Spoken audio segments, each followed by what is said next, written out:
I better make sure I turn my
All right, I'd like to thank everybody for coming today.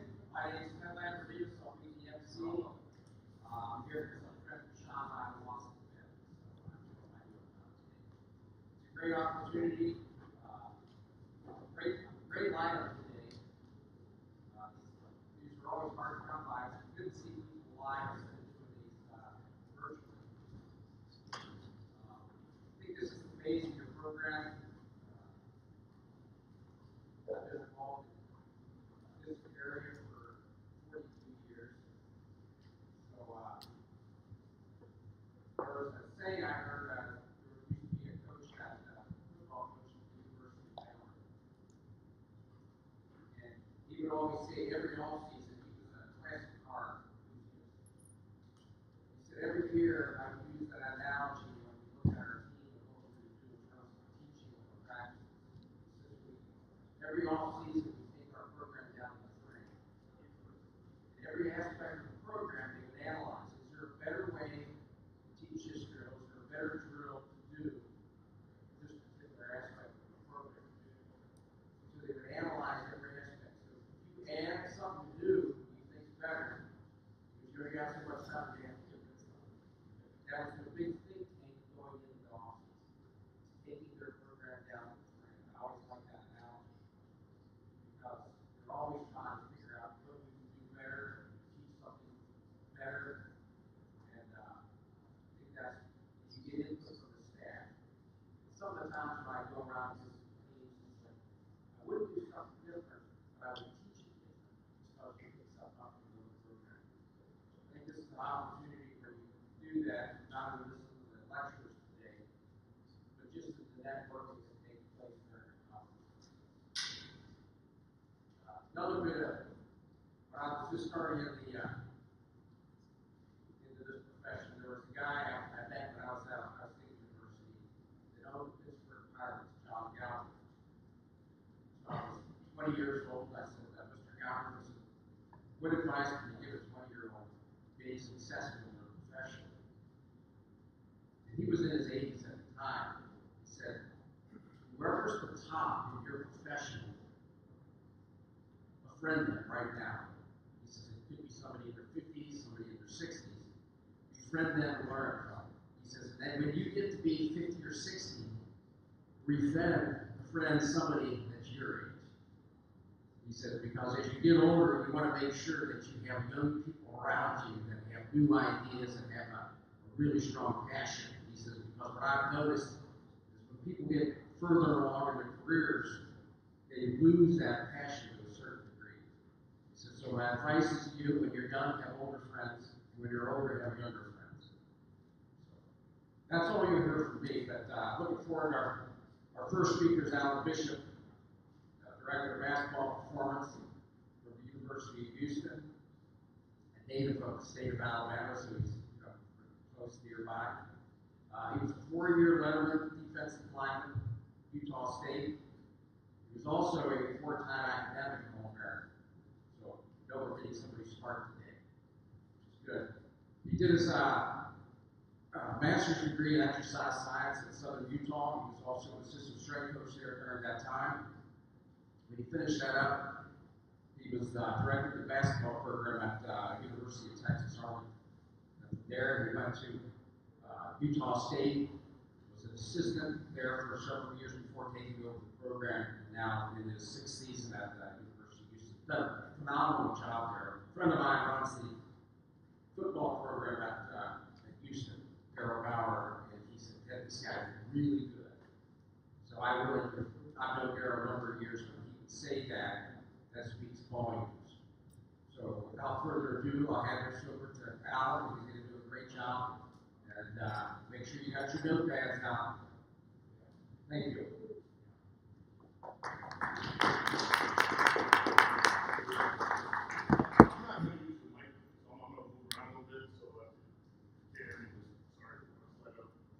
One quick correction, I was not a full-time academic All-American.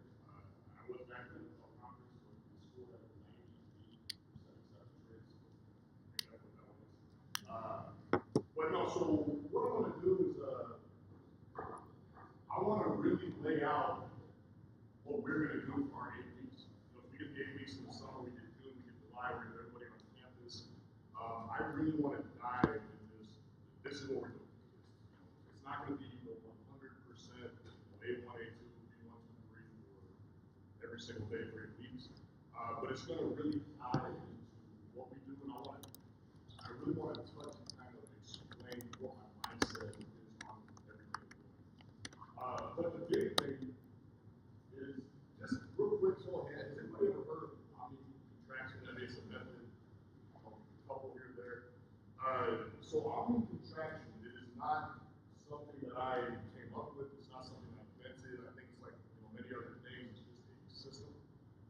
And I'm going to speak on that today.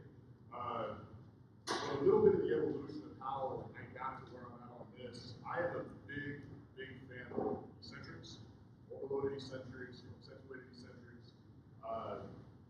When I'm at UH, I'm working with my guys. I'm trying to figure out how in the world we put an entire day of overloaded eccentrics together. Because if you work up to 120% on your squats, I mean that might take you an hour to get there and get through your work set by the time you're done. So I'll dive into this a lot more, but I want it to be very clear and very transparent. I did not come up with this system, but it is a system I've been using for a few years now with all of my red shirts, all my low minute guys, the guys that just don't play in seasons. We've been running this in season here for a few years. And a couple years ago, we just go all in. We're going to do this June and July with our entire group. So I really like this quote. I steal a lot, I borrow a lot, I always try to take and tweak things. So I want to give a lot of credit on this. Okay, number one, Coach Dave Schultz, Mr. John at Louisiana Tech. He has been the most influential coach in my career, so no matter what I'm doing, I always want to thank him. But another one is Ben Prentice. If you don't know that name, Ben Prentice, Ben has been around a really long time. I mean, that guy has forgotten more reps than most of us have ever seen. But I actually consult with him. So if I have questions, I will reach out, able to rate. I'll pay that. Ben Prentice, I want to give a lot of credit to him. Big hockey guy up in the Northeast. He did a phenomenal job of helping me kind of follow some of my thoughts. The only other two coaches that I know that are really running the omni contraction system are Ben Prentice and Christian Tipton. Once upon a time, I got some advice. If you want to stay fresh, have somebody else make the program. So I actually got my programs from Christian. I think he does a really good job writing programs. I saw a little bit of. I'm sorry. Can you use the mic? That one? Do you mind? Oh. Is that as best you can? I'm sorry. Just the online people can't get you. Thank you. Thank you.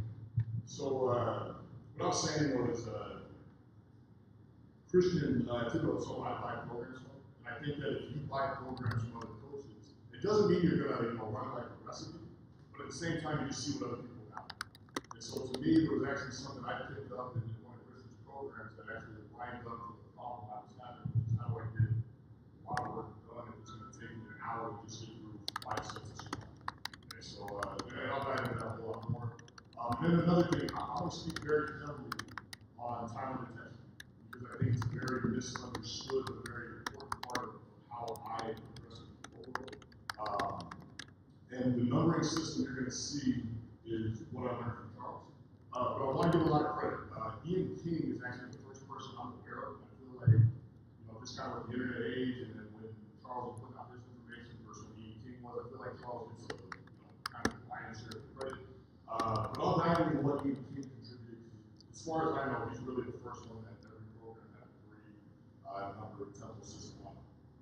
So, much like we just heard, this is the kind of last slide we're going to have in the training.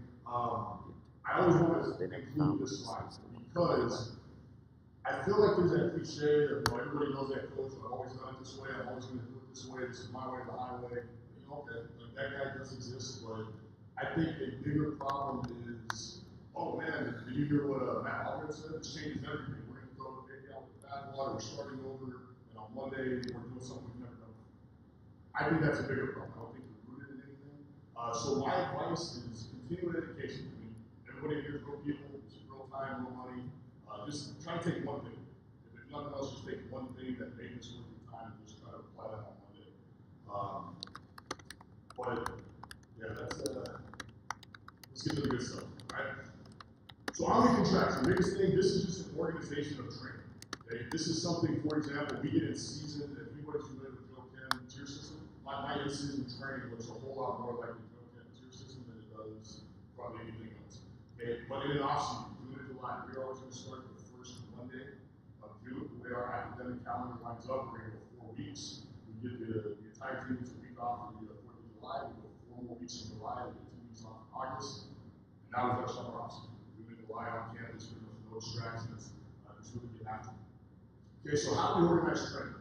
Okay, we are going to have a contraction type emphasis every day. So if it's an eccentric day, that is what we're doing. Accentuated, overloaded, whatever it is, every exercise, every work set today is going to be eccentric based. Okay, semi-concentric, isometric, but every day is dedicated to one contraction type emphasis. Okay, this is also a total body training system. Okay, on the next slide, you'll see a little bit more of how it lines up. But I'm a big fan. I like upper lower splits, and the reason I like it is because if you come in on Monday, you're coming off a weekend, you can run. Go in, you do a big upper body lift, you save your hamstrings and your legs, now you can come back on Tuesday, sprint again. You don't have to worry about lower body injuries. You're not worried about blowing out a hamstring. That's why I like upper and lower splits. Come back from that Tuesday sprint, and now we get in there and do some lower body. But I've since changed that up a little bit. Okay, so a couple years ago, started moving back to a total body training system. And I like using, I call it emphasized concurrent system. So concurrent means you're training many, many attributes. It's not just a linear progression, 4 weeks of endurance, 4 weeks of hypertrophy, 4 weeks strength, 4 weeks power. We are training everything every day. And even if you're not doing it in the weight room, don't forget, there's sprinting, there's changing direction. There's a whole lot of aerobic capacity being built within the sport of basketball. I know every team, every school is a little different. Our guys play year round. So in June, it's 9 o'clock at night. They love basketball. We recruit gym rats 9 o'clock at night. You got 5-on-5 games. So we're playing year round. So just everything is always going to be on display, whether you're programming it in the weight room or not. So I think whether we all want to admit it, we all are running a concurrent periodization model. Now we just need to count that a little bit later. Okay. Now with Omni contraction, I think that it's a very minimalistic training style. And I think that's important because one thing is you're going to have guys that no matter what they do in the weight room, they can ball. They can just get after it. They're really, really good players. It doesn't necessarily matter if you got a 400-pound squat or a 200-pound squat. You're still going to put the ball in the bucket. Now that being said, we can talk about robustness, resilience, strength, and all the different attributes that come with that. But we want to send a similar signal. Okay, if somebody's not good in the weight, okay, now we've got them snatching. They're not good at snatching. That's already one. And then we're going into a strength exercise. Maybe they're not good at bench pressing. They have really, really long arms, but they're giving it a good effort. But they're not really good at that. And then we're going into some hypertrophy work, just very standard A1 B1, C1 exercise that day. I think that's very demanding on the nervous system. You're trying to do a lot of things that you're not good at. And don't ever lose sight that exercise is skill mastery, right? It's motor skill, and you're trying to do these things. I do think it takes a toll on the nervous system. I'm not going to stand up here and pretend like I got all the answers to how much, but I think if we send a simpler signal in the weight room, I think we're going to get a better training response. And so we're just trying to eliminate the variety of stimulus, okay, within the nervous system. And then the other thing is I want to increase the training frequency. This is something that I've, gone back and forth on a little bit, but if we're training 4 days a week within an omni-contraction system, where we're rolling 4 days, we're squatting 4 days, pressing 4 days, pulling 4 days, right? So now what we're doing is, we're just going to more or less switch up how we're going through the exercise. Maybe point angles, what angles we're pulling from is a really easy way to do it. But we can now increase the frequency of training. So one of the things like that, everyone wants to talk about Westside Barbell, rest in peace, Louie, obviously just phenomenal fingerprints over programs all over the world. But one of the things about Westside, I don't ever like to try to accept it. The one thing I've heard is the best thing about Westside is just the atmosphere, the environment, the competitiveness. But I really like the sets of reps that come out. I like to look at some of those programs. But one of the things, when we look at that Westside Barbell method, that conjugate method, you're looking at that dynamic effort. Okay, and you're talking about some of those guys who are 40% on bench press, just how fast do 40%, some up to 60%. Well, one of the thoughts, and I do like the thought, I think there's more to it, but I do like this thought. One of the thoughts is part of the reason they set so many world records is obviously there's really, really good at the movements, and adding a third day, kind of a non-traditional to what we've done before this, adding a dynamic effort day, you're getting better at the skill, the motor skill of those exercises. So I do think there's some of that. If you talk about the best in the world, adding extra days of movements, I think our guys get some benefit from that too. So, let's dive into it. Okay, example lifting tempo. This is it. If the world's perfect, this is what it looks like. Now, the world's not perfect, but I'm already going to show you how we switch this up. Okay, so day one, coming off a weekend, guys are fresh, you're hitting a very, very eccentric, heavy day. That is the emphasis. So you're talking about, accentuating, really, really controlled, slow lower eccentrics. You're talking about overloaded. How do we work up to 125% of your 1 rep max and do that 10 times? Okay, we'll demo that here in a second so everybody gets a good view. But then day two, isometric days. Okay, now you're looking at it saying,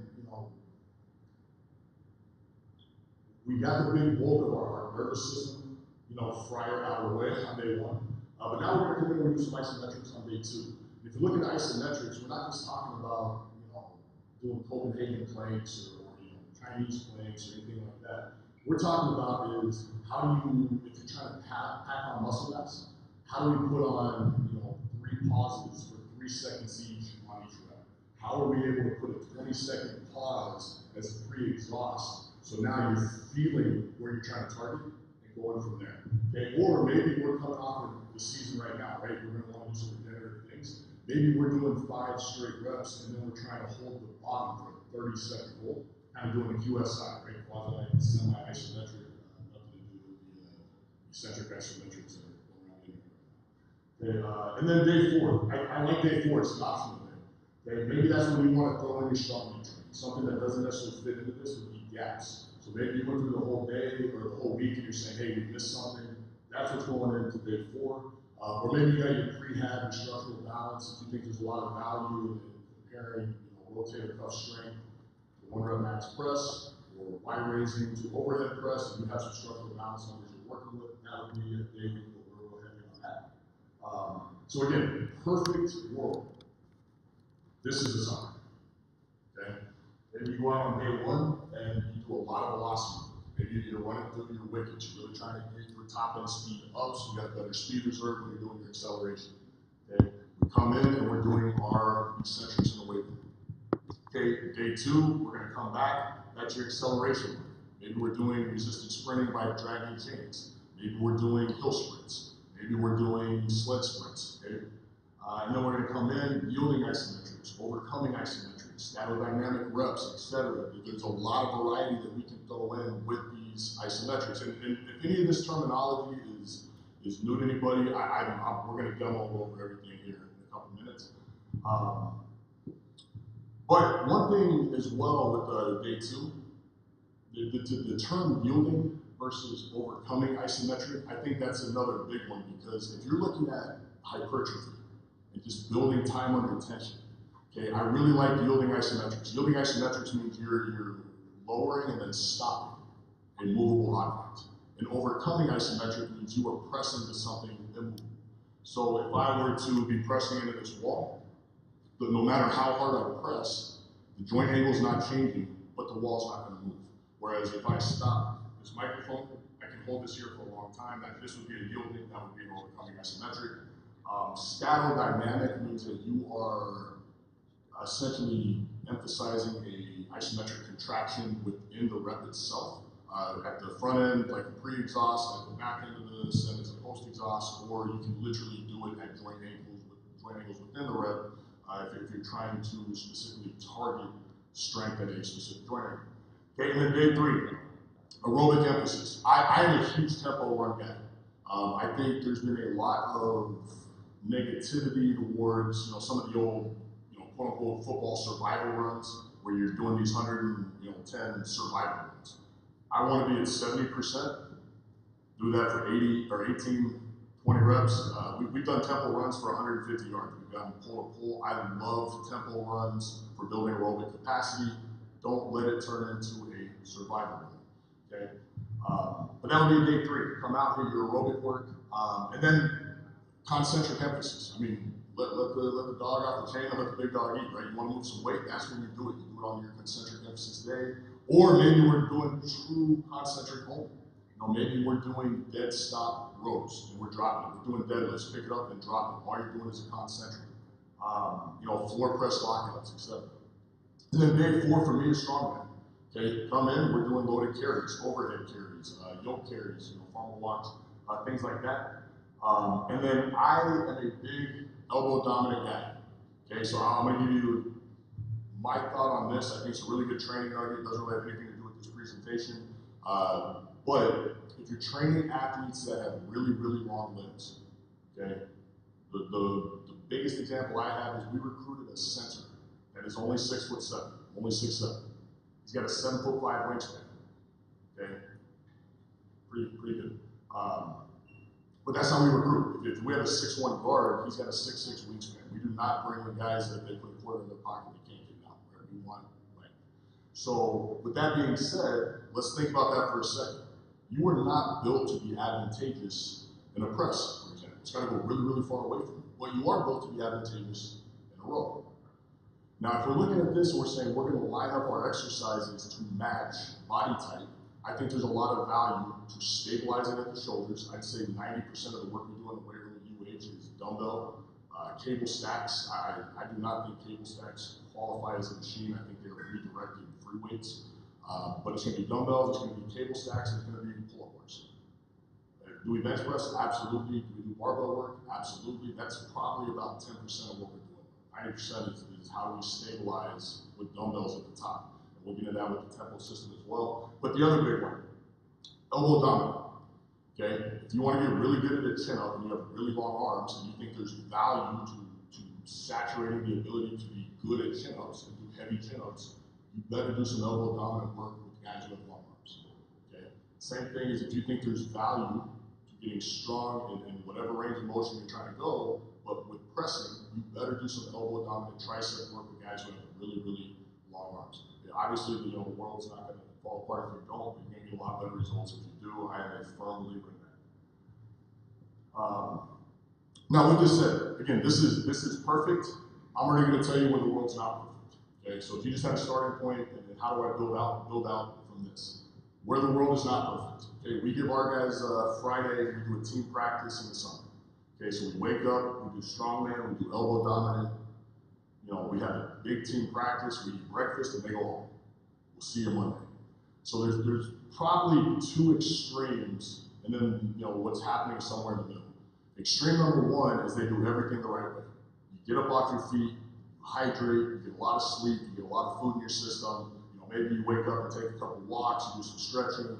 But that's perfect work. Everybody is fully recovered so that on Monday we can open it up and do velocity work. The other end, the other extreme might be hey, I don't gotta be back till Monday, and the stipend check is here. So maybe you're putting some stuff in your body that does not contribute to being a great athlete.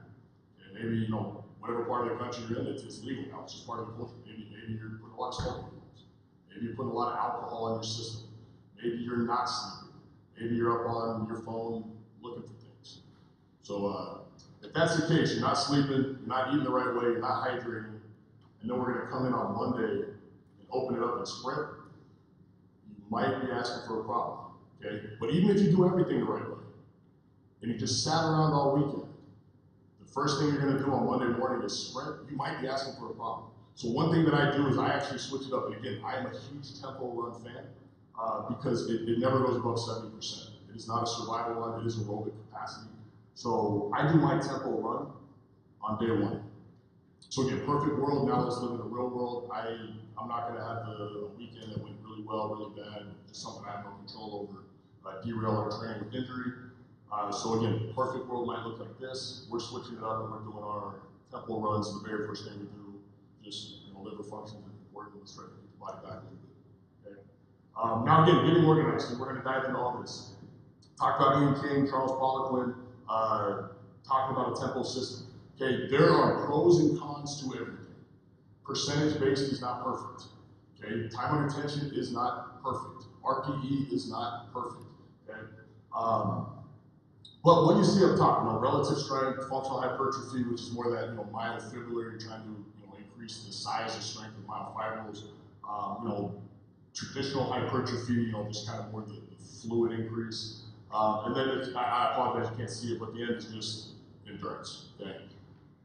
If you don't look at anything below the yellow, orange, blue, and the purple, and all you see is the reps and the percentage, that is a very standard that I think most people would agree that we're somewhere in the same neighborhood. There's maybe a little nuance, and that's going to slide, fast twitch, slow twitch, you know, how many reps and what percentage, et cetera. But we're in the right neighborhood. It's a good starting point. Okay. What I do is I'm going to attach a time under tension to every single set, and then we're going to build out our rest times. So when you're looking at this again, it's not perfect, but it's a good starting point. So if we're doing relative strength, let's say anybody's doing 2 or 3 reps and you're not even accounting for the time under tension, it's still going to take less than 20 seconds. When you start getting past that, I don't really know that set is building, you know, max strength anymore. And then, you know, I think hypertrophy is, you know, again, we can all agree on that, you know, kind of that 10 to 12 range is, you know, standard gym bro stuff, 3 sets of 10, 3 sets of 12. But what if you're doing 7 reps? Okay, that's that. Again, I like calling that functional hypertrophy. I know functional is kind of a weird term to some people, but what is functional? Getting big and getting strong at the same time to me is functional, so I like that term. But again, those sets are going to last about 20 to 40 seconds. In a non-perfect world, you got a super twitchy dude, very fast twitch dominant. It's probably going to take a little bit less. Maybe that's, you know, 15 to 30. Again, not an exact science. Or maybe you have a super slow twitch dominant. Think elite level distance runner. Okay, just a fiber type dominance that's more slow twitch. That might slide to the other way. Maybe hypertrophy work is going to take, you know, 70, 80 seconds. Maybe strength, because you're going to be capable of lifting a higher volume at a higher intensity if you're very slow twitch. Maybe to build strength, maybe this is going to take a little bit longer. So again, the world's not perfect. This is just a starting point. And then as you're looking at it, every exercise, it'll be, you know, 2-1 exo, 4-1 exo, that'll be on the next slide. But again, Ian King is the first one I'm aware of. He's got a book called Get Buffed. It's kind of a, you know, funny name, but it is a very good book. I would highly recommend that. And then Charles just kind of built off of that in one of the least interesting debates and arguments of all time. These two camps go back and forth of why the other one's wrong. Nobody cares. They're both good. Okay? And then from here, so if we're just writing this out, okay, so we're looking at relative strength. Let's just say we're doing 5 sets of 3. I want everything on a 2-second lower, 1-second pause, and we're exploding out of it, moving fast. That's 3 seconds per rep. There's 3 reps in the set, so you talk about 9 seconds per set. That falls under relative strength. Okay? Does that make sense to everybody? Is that okay? So what if we're looking to do some functional hypertrophy? We're doing 4 sets of 6. You know, that first number is eccentric, so a 3-second lower, 1-second pause isometrically on the chest, exploding on the bottom, and then no rest on the top, just taking right to the next. That's 4 seconds per rep, 24 seconds per set. That falls right in that 20 to 40 second range. And then I will, in further slides, I'll show you how we progress that throughout our program. And then the same thing, if you're doing strength endurance, 3 sets of 12 on a 4-second lower, it's going to add up to 60%. Okay. Okay, so practical application of this. This to me it's one of the most important pieces of how I program, and it's very interesting because I talk to a lot of people who've never heard this, this way of programming. Okay, if we're doing accumulation, say so we're just trying to get work capacity, we're trying to add some volume through program. What I'm going to do is I'm going to increase time under tension, but do it while maintaining the same intensity. Meaning, if we're doing this for 3 weeks, let's say we're doing 100 pounds on the bar for week 1, but you're doing 6 reps. You're doing 24 seconds of time under tension. Okay, but let's say we're doing that at like an RPE of 8.5, or you're doing it at a percentage of 85%. So let's attach something so we can actually objectively quantify it. Week 2, we can add a rep, so you increase the time under tension of the set. Hey, we're doing 6 reps on week 1, 7 reps week 2, 8 reps on week 3. Very, very standard kind of linear progression. Or we can go to example 2. We're going to do 4 sets of 6 the entire time, but every week we're just going to add 1 second to some component of the contraction. So this would be the eccentric. 3-second lowers on week 1, 4 seconds on week 2, 5 seconds on week 3. And so again, you can see how we're increasing time under tension. Okay. Now, the best training program in the world is the one you're not doing because you haven't adapted to it yet. So if all we ever do is say, hey, year round, we're doing example 1. And then we're going to reset it and do example 1 again. And then reset it and do example. Okay, the body's going to not give a very good response after a while. So just have a few tricks up your sleeve where you can say, hey, we're going to do 100 pounds the whole way through. We're just adding time to it. Well, now it gives you the opportunity to say, hey, just know your guys. If you got guys who don't want to go heavy, like, coach, I got to go on the floor and I got to be shifty left to right. And what makes me special is how athletic I am and my ability to just go on the floor and do these incredible things. I can't do that. My back is really, really tight, really, really sore when I go heavy. Okay, here's what we're going to do. Man, you're doing the same way you've been doing for 3 weeks. This is quote unquote lightweight, and we're not even going up in weight. We're just controlling it a little bit different. And then nothing for nothing, they don't remember what they did the day before anyway, so, they're not going to remember if it was 3 seconds, 4 or 5, so it's going to still be novel every single week. But to me, it's a really, really good way to tweak that. Or if we're looking at intensification, so now we want to go heavy. All right, so we're going to maintain the same time under tension, meaning maybe it's 6 seconds per set all the way through. We're just going to increase weight. So week 1, it's 100 pounds, 2 reps at a time. Week 2, now it'll be 110. Week 3, now it's 120. Maybe realistically, it's probably going to be more than 2.5 to 5% jump. But you're going up in weight every week, and you're maintaining the same time under tension. Okay, so as I'm going through this, before we move on, does this make sense? Does anybody have a question on this that I can clarify before we deep dive further into it? Okay. Okay, so why time under tension?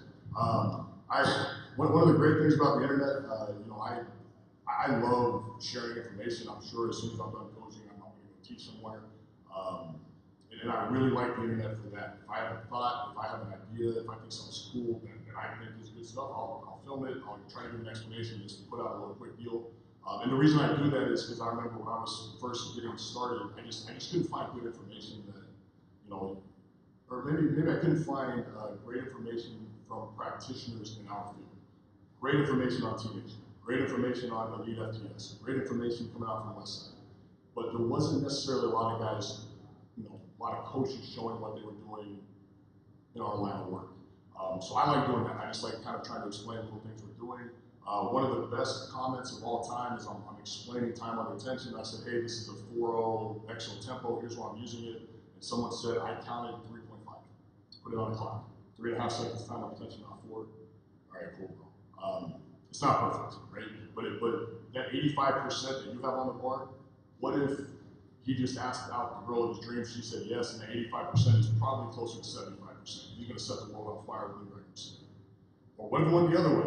What if he asked her out and she laughed at him? Now he feels like crap, and that 85% is 95%. He's moving it forward. So even percentage based has its limitations. Time under tension has its limitations. Don't get super caught up in the negatives. But why I like time under tension? We can objectively quantify progressive overload with time. Whether you're accounting for it or not, time under tension is in every rep. You're just not accounting for it. So imagine if you did it the other way where you said, hey, we're gonna bench press, we're gonna squat. We're just not going to account for intensity. I just want you to feel a certain way. Well, I mean, yeah, you can probably get some results, not ever knowing how much weight's on the bar, just trying to get a certain feel out of it, but you're gonna get better results if you can progress it knowing intensities.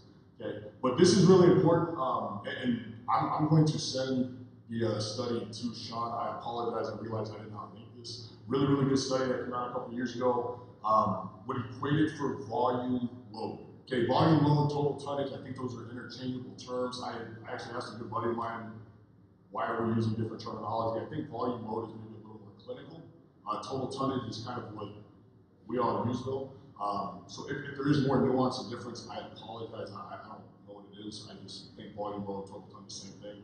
At least that's how I use it. But volume load is your total number of reps and the load that was lifted. Okay, so 10 reps, 100 pounds, just call it 1,000, right? Total tonnage, volume load, same thing, one's clinical, one's not. Okay, so when equated for volume load, greater time under tension will produce a greater acute fatigue response.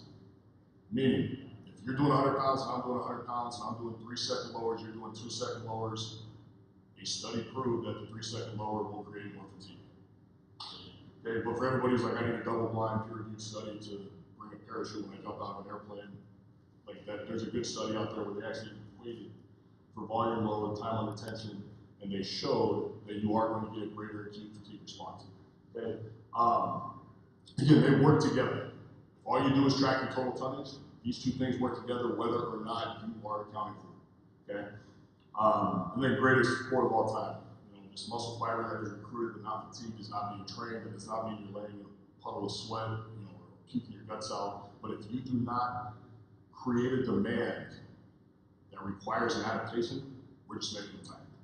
Okay, so let's just make sure we're accounting for all variables. Okay, so again, really trying to dive in and what I'm doing, not a secret. I'll dive through these and then we'll do some demo here at the end. But eccentric day, okay, accumulation. We're gonna go 2 weeks of accumulation. We're gonna go 2 weeks of intensification. We're gonna give you guys 1 week off for the 4th of July. We're gonna come back and do 2 weeks of accumulation, 2 weeks of intensification. That's my lifting program for the summer. Very, very simple. Okay, so that's the secret.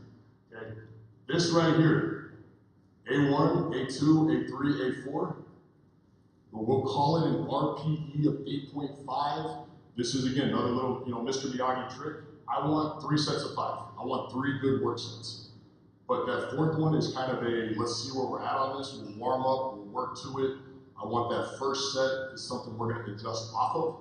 And then we were getting 3 high level sets. And if that 4th set was perfect, we got to the RPE of 8.5, and it was exactly where we needed to be. We got 4 perfect sets. It's great. But we talked about the good and the bad. RPE 8.5, maybe 1, not going to get 2 reps, but we're leaving 1 to 2 in the tank. Okay, if we think our athletes know what a true RPE of 10 is, I'll tell you how I got introduced to an RPE of 10. I had 295 pounds on a back squat. I was doing a set of 10 with the late Richard Gordon, rest in peace, very, very, very good coach. We got to 10, we said do another one, because he wanted me to do a set of 20. And I wasn't going to go 295, maybe it was 285, somewhere in that area. But he knew I was not going to do that for a set of 20, so he told me to do a set of 10, and then we did breathing reps for 10 reps. It took me about 3 minutes to get 10 more reps. I saw somebody do the same thing, same trick at 405. 405, 420 on a back squat. You're sitting there, you're breathing, ready to puke, trying not to. You get 1 rep and you just hold it on your back. And it's going to take you 3 or 4 minutes to get 20 reps. And when you get done, not only can you not walk, you cannot move, you're shaking, you're just laying on the ground. Great way to get guys rhabdo if you want to do that in a team setting.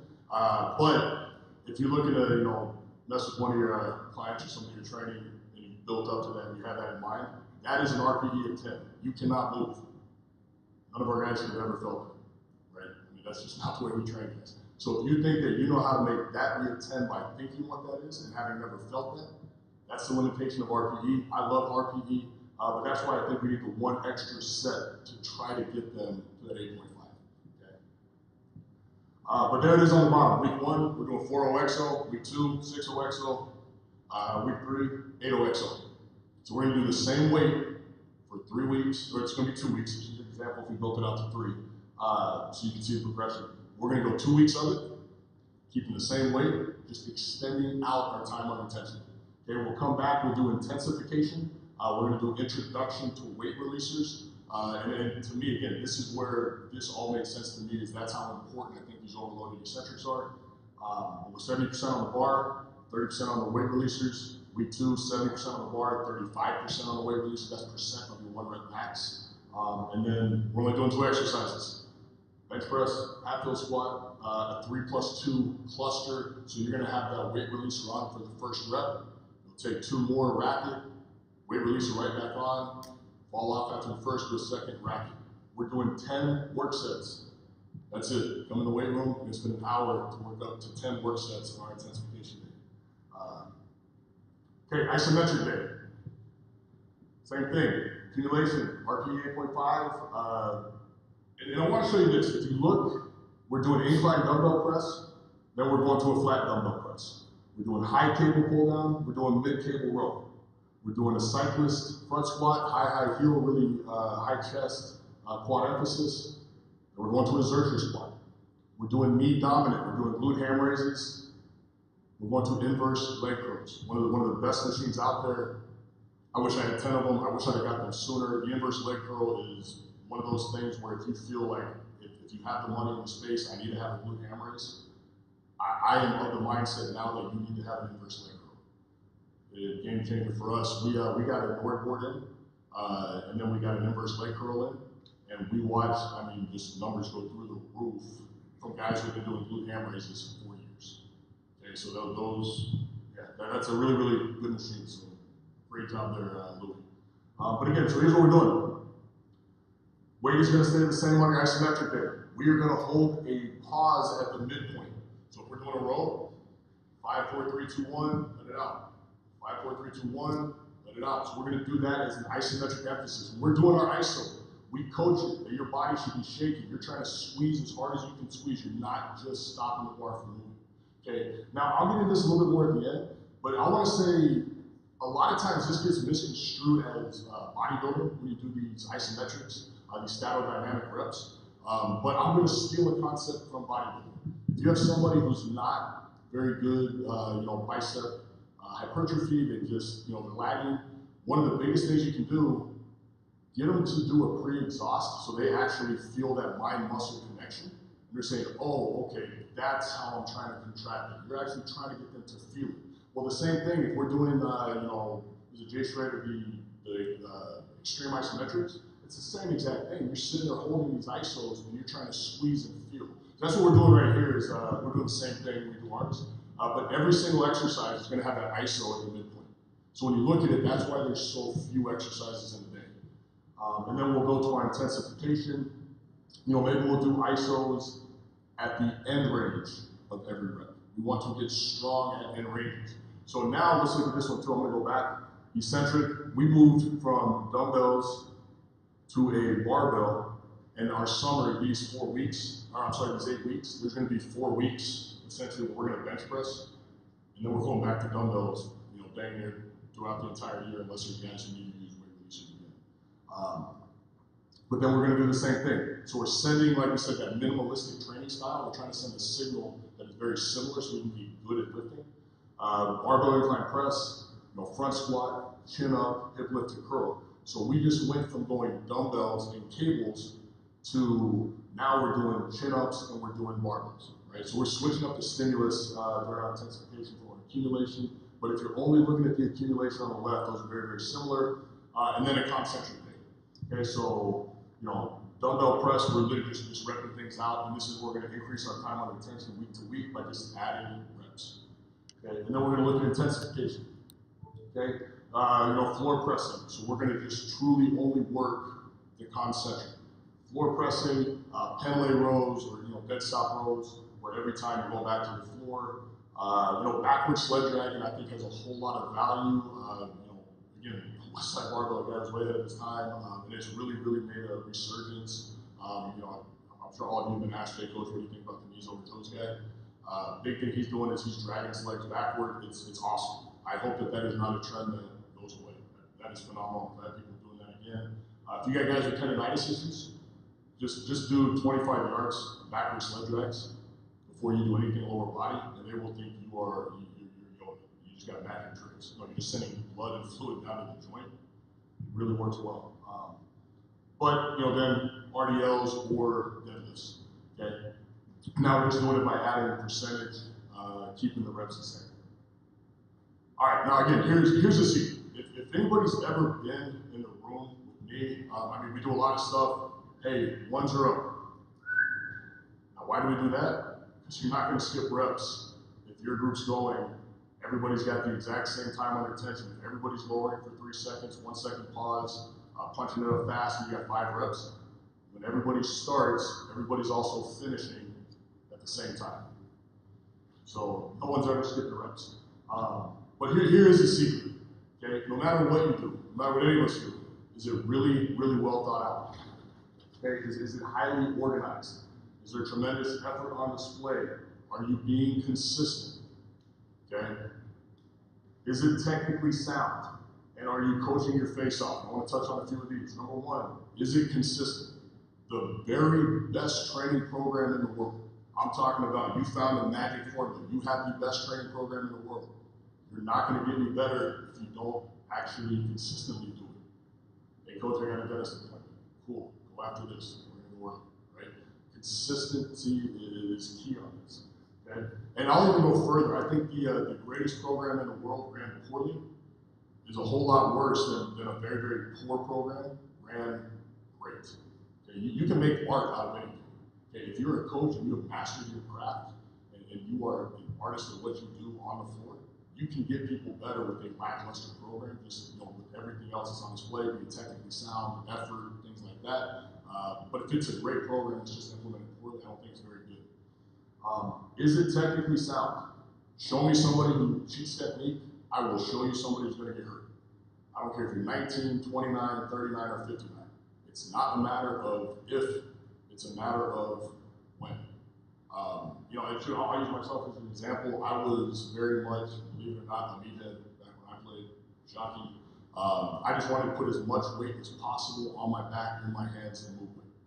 Okay. I was also not very good at football. So there was no all-conference awards. I had good grades, and I was not good at football, so it usually doesn't work out well for getting paid to play football. But I could lift a lot of weight. Okay. It was a year and a half ago, 2 years. I had to go in, they had to surgically cut out a lot of the disc in my back. I could not pick my kids up for at least a full year. Couldn't have any intra-abdominal pressure for about a year and a half. That just recently happened. That is from really poor training when I played. And that is not the fault of any of my coaches. I was an asshole. I'm not putting more weight on. Hey coach, he's telling me I can't lift more. Put more on, here we go, right? So that's just who I was with what I did. Those injuries eventually came back and they got me a couple of years ago, just all old lifting injuries. So you are going to get hurt. You're not technically sound, it's a matter of when, not if. And don't let it be, if you got a kid who can build generational wealth, make a lot of money playing the game, why would you take that away from him because you're not good at what you do and you're not helping with his technique? Or more importantly, why would you have a kid who can't pick his children up in 15 years? Because you didn't know what you were doing from a technique standpoint. Okay? And then this last one, are you coaching your face off? That has got some sort of a connotation. I've been saying that, I heard that a long time ago, I love that. That has got a connotation, we're like screaming at the kids. We are not, but you're gonna coach every rep. If you work for me, if you're on the floor with me, if you've ever been anywhere where I coach, you are coaching every rep. And that might be, okay, I'm watching, and at the end of the set, I have actively coached every rep because I've observed and I've come up with what I think you need to hear, and it's great job with your chest up. Next time, just pull that elbow underneath. You just positively reinforced what you want to see more of. Great job with the chest, and you gave them a cue to pull the elbow. If they did exactly what you asked them, you watch the next 5 reps, pat them on the back, great job. to me, that is coaching your face off because you are actively engaged in every single rep. And let's go the other way on this. I'm watching over here. I hear something over here. I look. Kid blew his pec off. Weight was way too heavy. You're looking here. You're not actively coaching over here. What happened? Coach, I don't know. I don't know what happened. That's a really, really bad answer. Okay, so be on the floor position where you can see what you need to see. Have your assistants covering their space so you can see what they need to see, but actively coach every rep. And then big one, just quit missing reps. I mean, if we're supposed to be doing 5 reps, and each rep is 100 pounds, and that's 500 pounds of volume load. And some kid, hey coach, we go up to 110. I don't think you can do it. No, I got it. Well, he only gets 4 reps, but he went up to 110 instead of doing 100. Well, at the end of that day, that volume load would have been 440. You only got 4 reps, you didn't get 5. So you now got to justify in your mind as just part of progressive overload that instead of doing 500 pounds of volume load, we let him go by 10 pounds and you just did 440. Okay, that's going the wrong way with it, right? So that's what I would say, just quit missing reps. Hey, look, I get it. There is a time and a place to let these guys' egos run and move weight. Don't do it at the expense of missing reps. Okay? And then here's the other one, mastering the basics. Okay? Exercise is motor skill development. The better you get at a skill, especially in the weight room, the more you're going to get back out of it. So, I think this is a big one, right? Don't overcomplicate it. Don't make it more than it is. I want to refine this down and then simplify it even more. If you want to get good in exercise, this is what you need. You need the mobility to get into the position. Simple. Then you need the stability to add load. Never flip those. Don't flip them. Mobility to get in position first, and it might be a floor press. So maybe this right here is all the mobility you need. I'm not talking about extreme yoga masters in here. Just whatever mobility you need to do the exercise, make sure you master that mobility and then increase the ability to add load. And then this is the important one, the skill to execute the exercise. And now I'm gonna flip how we think about this. If we have guys who are really, really long-limbed, like I talked about, 6'7", 7'5" wingspan, don't just look at his arms, look at his legs, right? What do these guys do? They naturally hinge, and they're always going to want to be in a little bit of that good morning position rather than sink straight down because of how their body type is. That's not bad, that's not wrong, but now we need to take that into account because we're talking about the skill of lifting, and we're trying to saturate an attribute. Maybe that attribute is hypertrophy, and I need you to get 12 reps. Well, if the skill of getting 12 reps with the bar on your back and targeting your quads and your hamstrings and your glutes, and it's a lower body musculature. If you don't have the skill to do that without your back giving out, and now you're forward leaning a little bit, that's fine. Just be aware maybe you need to be on a hack squat. Maybe you need to be in a machine or doing a hat tilt squat where you can externally stabilize. But if you do not possess the skill to accomplish the attribute that you're trying to saturate, just pick something else. It doesn't make us bad coaches. It doesn't make you a bad person. It doesn't make the kids dummy that can't figure it out. Just pick another exercise. But I think this is really important. What are we doing in the weight room? Again, this is very, very highly refined and it's very simplified. I think we are saturating attributes. Just at the end of the day, I think that's the easiest way to put it. We saturate attributes with resistance. Okay? I love the term dynamic correspondence, but at the end of the day, it's about transfer. So again, all the kids who get straight A's on the report cards, but they don't play well with others, and you put out what you think, and they want to say, well, there's no bench press on the 50-yard line, there's no squat rack on the goal line, there's no XYZ. Yeah, I get that. But what we're trying to do is we're trying to transfer the attribute, not the exercise. Meaning, there is a time and a place for very, very specific, sport-specific training. If we're doing something that's a little more general, we're trying to saturate attributes. That's what we're trying to do in that June and July. Okay, a lot of people say how they like to play. We play physical, we play this, we play that. That is what we try to hang our hat on at Houston. So if you've ever seen us play, we are some fouling fools. we get up and end of the game we got 5, 6 guys that all have 4 fouls. Right? I mean, we just are very physical. We double team in the post. We get up in you in the guards. I mean, we are just a very, very physical team. My job, okay, and so I'll back off and tell a story because we talk about what I do. The guy who hired me, Coach Sampson, when he was at, I believe it was Oklahoma, it was the Oklahoma-Washington State a number of years ago. He went down, they played a Pac-12 school. I need to talk to the coach before I get too much credit in the world to make sure that this actually lines up. But they're playing a Pac-12 school, and they get done with the game. And my boss walked off the floor. He said, "What happened? How do they look like that, and we look like this?" So he may not understand necessarily what specifically is going on in the weight room, with the X's and O's like we care about, but he knows that he stepped off the floor and that team just beat the brakes off of his team because they were a stronger, more physically dominant team. That doesn't mean they couldn't play basketball because he had a very good basketball team. So did they. They were just a larger, more physical version. They won that day. So for me, when I interviewed, that was part of the deal. I want guys that look a certain way because that means they're big and strong. Yeah, you can be really strong and maybe not look, like Tarzan. But the other part of that is if you walk out there and you got guys that all build a certain way, you know you're going to be in for a long night. Okay, and that is how we train. We train to be very, very big and very, very strong. We also train to be in really, really good shape. Okay, so we're not sacrificing something for the other. We also probably have the best player development on the court. I'm not just saying that because I work there. I've never seen anything like it. I know there's some other people in the building that will, have been there, come through the building, they will co-sign that. We have guys that are gym rats. We don't sign guys that do not love the game of basketball. These guys are bouncing the ball in the gym, working on their skill development year-round. We have to pull them out of there when they got 2 weeks off. Okay, we told them they had 2 weeks off. The entire team was playing 5-on-5 on Tuesday. We just got knocked out of the tournament. You had 2 weeks off. The entire team got together on their own. We didn't even know that. They just all wanted to play. So I'm not saying that's right. I wish they'd take the time off, but those are the kind of guys we have.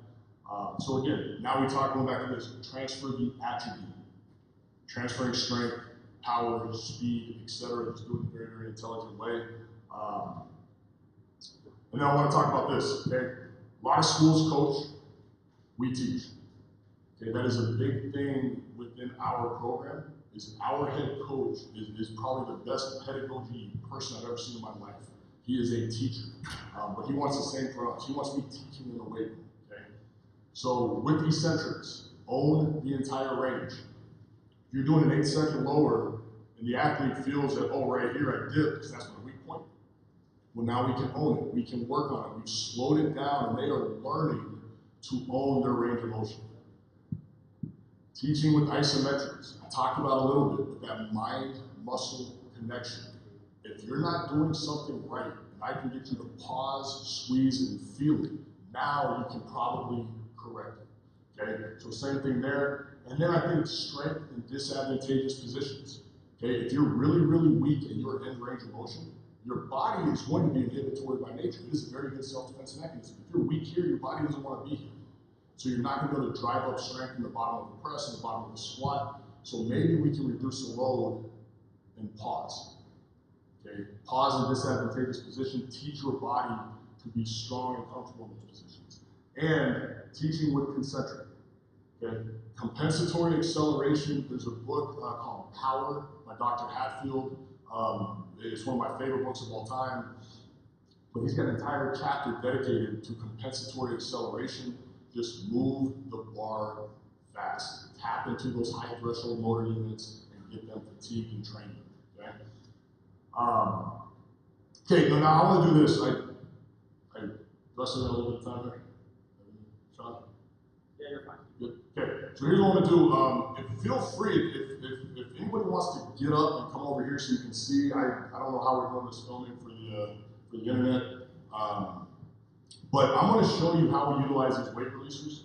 And then I'm going to have Coach Brianne Brown demonstrate this. And then I'm going to have Coach Tyler McCullough demonstrate how we do these time on intentions. So if anyone wants to get up and come over this way, or if you feel like you see where you're at, go ahead and stay where you're at. But if you want this microphone over, I want to face someone else, you're going to have to hold it. I can't go. All right. So we'll dive into why this is so important, but with these overloaded eccentrics, okay, we're just going to show it from an executed front squat. These weight releasers are going to come off at the bottom, and this is really important because the average athlete, I think on the next slide.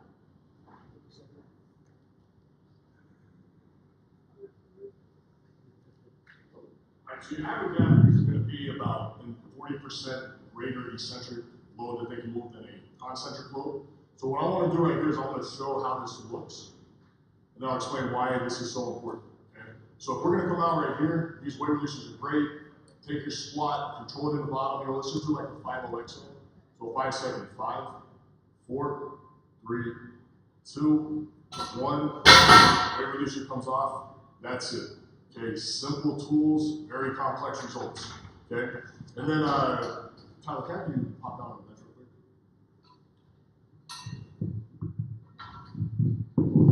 Don't need to do weight release on this. I'm just gonna show you.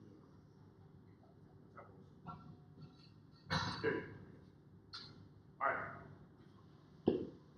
So we talked about accentuated. Accentuated just means you're really emphasizing the time. And then the overload means you're above your 1% max. So I'm going to have Tyler do, let's do an 8 exo. 8 second lower. 8, 7, 6, 5, 4, 3, 2, punch it. That's it. It's not magic. But you've actually got to actively coach it if that's what you want out of it. Okay? All right, now that's just, I just wanted to have some eyes on that. I'm going to talk about why this is so important. Thank you. Okay. This concept, all right, this concept, I don't have a double-blind, peer-reviewed study for this, but I'll go to battle on this. So if anybody wants a really good research project, I'm sure you get this one published, okay? But I want to talk about the gap, okay? If you want to drive up strength, if you want to drive up numbers, we always do it traditionally by pressing from the concentric. What I mean by this is, if you are capable of bench pressing 100 pounds off your chest, but you're also capable of lowering 140 pounds for 5 seconds eccentric, I think 5 seconds is kind of that magic number. I've heard some people say 8.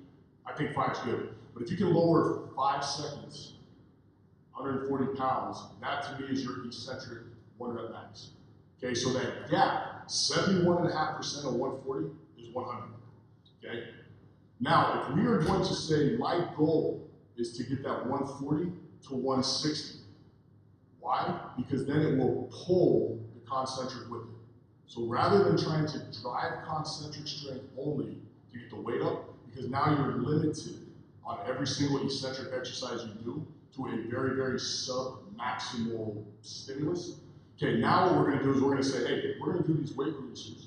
We're going to work to drive your 1 rep max eccentric up because now we've extended the gap.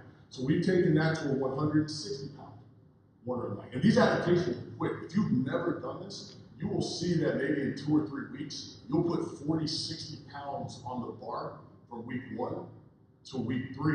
I'm sorry, on the bar, on the weight releases. And you're saying, wow, like how did I get this strong this fast? Okay, I'm not trying to oversell this thing, but if you've never trained this way, it is a very, very fast adaptation. It's a novel stimulus, it's a novel response. Okay, so if we can drive that gap up to 160, okay, well now what are we looking at? 62.5% of 160 is 100. Well, your body has already demonstrated that you're going to be at about 71.5% of what your eccentric 1 rep max is. And I like to kind of correlate this back to what's called the set point. You know, I don't know if anybody remembers kind of nutrition 101 from undergrad days, but again, going way back and doing studies on prisoners, you know, they were able to determine that everybody has a set point. What this means is if you want to lose weight, you got to be in a caloric deficit. Want to gain weight, you got to be in a caloric surplus. But you're not going to be at the exact same caloric intake every day. So why don't we have these swings like crazy? Because your body has what's called a set point. Say so a little bit above, a little bit of, below calorically, a couple hundred calories here and there. You're not going to see increases in muscle mass, decreases, or fat loss, etc., because of that set point, this anomaly. Okay, I think the same thing is true for the relationship between the eccentric and the concentric. Again, I don't have a study on this. I've just seen it a bunch, so I'm going to be that guy. Look, I don't know. I just know what I've seen. So if anybody wants to do the research again, I think there's something there. But I think what's going to happen is you drive that 140 up to 160.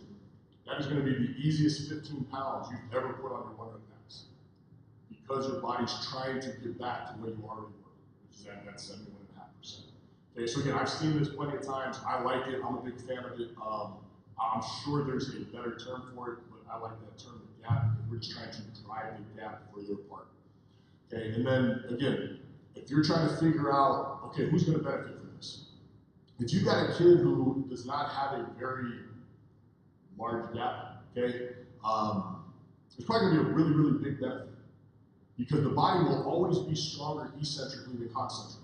So the larger we can make that gap, the more space we can make up.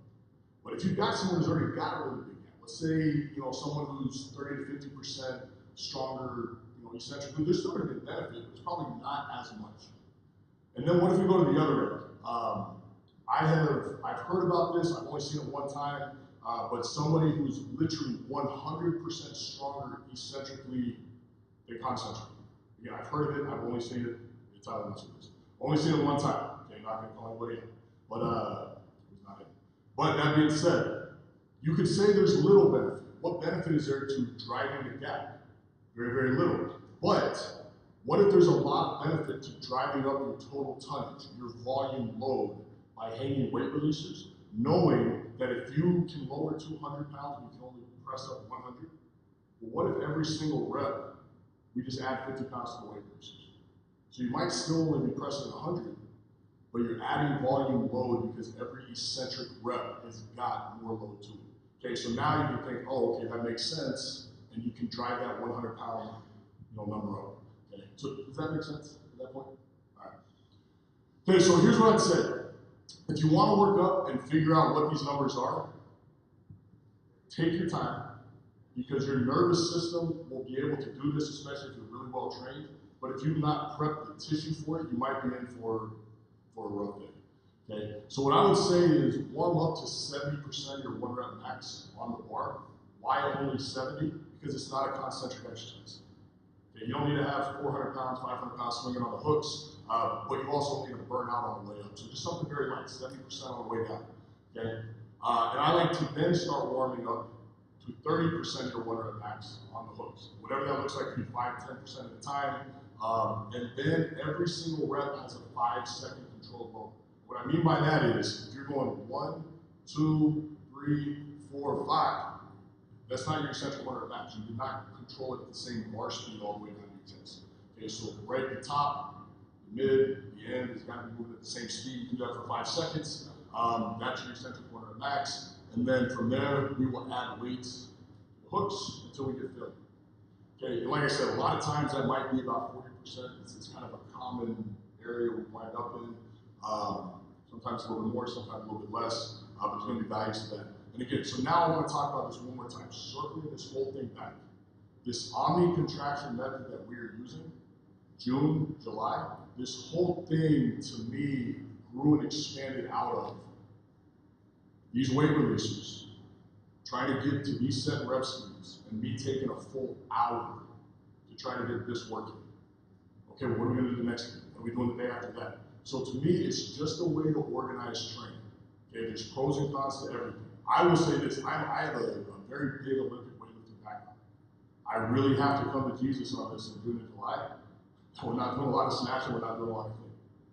Because as soon as we're done with this, those are things I like having back in the program. So if you're someone like me, you just don't want to shelf something for 8 weeks, hey, go get your warm up, throw a couple clean snatches, jerks, very, very light, just kind of working technique, and then just keep the main thing. Minimalist approach to training. 4 to 6 exercises.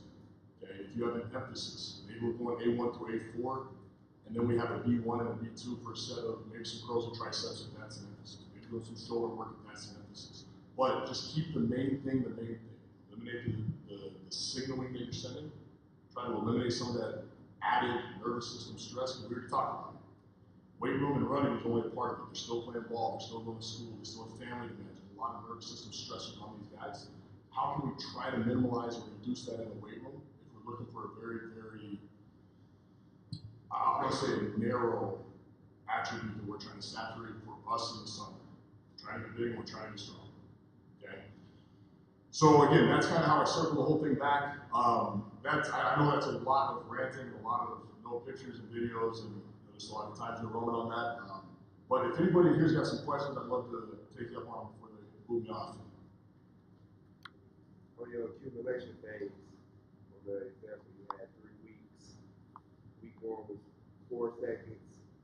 Week 2, 6 seconds. Week 3, 8 seconds. If you're only going 2-week phases, would you go 6 and 8? Or would you go 4 and 6? Or just. So that's a good question. Right? To me, it's kind of like saying, hey, would you go 82.5% or 83%? Right? So if I'm only going 2 weeks, I'd probably do something like a 5 second and a 7 second. The reason I did that is I just wanted to look really clean in the presentation. If this was 3 weeks, it's the same way. We go 4 second rollers, then 6s, then 8s, and those numbers would still add up to be within that functional hypertrophy, that hypertrophy, whatever we want for them, still add up to be within that time intensity. Right. So I would not say it's again, nothing's perfect, but at the end of the day, what it is still just progressively overloaded week to week. So I'd probably go 5 and 7. Question from our online customer. On your eccentric isometric days, do you do your velocity acceleration work before your weight session? I think if that's being asked, we run. Yeah, we run before we lift. Okay. So, and to me, that also, again, eliminating some of the signaling we're sending. If we go get really good and heated up, because I mean, it's going to be 85, 90 degrees in Houston by 7 something a.m. We start at 6:45. So when coaches say we start early, our start time is 7 a.m. The whistle blows at 6:45. That like our bus leaves 15 minutes early, our meal start 15 minutes, whatever it is. That is a lesson that our coach is actually trying to teach our players. It's not some gimmicky XYZ. That is a lesson that we're trying to teach guys to be early. So in the summer, the whistle blows at 6:45 in the morning. Bring it up. We're gonna get good heated up. And to me, if we get good heated up out on the field, out in the heat, I mean, we're just getting blood flow's not going to blood flow everywhere, right? So if we're getting heated up out on the field and then doing our runs, then we can go in and lift. If we're doing acceleration, I mean, it might be 1 set of 8, right? If we're doing velocity, we might be doing 2 sets of 4 on weight runs. It's not a super long extended out. We're just trying to saturate after you get out there, and then we'll go on the weight room. Now, if there's something specific, again, I'm old school where it's you warm up to lift by lifting. So if we're squatting, we'll warm up to squat by squat. If we're pressing, yeah, maybe we'll throw in some external rotations, some push-up plus or something like that. But no, we typically go from run right into a lift, and then we can eliminate extra warm-up time on the floor. So. All right. Excellent.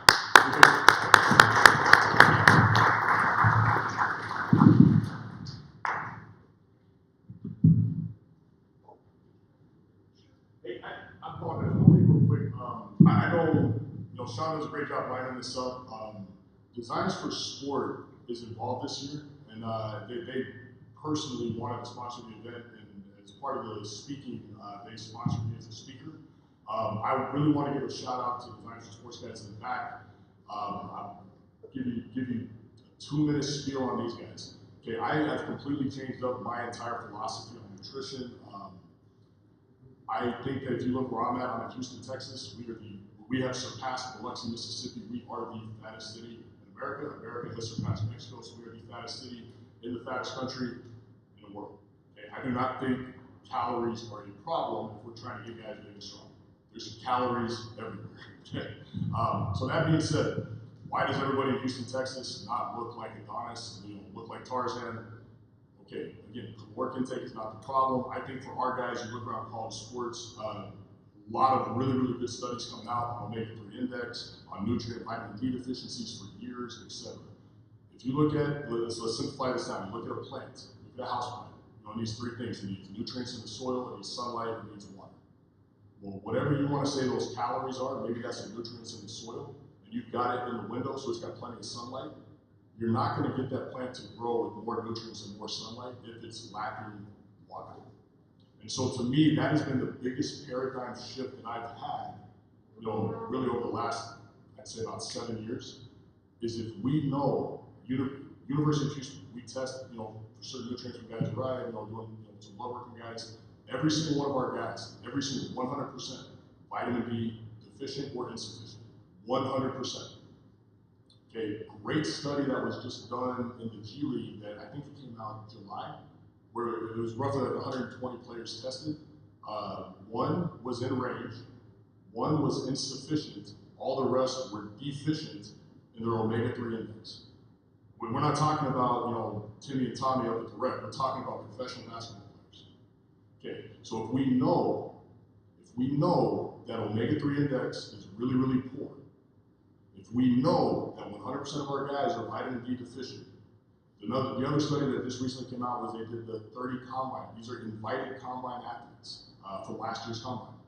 And of those 30, I want to say 29 of the 30 were deficient in at least one, between vitamin D, magnesium, and omega-3 index. So we're looking at this thing saying, we're trying to get guys big, strong, healthy, vitamin D, omega-3, like those are things that are going to affect your androgen profile. If you're dealing with dudes, you want to get big and strong, don't take away from that. They got a limited time in their life for that. Those hormones are really working to their advantage and being strong. But that's why I like Design for Sport. I mean, I love those guys. They do a great job. That's why we don't do pre-workouts. We don't do all these crazy X, Y's, and D's. Our guys are on. Here's my simple supplement stack, right? Everyone's on omega-3s, fish oils. Everyone's taking magnesium to zinc blend. Everybody's taking vitamin D. Everybody is taking a multivitamin, either a multivitamin or a fruit and green powder that we can mix into the shake. So again, I don't have many secrets. I just try to do things that I think will have the most benefit. I'm doing very well to the best of my ability. But I want to thank these guys for sponsoring me as a speaker. I just wanted you to know if I can just say one thing on the nutrition front, don't get so caught up and they just need more calories, more calories, more calories. Again, I'm in the fattest city in the fattest country on the planet. Calories are everywhere. We do not live in a magical bubble where we got the only 15 guys who just can't find calories. Okay? If we're lacking, maybe we should address what we know they're deficient. That's what's holding them back. Again, going back to the house plan. If they don't have water, don't keep giving them more soil and more sunlight. Throw the water in there if you want that thing to grow. So again, that's just kind of my little quick deal. I really appreciate y'all. Thank you for sponsoring me this week.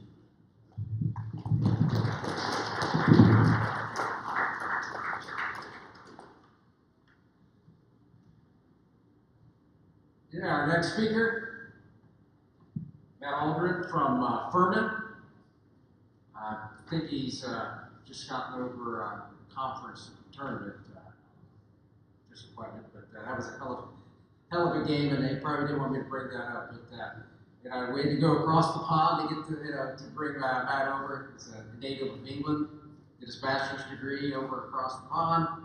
Did his first bachelor's degree at the University of West Florida in exercise science.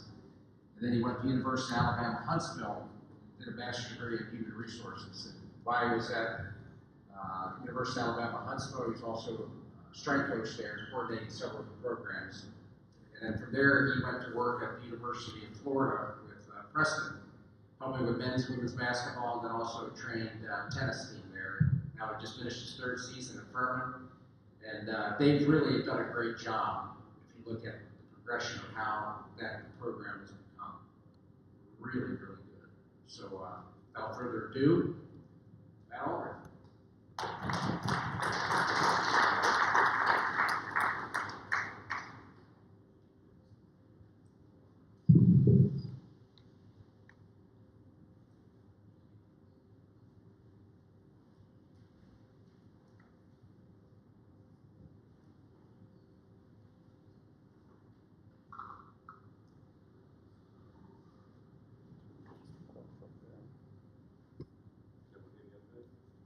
Use the mic. What's up, everybody? I had a great job. First time I met you last night. You're bigger in person, but it's okay. Where's Coach Mike? He just seemed to have left. Alright, I want to bring him up and give him a shout.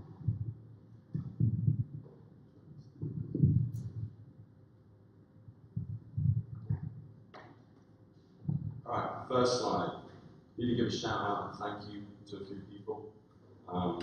My guy Mike, obviously I took his place here, so I'm very grateful for him to recommend me for doing this and having just the respect for what we do at Furman to have me up here. I'd say this, I'm a mid-major guy, and it always means so much to me when we play high major teams and the high major strength coaches take the time to be with us.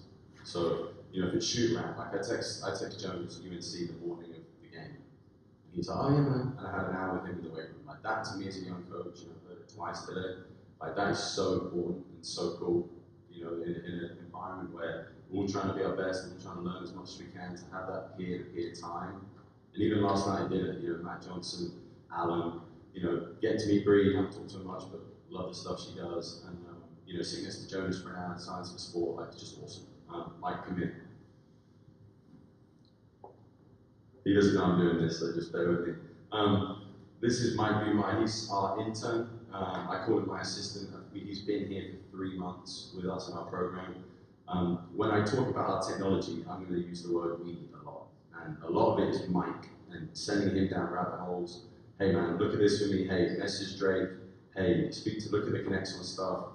Look at these sports science questions I'm asking you. So when I say we, it's us. And quick story about Mike. You know, Mike just turned 30, CSCS, works in the private sector, has been a Marine, wanted to work in the college sector, just never had the opportunity to do so. Had applied for other big schools, when I say other schools in the area. And my director graciously said, hey, he's too advanced for our internship program to start. You know, do you want him for men's basketball? I was like, yes, absolutely, for what we try and do. So met with Mike, who's from Charleston, moved up here. You know, you've been incredible for our program and everything you've done for us. So yeah, we're the dream team. So let's keep rocking, all right? And then we've got Drake. Drake, nice to meet you in person. I see that moustache is growing nicely. Hat on and chewing gum on, so that's your standard fit. I like it. You know, thank you for everything, Forceplate wise. You know, you, Mike, yourself, just in constant communication. It's absolutely brilliant. Quick thing about the Forceplates. You know, again, mid-major, we use a lot of technology. Okay. Now, how we get to use them, I'll talk about a little bit later. But when you have this stuff, I feel like this is where the industry's going. I think it's strength coach, and I think it's a bit sports science, sport tech hybrid. I really do. Especially when you've got to wear many hats in our industry, which I'm going to talk about.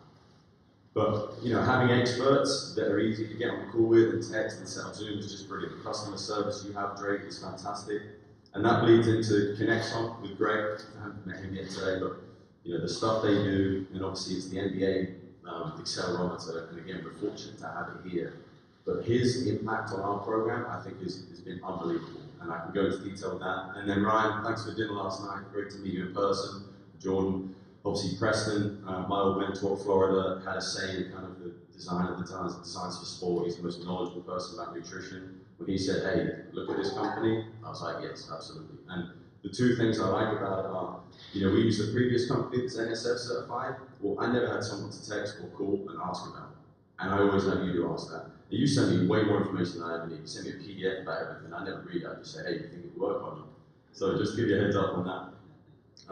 So that's that. Yeah, so I'm English. It's pretty clear to see, although some people might think Australian, South African, I'll clarify English. One of the main things I like to think about when I do my job is marginal gains. Okay, now what is that? That's British cycling back in the day, so Dave Brailsford. The thing on the left, you know, he took over this cycling program, Olympic cyclists, and they were trying to look at everything they could do to try and improve the 1%, similar to Kaizen, right? So everything I try to do, programming, you know, we got a lot on our plate, right? Programming, strength, the conditioning, the recovery, the preparation, the mental toughness, the relationships with coaches and athletes, the sports science, the research, everything, the nutrition part, obviously. You know, I try and have a Kaizen, marginal gains approach to it, and that honestly is exciting for me. You know, I don't try to be like, I just got to focus on this in the weight room. It's like, no, what are the relationships? I want to go speak to a health science professor. Hey, can we get DEXA scans in the guys? Hey, do you want to do research with our Hawkins Forceplate stuff? Yeah, let's do it. Like, let's make this job, let's max out in everything we do. I don't know how long I work in basketball. This is year 5 for me. I'm just going to try and max out. And I don't know if I've shared too much with you today, but you know, Alan just shared his summer program, so it's probably not more than that. So yeah, a little bit of programming, some nutrition, some sports science. Always interesting. Sports science to me is like, you know, you take my blood lactate, that's true sports science, but I should probably put sports science / sports technology, because we're tracking stuff. It's not like taking their blood lactate, like I say. So conditioning, I feel like it's interesting, it's important to touch on that, because you know, you report about head coaches that are like, hey, go find out what UNC do for conditioning. Or like, you know, I've had BCU, go find out what BCU do. I speak to Bruce, he's like, man, it's nothing crazy. We just practice. Oh, okay. Well, good. You know, but like the conditioning piece is so important in our industry, and I know we're strength and conditioning coaches. How many times did you say I'm a strength coach? Probably a lot, right? And it is easier, it rolls off the tongue quicker. But I think spending some time with conditioning is important. Autonomy is something I'm really big on, giving our guys. This is year 4 with me. It takes a while to get to where you can give them that autonomy, but I think that's my favorite part of this talk. So if you're getting bored at the start, you can wait till that and get excited about it. So programming. You know, this is our summer plan. You know, and when Sean was, you know, asked him what we should speak about, he said, you know, ideally a macro cycle, so I thought I'd start off there.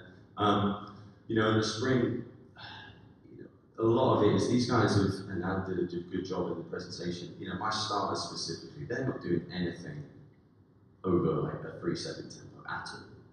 And so, because I'm trying to reduce their soreness in season, right? I'm just trying to keep the high threshold motor units relative strength. I'm not having anyone go, my first year, we beat the team away, and my head coach is angry at halftime. Guys are saying they're sore. I'm like, oh no, that's not good. On the bus comes sits next to me, hey man, I love you. They can't ever be sore again. Yes sir, I got you. So let's change up the reps. And so, but they need to get reused the tempo, right? Because time and attention and the strain and the total volume is what's going to stimulate that growth in the off season. And we're trying to put weight on these guys. So a lot of eccentric focus, reduce asymmetries, general prep phase. You know, there's a lot of bilateral, unilateral areas we can work on. Tendon health, so some isos, grip work, some prowler movements. You know, prowler movements backwards, we get the backwards prowler for sure. The side prowler is a walk. A prowler push with my guards, I kind of give them a hybrid speed strength model. And then, you know, competitive excellence is something that we value, and so it starts in the weight room. If a head coach, assistant coach comes in, they're going to see us getting after it. I think it's important. They're going to see guys with weight vests on. I just leave them on the floor, and I want to see who picks one up and wears it. Now, if it's inhibiting their bench press, I say, hey, take it off, put it back on for chin-ups or whatever. And I just think that adds the mental piece of us. You know, we semi-final, quarter-final, our conference tournament. This year we got to the final. Thank you for mentioning the fact that we lost in 4 seconds to go. That's a great start to my talk. Tyler, don't talk to me for a little bit, whatever you want. But the weight vest, I think that really helped. That moved the needle in the spring for us. The summer, you know, then we split into more specific. So guards, bigs, body comp, freshmen, and outliers. Outliers, I said, we've had athletes in the COVID year. So I had a guy that's been training with me for 5 years. He's a stud. He's going to stay at 175, that's wrong, 179, and he's just built like a freight train.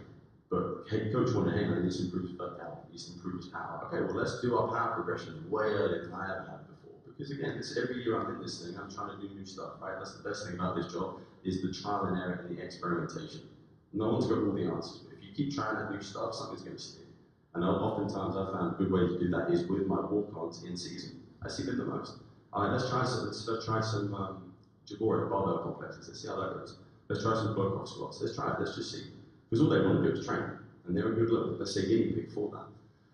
Strongman Fridays is something that I've taken from Florida, and we are fortunate enough to have yokes. We bought some prowlers.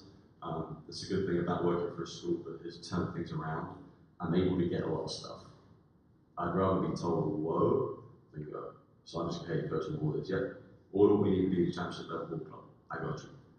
Yokes. So we got those things. We use them about 4 weeks of the year, and they're just hitting somewhere. So I probably need to get back out again, show some value for the department. Prowler reps. So now it's more competition in the summer. So at the end, hey, let's go. 10 yards, spin around, 10 yards back, bigs. You're going against each other. That's your C-series. And I also try and encourage everyone, hey, if you're not on that plan, if Prowler's not on there, you get a rep. You see it there. Let's go get a rep. Yeah, coach, I go again. Then sometimes, hey, let's go. I'll race you. Hey, you rest, I'll race you. And then you develop that culture of work in there. They've got, I mean, I'm not joking, we had hundreds of extra reps on the Prowler this offseason. And we were a tougher team.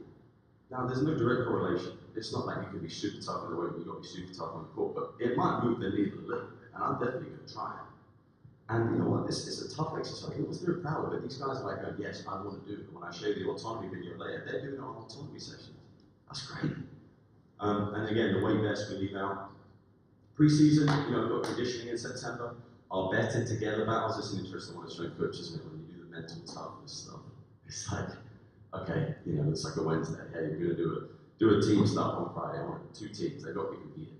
go wherever you want on campus. You're like, geez, okay, creative mind, let's go. What have we got? Tires, we got this, let's have, you know. And I kind of like it because I kind of feel like I'm a very creative person, but they're the better together guys. If you've ever seen anything on social media about us carrying ropes and kettlebells and tire flips, like, does it move the needle a lot? Hey, it's a really tough workout. You know, I'll tell you that. And it's togetherness with the team, and I always let coach at the end, he has that message when it's the end. I'll just step back, he's seen all the session. Hey man, you saw, like, this is your team. I don't need to be the one always saying this. I'm fine, completely step back. Conversion phase, October for me, that's originally, so other than this off season, my first 3 years, that's where I'm doing a lot of my clean pulls. That's where I'm doing a lot more of my gym, the jumps, my intensive jumps. I'm not doing them in the summer because they're playing pickup so often. They're playing pickup like 3 times a week. So why would I load them on jumps when they just have 5 months of jumping? I completely get away from that in the summer. And then the preseason, yeah, like let's do some stuff like that. Let's get some hurdle jumps out. Let's do stick jumps. Let's do continuous jumps. And then in season, I've split it up to high minute guys, low minute, my red shirts, and then a big change I'll talk about in practice fitness. November, December, lift when we can, non-conference. We've got to lift whenever we get a session in. Ideally twice a week. It's very rare that we haven't done twice a week. As long as we get that one max strength day within the 10-day window, I'm good with it. And then January to March, we play Wednesday, Saturday. So Monday, Thursday is our lift days. So how do I like to do it with my style? Definitely small group training. You know, Alan spoke about like you want to count every rep and see every rep, as it were. That's exactly what we've got, small group training. I've got a rack here, I'm seeing everything. I have their sheets. They don't come in, they don't look at an iPad. I've got their sheet folded up. I write it down. I've got that from Colin and Preston, so thanks guys. And they don't have to worry about it. It's an academic school. I don't want to come in and go, hey, what's this? What's the iPad doing? Hey, can you explain this to me? Hey, I'll demo it, I'll explain it, I'll tell you how many reps you got. You got 5 and a 3 warm up on bench press and pull downs, and then we'll go. Got it? Yeah, got it. So every rep accounted for, a file on every player on my desk, every session they've done in their career. So say we do incline bench press in season, the first phase, or in 6 to 8 weeks' time, we're going to repeat that phase with similar reps. So I'll look back, hey, what weight did they finish at? What weight do I think they can start at? I've just got it on my sheet. There's no guesswork. It's not like I've got the whole team and I'm coaching someone over here. We've all seen this, right? And I'm walking through the weight room and you know, with other teams, perhaps you're like, okay, I know those guys aren't doing it. I just know they're not getting grips. They're chilling, they're not sweating, these guys are sweating. It's always like the first 5 racks, like getting after it, and you're like, it's okay. So I want to have eyes on it, and having Coach Mike has been super helpful for that, obviously, because if I'm taking my strength guys, he takes the weight on, and they're rolling, because that is a rolling track. My key principle based off that, and this was a general prep phase, not this season, last season, is, you know, like I said, I've got the sheets, I'm writing down the weights. The main thing I want to talk about, I think is so important for progressive overload, is obviously the weight they're lifting. The reps stay the same. I only like to program 2 weeks at a time. I very rarely do 3 weeks. I very rarely do a deload week, unless it's an advanced method for hypertrophy. You know, it's like say unilateral stuff, you get a zoom in on this, whatever. I like to see the detail in it, I like to see the competition at the end, but you know, the progression, I want to know if we start at 60 and we finish at 90, yeah, we've improved that. And so their total low volume, right, is better. And so that's one of my things there is the micro loading, and I can tell, hey, I've started too light. Is that light? Yeah, okay, let's go. And I can just change it straight away. And then next week, I know where to start. So if I don't have that, if it's on an iPad, I think I just lose it. And I can write down all the notes I want. The player sees your detailed dribble as well. And he's got a plan for me. And he's writing it down. He's set it. And if we do a team session, which we have before practice, I put them on the racks. So I can coach, and I'll leave pens there. And hey, what did you do your second set? I did this. Write it down, let me see. And if we ever miss anything, I'll text them, hey, what did you weigh today? So I'll write their weights on the top as well. You know, if they see you in the weight room, and it's organized, and everything's set out right, and you're detailed like this, I think they're probably going to give you a bit more effort. You know, how do we split up our groups? So, again, it's kind of changed, like, I don't want to beat the dead horse, but every year I try and improve, right? And every year I try and do it differently. So even this current off-season, we've had 1 week already. My head coach texts me, hey, when you want to lift? I said, Monday, Thursday, I'm going to the final 4. Okay, well, what are you going to do? I said, we're going to do general prep, tempo, asymmetry differences. He goes, I don't want to do that. I want to do individual plans starting right now. We've got a couple of guys that, you know, maybe have an NBA workout. I just replied, sure thing.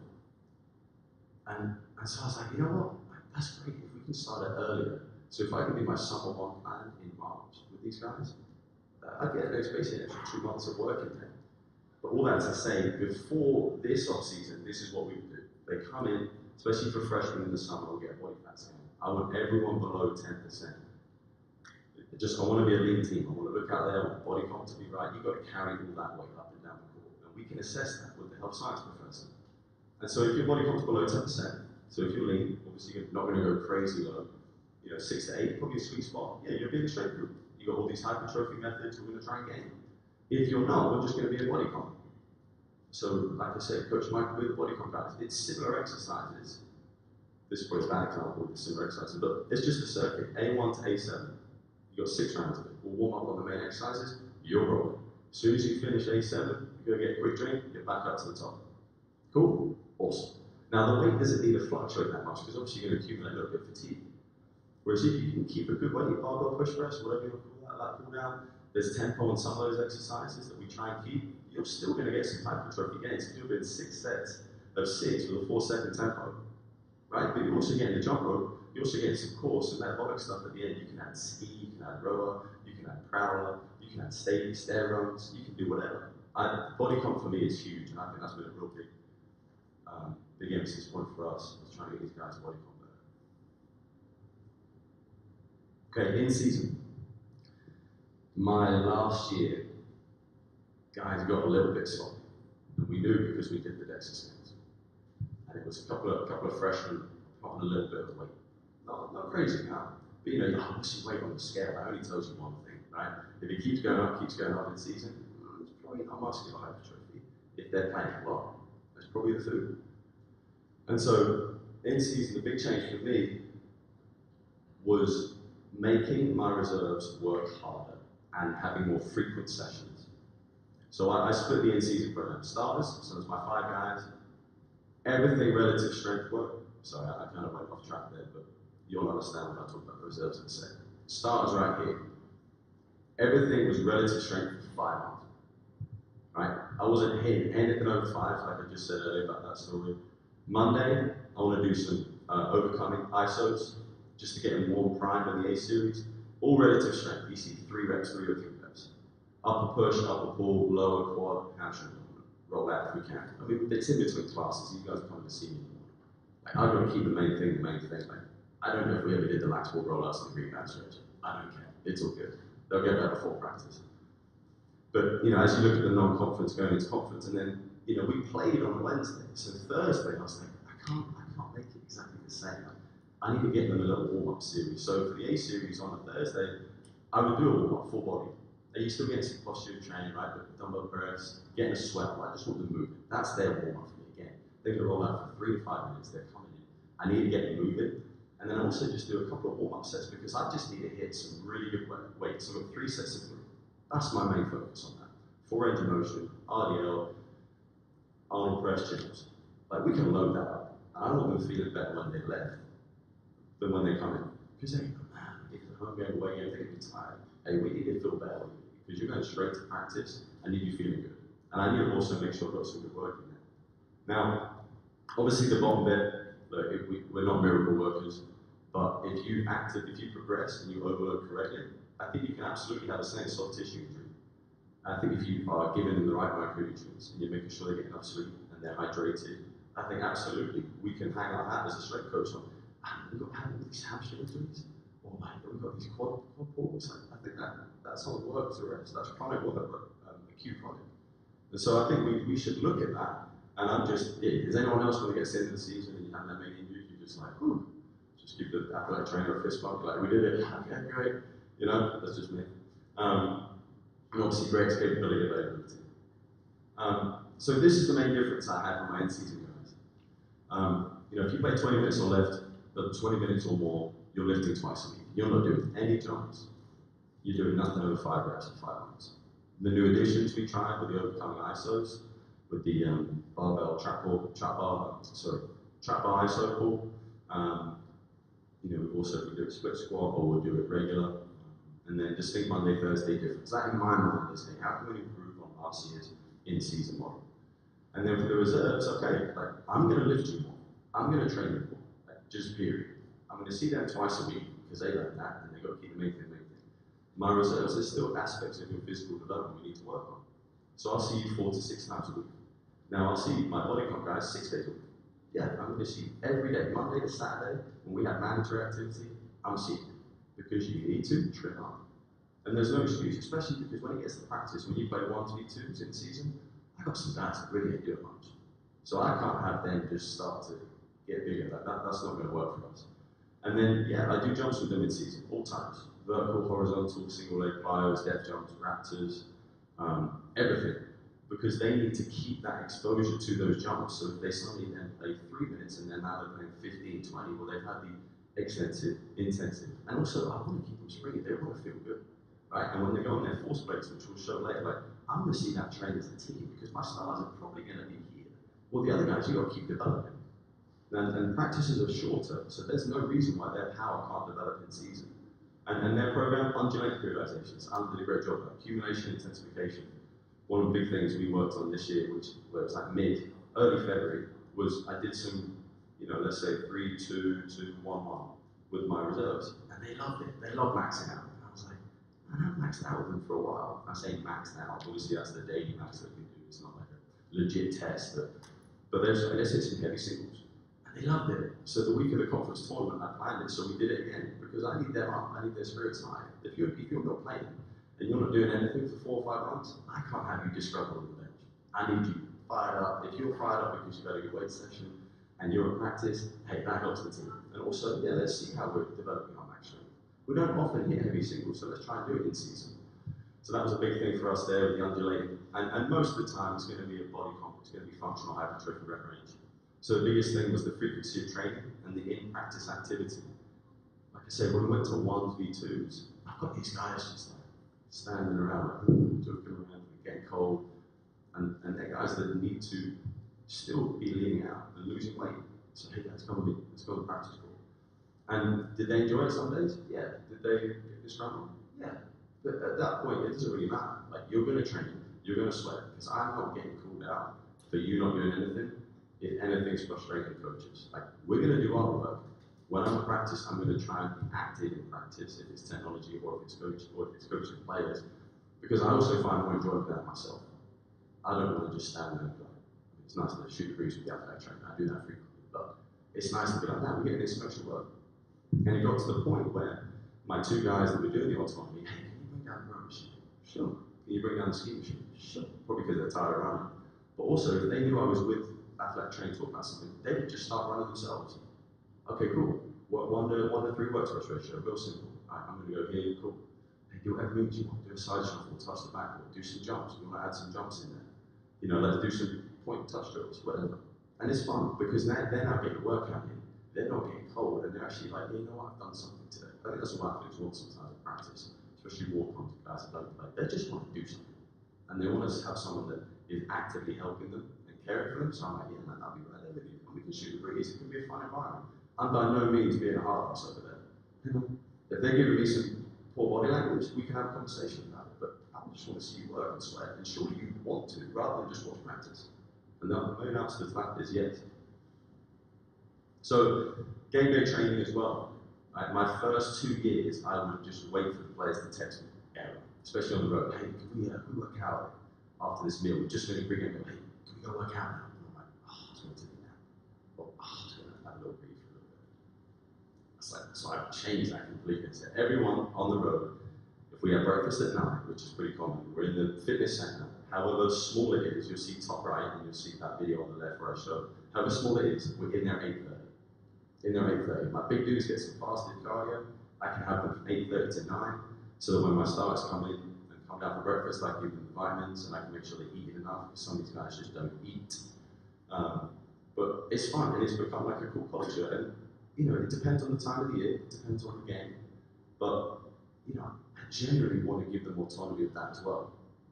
But if we have 5 treadmills, and I know my guys, we haven't had a big week of running, yeah, they're going to be on treadmill. I'm absolutely fine. I have treadmill, Versa, the elliptical, and the Stairmaster, the bike, they're absolutely going to do that.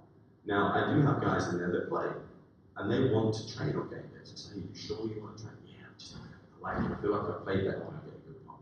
All right, man, let's do it. Now for them, I will absolutely say, hey, what do you want to work on? Just maybe some track relax stuff, maybe some like kettlebell jumps, some ISOs. Okay, cool. Tell me what reps. So there's an education piece with that as well, which I enjoy. Now if I say, hey, I want to do like, 5 sets of 12, probably not the best idea. Let's keep it short. I want you here for 15, 20 minutes. Just touch it and then go. That's all I need you to do. Just touch it and go. Get a little sweat and they're like, cool, appreciate it, coach. And then they go straight to breakfast.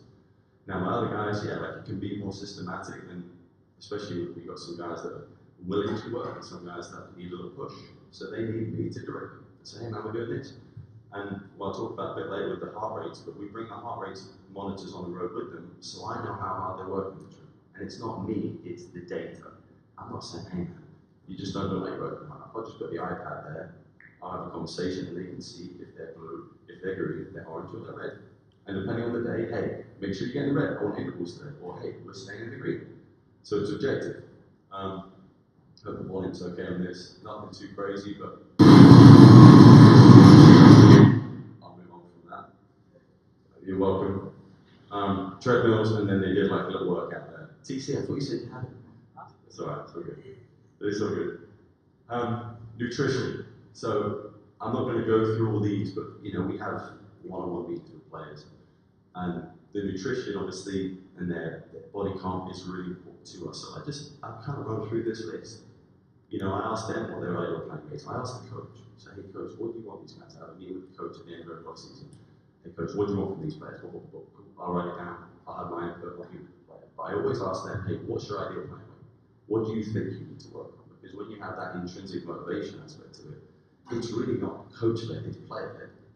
And that's how you're going to get someone to do something. It's not, hey, well, Coach Matt thinks I've got to do this or I've got to do this. It's like, no, I want to be 175. And this is what it's going to take for me to play better. Because I want to play more minutes next year. That's way better than the external pressure of me going, hey man, you need to eat. All right, you're not 175. We need you at 175. Now, obviously, Coach Ritchie's opinion matters a little bit more than mine, which is absolutely fine. Because he determines playing time, he recruits them, and he's the boss. So head coach says, I need you at 175. That's probably have a little bit more external motivation than me. I'm good with it. But the player has to have a say in their development. They had past injuries. We talk about micronutrient stuff. We had a player in my first year, he put on 25 pounds, and most of it was muscle. He was 17, genetic free, red shirt, lifted it most of the time. But when he first played for us, slight growing hamstring injuries. Did we put on too much size? Did we overdo it? Was he too top heavy? But the kid wasn't drinking. And even in season here, it's 2 o'clock, and I'm seeing him in the weight room because he has classes. You had any water today? No. Okay, right. Mike, let's get some electrolytes, let's get a water bottle, and you're going to chug this right now. Okay, so we're practicing 30 minutes, right? You understand, it's the steak analogy, right? You don't want a dry steak. I personally don't eat meat, but the analogy still holds true. You probably want a juicy steak as opposed to a dry steak. And that's what your muscle is. So if you're going to go practice with a dry steak and get even more dehydrated, something's probably going to go. And I assume you want to play tomorrow, right? Yeah, coach, I really want to play. You're starting now, right? Yeah, I'm starting. Well, let's hydrate. So that's a nice, when you work with a small group, it's funny, isn't it, our profession? The higher up you go, the less athletes you work with. I always found that really interesting. At D2, when I was at GA, I had 5 teams. And you're like, and then it's like, well, even at this level, I have 11 guys now, and I've got men's golf, right? Well, if you're Alan's, he's just got 1 team. So it's like, how can you not be completely guarding How can you not geek out with this? But also, how can you not want to help him? Right? One thing I feel really responsible for is when we have a conference tournament, and obviously we lost that heartbreaker, you've got parents coming up to you crying, thanking you for what you did for their kid. And it's highly emotional, and it's at that moment you're like, man, I serve the parents just as much as I serve the kids. When I have kids, I'm going to want to watch them play college sport, not sit there in a suit.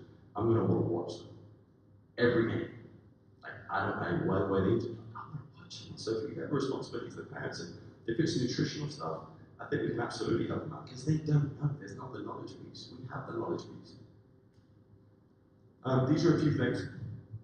So, on the left, we work with a local juicery company. Now, this is just a little story about this. A local juicery company in town, in Greenwood, great city, love it. And I'm in there one time, and the owner, you can tell she's the owner because there's pictures of her everywhere.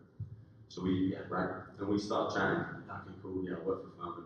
And I was, for some reason, I was like, I had a couple of business ideas, man. I was like, hey, you've got a gym like 5 minutes down the road. You should probably start putting some protein in your drink. So like, have some cold brew with this. Like, I just messaged her on Instagram, had a call. And I don't know why. I was like, let me just. And at the end of it, she goes, hey, like, I really appreciate that. Would you be interested in us sponsoring your team? I was like, yes, absolutely. Just completely out of the blue. And so, you know, then we started this in February 1 year, and then we had the COVID year.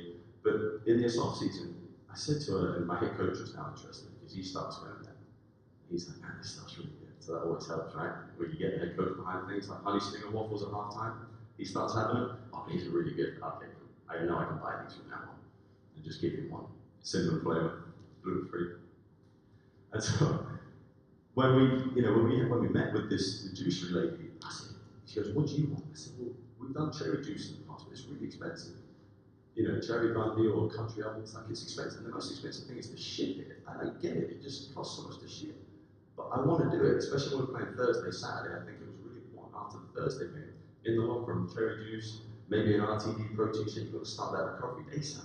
And when our conference tournament is Saturday, Sunday, Monday, yeah, I'm probably going to want to give them something, which is the point on the right. But we came up with this cherry juice. So I want cherry juice. I want it to be quality. I don't want it to be that orange juice stuff. It's just got so much sugar. I want it to be good quality stuff. Probably some coconut water for the electrolytes. And that's it. And he gave me 3 different options. One had like some turmeric and stuff. And I had the guys try them after practice. And it was not a good roll. So I said, let's just go basic. And it's way cheaper. And she put the brownie on it.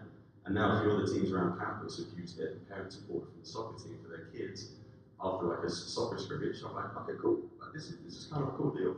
And then the other one, Be Well, we tried, because I wanted to go beetroot juice before, right? So day before, and then cherry juice after. Guys weren't a fan of beetroot juice. I think it tastes like tomato ketchup, so I can understand that. So they're like, I'll drink it, coach. I'm like, Mike, calm down. You don't need to shut this. Okay, relax. Like, just have water. It's like the morning of the game. It's all good. So we then went to this Be Well, which has got a bit of orange juice in, and some sweet potatoes. So it's got some good carbs. So when we travel on the road, we'll have that on the bus, and then we'll give them the cherry juice after. You know, with the micronutrients, this is pre-game meals. So we give the guys some electrolytes. I'll put some vitamin D in there because, you know, again, in the point of the bottom, like, I love the sun. And I'm going to want to sit by the pool, and I'm going to want to go hike, and I'm going to want to. In season, I don't even get to do that because we're here 70 degrees and sunny all the time. They're in the practice facility a long time, so they're not getting any of that, and they're not even walking between classes. They might have hats on, they might have hoodies on, so they're absolutely vitamin D deficient. And I found the same thing in Florida as what you saw, and so I'm not able to do blood tests. I tried it my first year, it got shut down. That's fine, but they're NSF. My sports director's good with it. Hey, I'm just going to get in this. I'm probably getting 5,000 IUs a day, ain't nothing crazy. The upper limit of vitamin D really is like non-existent anyway, right? I'm not trying to be a sports nutritionist out here, but that's one of the things where, you know, if you're outside for 10 hours, you're getting your upper limit. Maybe someone smart who definitely knows that. It's probably absorption, but it's all good. And then the zinc, you know, the zinc and the vitamin D were key for us coming out of COVID. Like, how can we reduce our chance of getting sick? So our immunity. Our immune health, so we have the zinc, and then the fish oil. Some players don't like to eat fish. I love fish. It's the only thing I can eat. Some players don't, right? But some guys don't like to eat it. Some guys don't like scrambled eggs. Like, we need to get in something that's going to reduce your inflammation, that's going to help your cardiovascular health. And there's one study. Don't ask me to quote it, but people trained. They had fish oil. They didn't. They improved their muscle growth. They brought on more muscle than they did. So if it can help with that, with the adjuvants like Alan said, heck yeah. And then multivitamin, that to me just ticks off a lot of boxes. You know, and I try and give them the vitamin D in the bottle so they're not taking 8 pills. Ideally, trying to do it every day. We have the pill tray in our locker room. Coach Mike does a good job after they lift. They go down to the locker room, they get a smoothie, they try and take their vitamins. I'm probably going to look into a greens powder. So Ryan, Jordan, make sure you research that for me. Okay, great. Good little plug that. I like it. So give me a good discount on that. And so we'll probably do the greens powder. And then on the right here, this is our conference tournament. So we got a new locker room space. It helps to have a head coach that has interest, like I said earlier. So we're able to get a new locker room space. Well, with that, hey, coach, what we do with the nutrition bar? Like, can we look into getting a couple of smoothie makers? Yeah, sure. So, you know, we took this on the road to us in Asheville, and it was great after the games. Guys came in, meeting space, great food in Asheville. We're able to give them a shake. And actually, in the game days, they were like, hey, you know, lunch, hey, can I get a shake? Absolutely. We had freezer in had some fruit, we had some protein, some carbs, we were put some coconut oil, some extra fats, some vitamin D, electrolytes. And in my mind, as a strength coach, I'm like, okay, cool, we've hit the nutrition for the sake. Like, this is good. Any marginal gain we can get, and we play Saturday, Sunday, Monday, I want to have it. Okay, sports science. So, the thing, how we got the force plates was kind of funny. We come back from the COVID summer, and you know, we're wearing a mask, and I walk in my office, and there are force plates on the floor. And I'm like, assistant director said, Kate, you know about these? And she's like, oh yeah, well, the health science professor was going to do research on them. I said, what professor? She goes, Dr. Schneider. I said, okay. You know Dr. Schneider. Hey, Dr. Schneider, how you doing? I'm not strength coach basketball. Can we use these? Yeah, man, sure thing. Initially, we were ferrying it back and forth, and he was like, hey, man, you can just keep them in there. Yes, please. So for the first year, we didn't have to, and this is why I'm telling you, because you'll be surprised at what your university is able to do.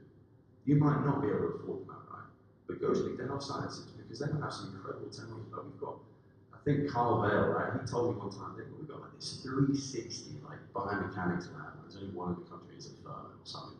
Now that's too labor intensive for me to go down there, and that's a rabbit hole I'm not willing to chase. I'm not a biomechanist. I don't know what the return on investment for that is, but you'd be amazed at what your health science department is. Even your rec center, like, if they have a VersaClimber or whatever it is, and you don't have one in your facility, take guys over there to use it if you're convicted with that. So we got them for free, and then this year goes, hey, can you pay the software agreement? So I tell our head coach, hey, these are important to us, it's going to cost $1,000, are you good with it? It's basically $500 for each year, I'm good with it. Great. So we keep rolling with this thing. I mean, then we just had delivered. And then Connexon, this is another cool thing. So, you know, we do use a lot of technology at the mid-major level, but Connexon, you know, RJ, shout out to you. You know, when we played UNCG, or when we were in the conference tournament 2 years ago, maybe 3, I knew they were using it because I see them using an iPad in the game. Hey, and he's a good friend of mine. I said, hey, can we talk about this data? So we meet him in the hotel. He's at our hotel with the athletic trainer. He's showing us how they use Connexon. Obviously, it's before a team meal. I don't know if I planned that or not, but coaches are walking through. And so I go in afterwards and happen to sit on Coach Richie's, table, and it's like, hey, so I just spoke to RJ at UCG. I said, they use this really cool thing called Connexon. Like, they use it in the NBA. Like, it's really cool how they're looking at it. And he might have said, I can't remember the exact conversation, but it was like, okay, look into that. Yeah, if they're doing it, I want to do it. Yes, sir. So I didn't have to go out there. And then, the COVID summer, I spoke to Catapult, I spoke to Connexon, I spoke to Polar about all their products. And for me, the Connexon was great because you can wear it in the game. And it's like the players don't feel it, it's not affecting their shot. And so that was something that I really wanted to work on. And then every coach's $1 million question is, I just want to know if they're working or not. Yeah, coach, I get it. And so the Polar H10s was something that we looked at doing, and you can use it with the Connexon, but heart rate, okay, they're working hard. Now there's an art to that, because in our first week of the spring off season, everyone's in the red, all right? Now, yeah, they're working hard. What's their RPE? Probably not 10, but they're out of shape. And so I'll talk to a little bit about that, but okay, this is like way too much information, I get it. Shout out Adam, Virgil for this Google Doc. He shares some tremendous stuff online, and this was just awesome for us. This is a month of counter movement jumps. The players' names would have been on the left. Month of counter movement jumps last off season, so last March, April. Because they're going into the summer training, and he actually released the document like at a good time. So let me put this in. And I remember looking at the results, and my athletic trainer was working out. I went right up to him and said, hey, I found something really good. He's like, okay, what is it? And I said, look, asymmetries. When we do it in the off season, we're doing a lot of unilateral stuff. We're trying to reduce the asymmetries. And those two guys there, as you see on the right, left or right foot dominant. Well, they're the two guys that are very left foot dominant, right foot dominant, two of my starters. So that's an issue for me. And the main thing is, it's like, I know if we do more unilateral strength work, which we've worked on, because I feel like it's very rare you can actually go for 2 feet. It's going to be a left, right, or right, left, and you're going to be at every different angle. Like, the sport is chaos basketball, right? So I was like, Nick DeMarco influence, I think he was really, and Mike Boyle, they're people I respect with what they do. It's like unilateral, okay, this is my new off-season emphasis. And I know this is going to stick because there's a lot of stuff out there. Let me do a lot more unilateral stuff. So I know that breaking the propulsive is going to get that, at least the propulsive. But my main thing was the landing. Like, look at the landing difference, 26%. You know, Drake, you might have to help me out between the force and the impulse, what the difference is. So don't ask me that at the end, I'll just forward it to Drake. But those numbers are high. I need to reduce this. And, you know, I went through the presentation with a good friend of mine. He was actually my strength coach when I was an intern at UTC. So when I was intern at Chattanooga for 3 summers, he had the job at Florida, Tommy Crane, and he got me the job at Florida. And I went through this with him this week because I was like, you know, I want to due diligence of what we're doing. And he said, yeah, but bear in mind, when they do a counter movement jump, they're just trying to get jump height. They're probably not thinking about how they land. That's a really point. So I mentioned that for sure. But this is a month's data. And at least if I can show the player, hey man, you are so left foot dominant in everything you do, I'm worried because if you go up and you're trying to dunk on someone and you get hit and you're landing on your right leg only, I just want to make sure we can protect that. I want to make sure we're doing everything we can to try and impact that. So once he knew that, well, that's crazy. And we got those numbers down. And honestly, I think it's like 1% now or something. And it might be that he's more consciously aware of how he's jumping and landing. But hey, that's half the battle. I'm good with that because right when you are consciously aware of stuff, you're subconsciously going to be aware of it as well. So when you're playing a game and you've worked a lot on altitude drops and sticking it and that rapid eccentric with double leg and single leg, in the game there's going to be a transfer. So that was something that I really enjoyed with the force plates initially. And then this is all the data we've had on the force plates so far. Okay, so pre-season we had core that didn't work, so we had to get replaced. Non-conference last year, C12, 13. Around the 0.4. Conference play when the structure of the schedule was a bit better. Off season, I obviously did not jump them a lot last off season. I think we were so dialed in on mental toughness, tempo, let's get there 5, 4, let's count the reps. I just didn't think about force plates. I didn't think it was a real emphasis point. Summer break, so we give them May off, and then when they come back for the summer, yeah, we're crushing, right? Who doesn't crush their team in the summer, right? You don't need to, but you give them a lot more volume, you're getting into them. 8 weeks uninterrupted training block. And so, you know, that's the lowest it's been. And then towards the end, when we start to say, hey, we're going to give you Friday off. Okay, cool. It's start to get coaches are relaxing, but they're off recruiting. Hey, just play pickup Friday. Well, that's not a one-on-one tournament, right? That's not a team pickup. So they're starting to recover. And the main thing I like to see was obviously when we come back in the preseason, I go, what's our number going to be? You know, what's the compensation effect? What's the training effect? What's the transfer? And obviously you see you've got those high numbers. Now I will say, if you look at pre-season and you look at that number right at the top, that is the only one on there that's one player. I don't know why. He was feeling good, can I jump? Yeah, we'll jump on the force plates. It was one of his best jumps. I didn't want to delete it, so it's an outlier. Okay, so just bear with me on that. The trend's in the right direction. Everyone else is team. And then pre-season, okay, we're getting into it a little bit, but as we pull back, as we try and get them ready for the game, you know, we start to see that, okay, it has improved. It's about 0.42 compared to, you know, 0.4. And then obviously the conference play, when we're feeling fresh, this is great. This is great stuff for me to show coach, hey, we did a great job managing their volume of training. And their intensity at practice, we reduced the load, we increased the intensity. I got to see those guys more. I jumped the reserves more, and you can see that transfer effect there. You know, I'm going to briefly skip through this slide. This is something we did with our player of looking at force plates, and one of Alex's main emphasis was, he's forced on, we need to do more speed work. Okay, we did mid-thigh isometric pull. I'm not a huge fan of that test because I don't have the rack set up, and it's just an absolute nightmare. They'll lean back, which hand is it? I'm at the wrong height. It just takes too much time out of the training, so I've stopped doing that one. In my opinion, we do squat jump, counter movement jump, and the depth jump. Yeah, drop jump. But all this was okay, player profile, what does he want to work on? What does my head coach want him to work on? He wants to play, I want him to play as fast as he can and jump better than me. And this is my 50-year guy that I changed the program for. Okay, cool. So I can show this player, hey man, all that summer training is paying off. Hey man, you hit a PR in season. You're hitting a PR in the middle of Feb. Oh, coach, I feel great. I feel awesome. And then you're doing it quicker. It's real simple.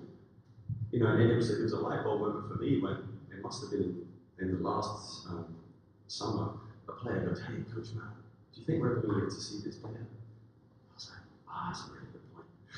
That's a really good point. I need to start sharing this stuff because we collect. And now, you know, shout out to Henry Barrera for helping Coach Mike and I now. But we have a weekly leaderboard, and this week's emphasis was on the contact time from a drop jump, how quick you can get from the floor, because that is the skill aspect. They've been doing the counter movement jump, they've been doing the squat jump, which is the concentric one, but the drop jump, they're going to want to hold all the way down and jump up. You want to hit that thing as hard as you can.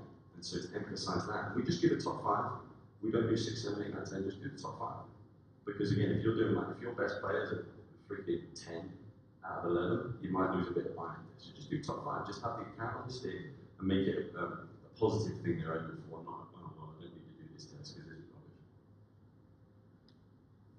And then, you know, as we've got all this data, my mind goes back to marginal gains and like sports science. And everyone you follow on social media should be like, in my opinion, should add to your development.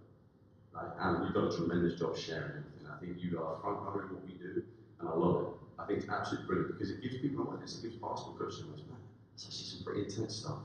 They're doing some really good stuff. It's brilliant, absolutely brilliant. The stuff you share with the food and the environment, it's awesome. So when you follow the right people, your mind can start to hopefully get a bit, stimulated. And my sports science mind goes, well, we've got Hawking sports players, we've got connection, we've got heart rate. How can we see if a player scored 30 points? What was his jump height the week before? Was he peaking? What was our practice load? You know, when we won these games, we started well. What was our practice load the day before we played? And then did it correlate to wins? And we're always trying to show value in what we do as strength coaches. So before the season started, I showed our head coach, hey, these are the day before loads, this is if we've won or lost. It's not a direct correlation, absolutely not. But the lower the practice loads, it was more W's than L's. That's what I wanted to show you. Just to honestly, that's it. You know, when we play our rival down the road, it tends to be a bit higher. Do we need it to be that high? I know we're not, but can we be more controlled? So, you know, my sports science mind went like that, and one of the things was, is there a correlation between body fat and vertical jump? There's the technical component, there's the tendon component, the muscle component, the force component, the squat jump. But hey, if you lose 10 pounds, if you lose 20 pounds, are you going to increase your jump height? It worked pretty good for this player, and I tell you what, carrot on the stick, hey man, look, this is your lowest weight, this is your PR jump. Because you've got less weight to move. And then think about that on the court, because everyone's trying to play 40 minutes. So think about that, running for 40 minutes. So this was just a cool example we had from one of our guys. You know, this is how we use it. If a player's got a wrist injury, you know, we had a grad transfer come in, a wrist injury. Okay, well, how can we have his practice load? Because he can still run. How can we have his practice load the same as the stars and the same as the main guys? So when he comes back to practice, okay, cool. Like he's actually running more than those guys. Because they'll come over, where am I at? Oh, okay, yeah, top 3, then make a top 1, make a statement. And if we send out a practice report, which I've gone away from, because I feel like when I used to first send those practice reports out the next day, these coaches, they ain't gonna click on that. They're not gonna spend the time doing that because that's not their area. Like head coach might look at it, I'd rather just text him or create a keynote slide like this with some arrows and green things, say, hey, this is what we worked on. Because it just fell on dead ears. And so, dead ears, I should say. So we just kind of took that out. But return to play, that's for myself and the athletic trainer, day before lows, like I've just said, game day +1. So if the reserves aren't playing on the Wednesday, well, we've got to do something on the Thursday to give them that game exposure. Now, does it correlate exactly to what the guys had the day before? No, but they're jumping, they're climbing, they're turning, they're sprinting, they're competing. So we'll do skill workout, and then those guys, the stars will be up with us, getting treatment, and then those other guys will play reserve game. Starters game loads. You know, this is something that's been interesting is when we play our high major teams, their game loads and their total game day loads are significantly high. Well, that makes sense, right? When we're playing Alabama, which we played for 2 years previously, that's how I got to know Mike Sloan. These guys want to get out there at 45 minutes before the game, not 30, because they're Alabama. And so it's just educating them on that, hey, we're going to go out at the normal time, you're going to get normal shots up. Because the last thing we want to do is overload them on the front end. These have got 9 minutes before the game, and then we're going to battle right at the end, and they're like, starting to feel it, you know, especially with the adrenaline and the nerves of a game like that. So start the game load is important. Most physically demanding drills. You know, I know Matt Johnson did a great job in that connection presentation.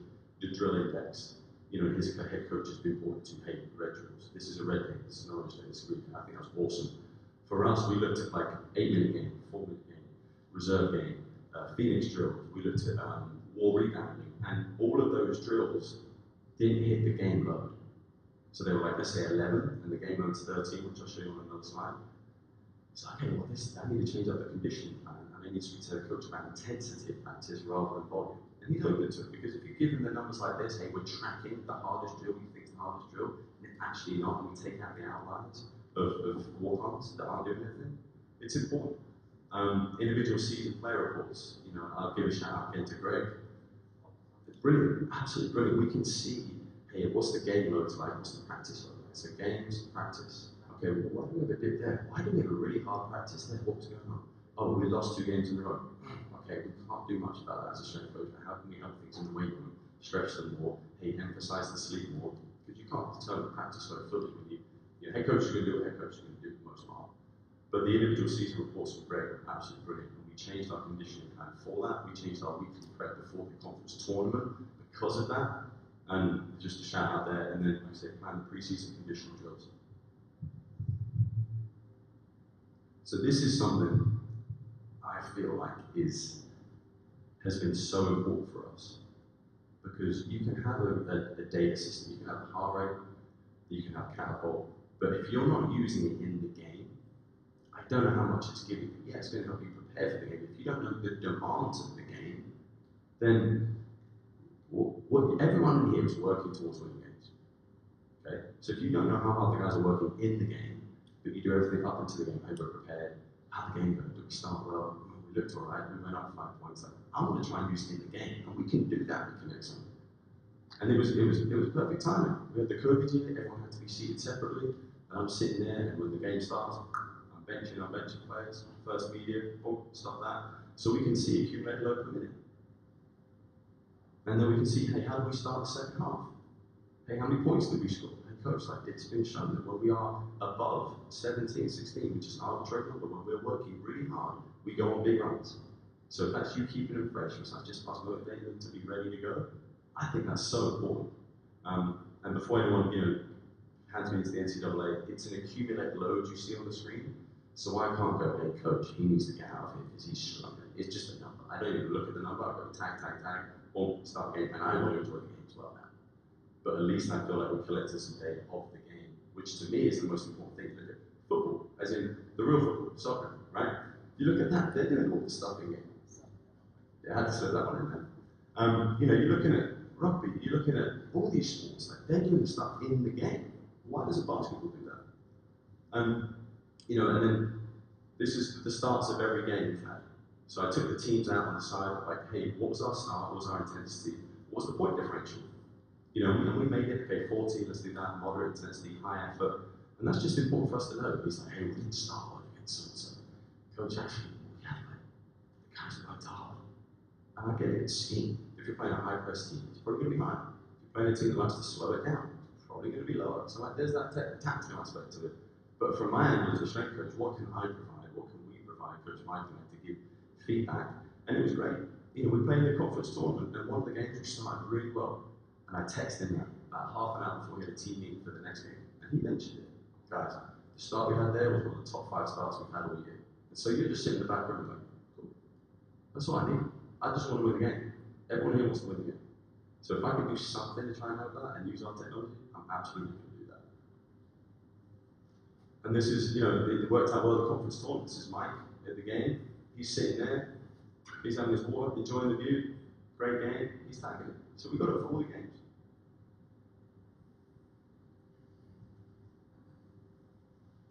So related to that, don't lose me on this slide. All I was just saying is the average load per minute in the game was about 13.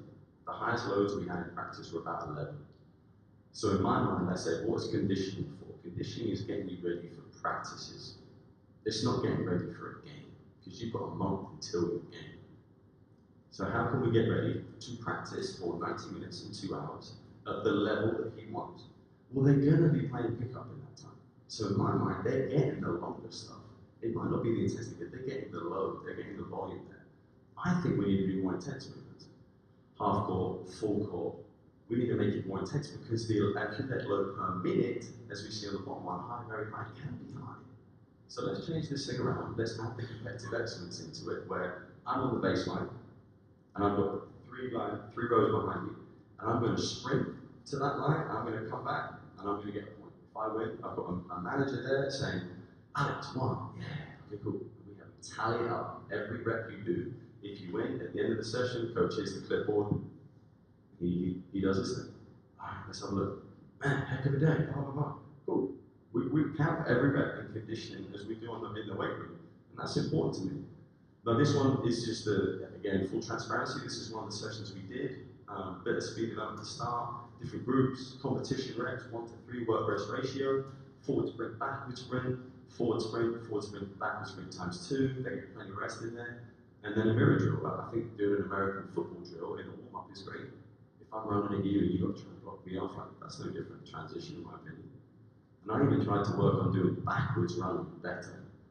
Because in my mind, I'm like, okay, if I'm the point guard and I've just scored a bucket, they're going straight back at me. I've got to be able to transition and move backwards here. And this is probably where my soccer brain got messed up a little bit. So I'm like, I'm backpedaling. I'm facing the player. Rather than like being here or whatever, or turning around. But I remember one time in practice, one of our assistants said, hey, you never run backwards, you got to turn around. Okay, I really need to look at that for next season and conditioning, because that's what we focused on a lot. But I think you'll understand what I mean by that. Like, we do so much stuff forward. If you do a forward skip, and then you say, hey, do a backward skip, they're like that high off the floor. I'm like, guys, you think about when you warm up, you're going to have to jump. I'm probably jumping backwards. You should go straight up. But some of these guys are jumping forward. Like, let's work on emphasis pushing back, because we do so much stuff linear. But that's some conditioning stuff we did there. How we use, this is the last slide on sports science, or last few, we're getting there. How we use our polar heart rates. We do not use them in practice in season for starters. Because in my opinion, I don't want anything to interrupt their shot and how they feel. It's a Monday, I don't want them going, hey, this thing's pissing me off, this thing's like falling on the floor, like, I'm good. But for my reserve guys that I know I'm going to be running, yes, there'll be 5 of them at 5 heart rates. Yeah, you've got heart rate and connection today. And they know when they're applying, we can see if it's steady state. We know when we're doing the intervals, we can see that. Head coach knows they're getting some work in. They're getting work in. They're improving their body comp with it. And we can see, I've just put the iPad there in between the 2 bikes, just put it there. I don't have to worry about it. I can get dreams, and I can be like, hey, you need to get in the green. Or hey, we're in the green, let's go. You know, it's just, it's feedback. You can't cheat it. Okay, you can't cheat that. And so we do that, and skill workouts, we have on the guys at the moment, skill workouts.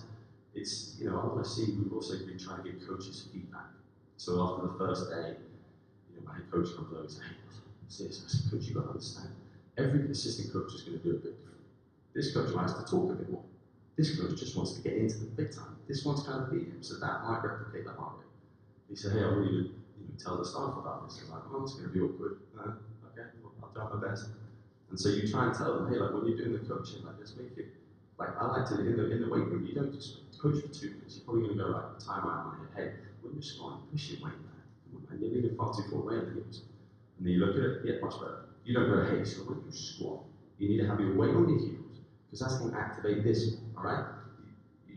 That's my worst nightmare, especially with guys you've had in the program for a while. They should know these things. So you don't need to spend 5 minutes coaching. I think it's the same with these guys. So, you know, select reserves of practice, hotel fasted cardio, like I say, lift sessions with body comp guys. You've got guys come in sometimes that don't know how to work. They don't know how hard it is to do a body comp session. They don't know what it takes to be in the weight room. So you say, all right, I'm just going to put this heart rate on you. And I want from my feedback to see if I'm getting in the levels I want as a strength coach. But is there enough conditioning? Is it too much like you're lying on the bench just doing bench press?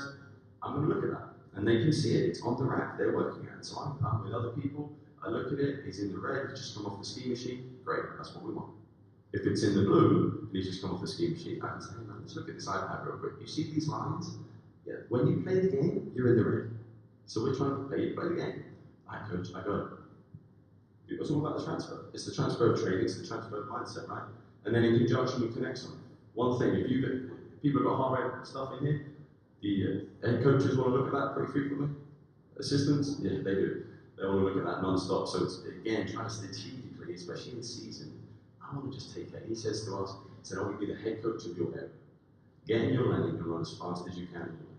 Well, at practice, I'm going to be over there in my lane, doing my thing. He don't need to see the iPad for these guys. He needs to focus on beating whoever we're playing. And I think that gives him peace of mind if I've got the technology, because he loves data, right? Coaches love data, they love numbers. If I've got technology, he said to me 2 days ago, I love this thing. Yeah, so do I. We just got to use it exactly how we need to. Because the fitter you are, the more conditioned you are, the lower your heart rate should technically be at certain workloads. So if you've got a point guard and he's doing a skill workout, he's like in the orange and he's hitting the red, he could be going absolutely hard. Like he's in better shape. So it's the education piece, which is why I wanted to make that point there. This is, I got it from Nick Potter's presentation. Now, we don't use Catapult, but I tell you, whatever system you have, it's a really, really good presentation.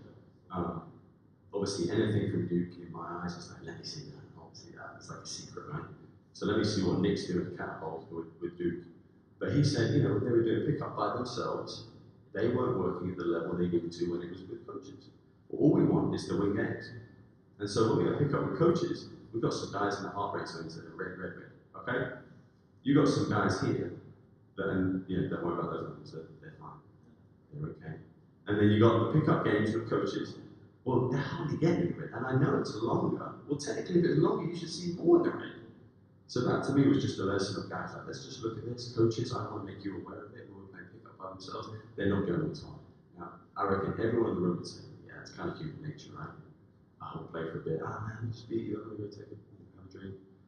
But like, if we can try and improve that, because they're going to do that, they're going to keep playing pickup. We can improve that. I think that really helps move the needle. TC, can we turn the volume down a little bit? Sorry, a couple of videos, just on the autonomy piece. Perfect. This is the last thing I'm going to talk about, by the way, so bear with me. You know, we have great kids, and is this still working? Can you still hear me? Okay, cool. Yeah, we have great kids, and I've been with them for all of them over 1 to 4 years. They know when they come in the weight room, they're running in. They know they're going to wear the same thing. They know there's no jewelry. We're listening, playing music. We're going to work hard. If there's a weight vest, I want you to pick up. If there's a power up, I want you to get an extra weight. Now, I'm sure we've all had it where we're sitting out there doing some work, and a guy comes in, hey, coach, I just finished your school workout. Can I lift? And I'm like, oh, I thought my phone worked this morning, but you did text me. Okay, yeah, sure. You want to lift right now? Okay. I want to make a point like time is important for us, right? Time is a valuable commodity. So I would love if you text me the night before, yeah, coach, I got you my back. Okay, cool. I'm never going to say no to someone training. Let's go train. So what do you want to work on today?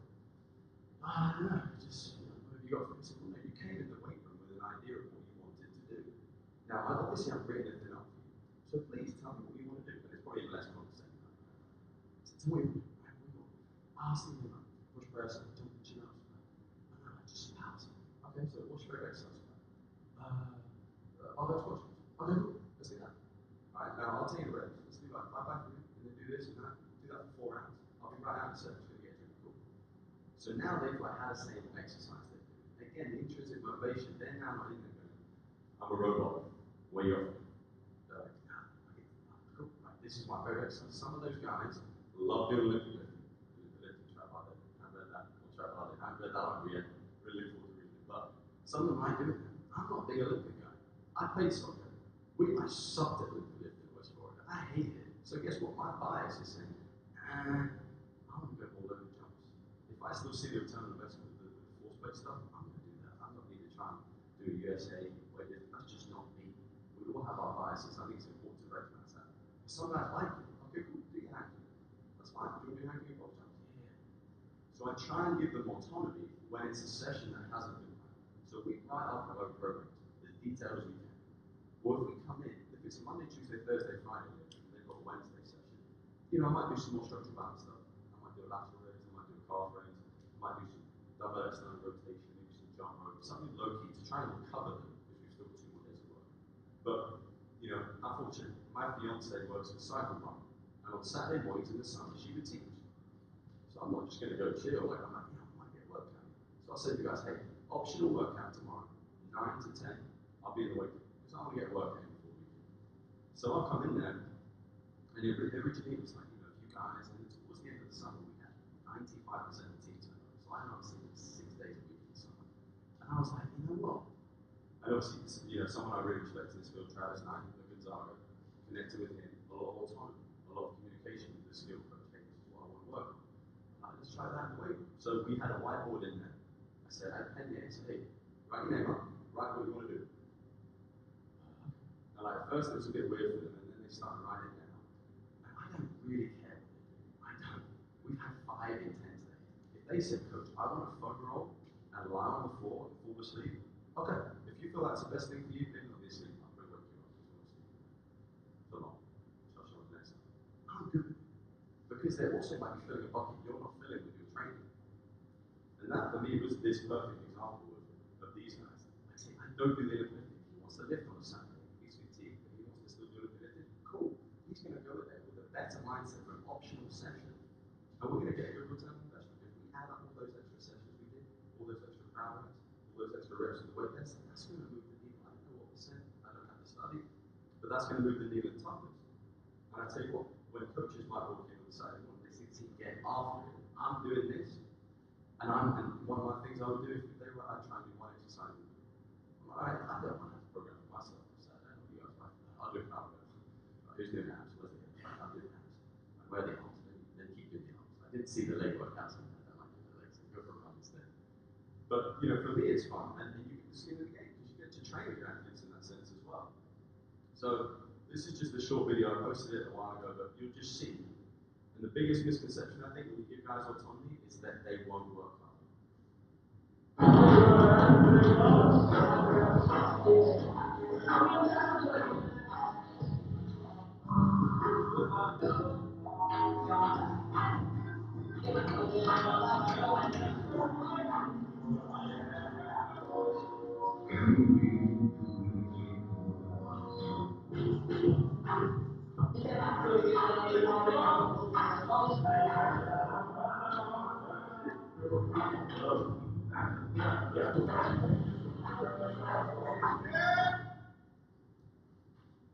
So that's on Saturday. I'm good with that. Right? I'm good with these guys swinging. I'm good with running the whiteboard. I've tried to do it where I was like earlier on. Alright, let's see if we can do let's do a 1 by 20. That's a big thing right now. Right? 1 by 20, 1 by 14. Don does a great job with that, and I try and learn from him. But like that to me is just like that's a completely different way of thinking about it. But if we're going to do this optional session, let's do it 1 by 20. Get some hypertrophy in there for sure. Probably stimulate some recovery. It's very different rep ranges what we do in a week. And then there's just no consistency. The guy might be there on the first Saturday, he's not there the next one. Just give the guys what they want to do. And honestly, it's easier for me. You kidding me? I'm not going on the Saturday, right, what are we going to do with these guys? Let them do what they want.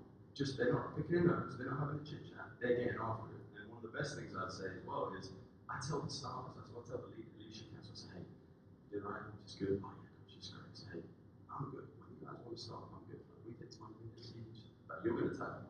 I'm not being the voice of this session. You tell me when you want to finish. I coach, I got it. And I have to remind them because I like doing that work, rollouts or whatever. And here's the thing, guys, full transparency. They might have been out the night before, so they might just want to sweat some stuff out. I don't care. I really don't care. I care that they're in there and they get an extra session and they're working hard. And now at least they've got a day and a half recovery and I can have a touching point, guys. Let's be good this weekend. Please do something tomorrow. If you choose to do anything tonight, please do something tomorrow. Hydrate, because Monday's going to come around quick. And what I'd say about the Monday, the force play, slight tangent, is our Monday jumps were worse than our Thursday jumps in season on average. Because you can't guarantee what they're doing. You can't. They might have had a big win, whatever, but the Thursday, I feel like there's some potentiation effect of the game the night before. And so they're actually doing better there, which was interesting. But this last slide is, when it gets to the end of the summer, right, I know they need some rest, especially if they've been out the night before.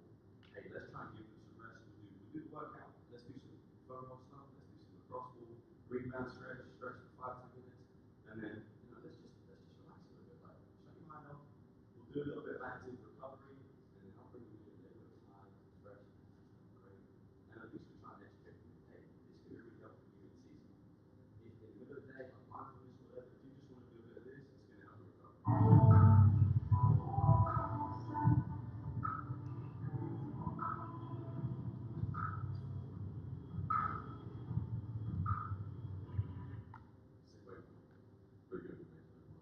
That's my office. I've always done that. So they're doing active recovery. Feel really good. And it's, I like that song. Luke, another music guy, like that massive sax song on here was really when I was a kid. But relaxing. I might play it twice. So don't listen to the lyrics. That's some low lyrics, low beat. Just relax. Just relax. It's Saturday. So we have a great week. We're strong on yesterday. Project and then get relaxed. And then we give them the shakes afterwards. They go to the weekend. They're together. It's a bonding one. Now, this is probably the best session I've ever had in my career. Right? There's probably some moments you think, that was good. Like, this was the best one in my career. And I tell you why it was the best one, because I I really, about halfway through, did not do it. And I stand here with full humility to be like, I'm good with that. Because I don't play a lick. Like, my three-point shots got a bit better. I was a former footballer, professional footballer for a year. That's my sport, okay? I'm trying to learn this game as best I can. It's just fine for me. I love to see things you do. I have no bias in what I do. Like, this player doesn't apply to me. So, I don't play when they play. None of us do. So how can we impact the game? We're trying to motivate them. We're trying to have the right attitude. We're trying to have positive reinforcement when they need it, an arm around the shoulder, half-time nutrition. This session, and I encourage them on the Friday sessions this summer, before we did strongman, we do a little bit, say, hey, with the autonomy piece, with our together, if you want to go hit that, it's not your program, I'm with it. I want to see you do that. When you rest set for 6, 12, 25, like, how do you get it? Don't just stand and be like zone down. It's a really hard program. Engage with your teammates. Go give them a high five, down up. This is the one time I'm good with everyone running around. If it comes with the CrossFit, I'm good with it because I want that team chemistry. I want to see it so coaches do it. Like, we're not rest. Like, you can rest for 2 minutes. I've got to stop watching. Let's do something. And then you might forget you've got another 6 minutes. And you'll be fine because we managed the load. But they just went hammered. And like, you see the change of those, I don't even think that person had dinner like that. So who am I to hold you back to say you can't do it? Was that 4 o'clock? Was it 4:35 with change? I'm good with that. And at the end, they would do crowd music at the end, it was like one of their favorite songs. Oh, wait, go up that one. Right? They're just like singing, I'm like, oh, this is cool, man. And they're like, they're over there hugging. And it was just a perfect moment of like, after the song, they're like, yeah, it's the end of the session. So coach said, no, you tell them all. Then they broke it down themselves and said, right, awesome job, never tie this place up to the team. But I have full conviction in our autonomy because we are all pretty stubborn. Alan, you didn't like to be told to do as an athlete. I don't really like being told to do all the time. I'm sure you do. Right? So we have to tell athletes to do all the time, every day. Do this, do it again, look, do it again, and be here this time. Like we're holding their hand, and then when they graduate, see ya. I want to educate you on nutrition. Send me some things. Let's talk about it. I want to educate you on work attitude, how important that is. So that when I want to see myself as a big brother to them, I can be the discipline guy. I can be the guy you come to and stuff. Hopefully you're someone you have somewhat respect for as your older peer. Still got some skin in the game, because I still feel young, and I still work out. But like, I want to have them take the wheel of their development, and I'm in the passion. And autonomy sessions like this for me, they're just so key for that. Thanks for your time. I appreciate it. Questions?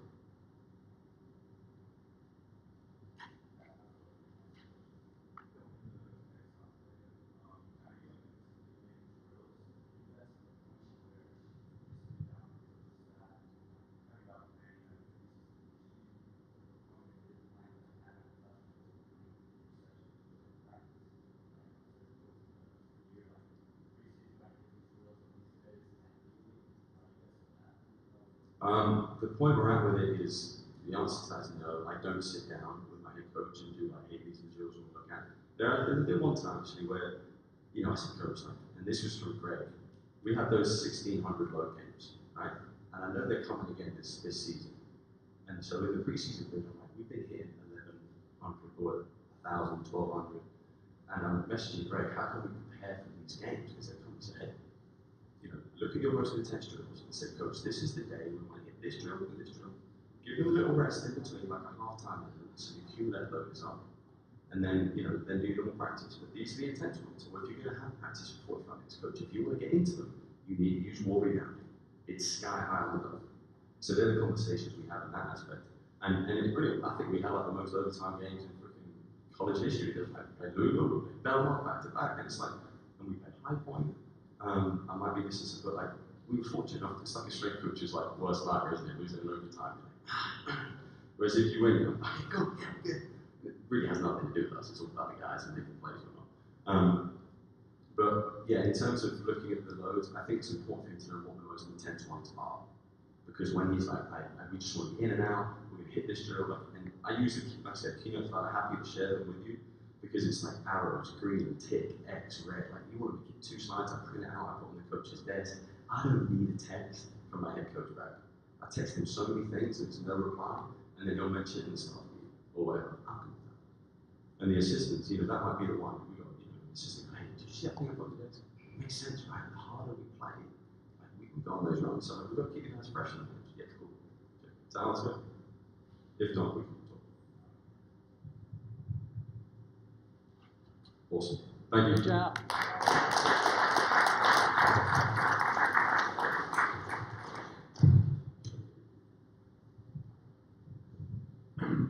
We're going to take a break right now to make sure you go visit the sponsors to make this clinic possible. But also, Polar will be raffling off 2 watches, which you have to register at your booth in order to win the raffle.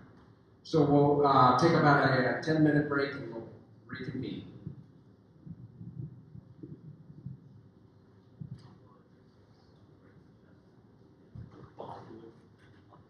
Oh yeah, please help yourself to drinks in the Coca-Cola coolers. Jared, man, this one next. Good to meet you, brother.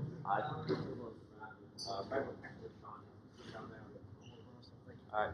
Do you need any help bringing your stuff up? No. If so, ask him. He can help you.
So our relationship with Polar spans back even over 10 years when we first started using the software and the hardware to work with our athletes.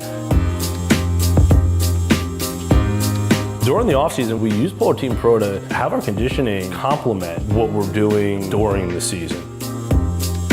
It's helped us win games, stay healthier on the field. Like I said, eliminated those soft tissue injuries with some of our skill guys, which has kept those guys on the field longer. So it allows us to kind of look at the training load by position. We know what days are supposed to be our hard days of training, and we know what days are supposed to be our lighter days of training, and then ramp up for Saturday.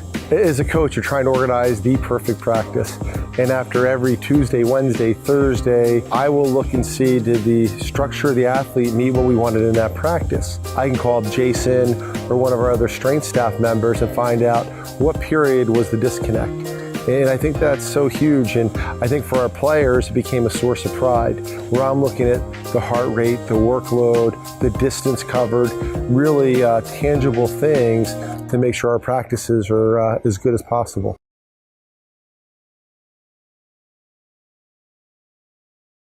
The biggest key here is that we're no longer saying what can we do, but what can't we do. And this has opened us up, and we're dreaming big now on all the capabilities that we have in this huge space and with this great equipment.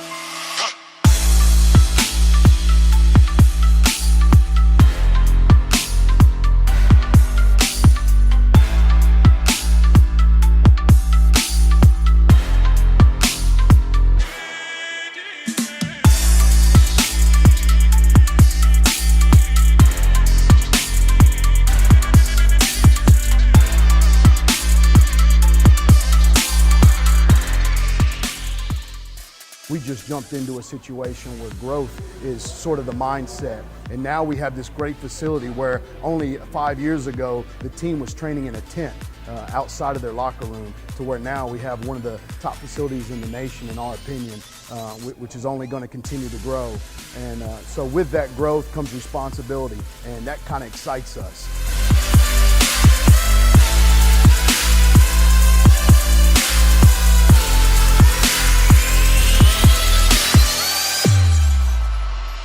And they see it when they walk in this room. They know what other schools have, and they know that we've stepped up to that level. And I think that that they see that, and with partnership and Hammer Strength and all the equipment that we see throughout the room, and the guys understand the significance of the top flight equipment that we have. And I think that really changes things.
At Catapult, we believe in the transcending power of sport.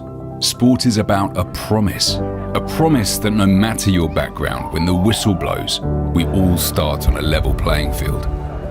A promise that what truly defines us is hard work, grit, perseverance, and humility.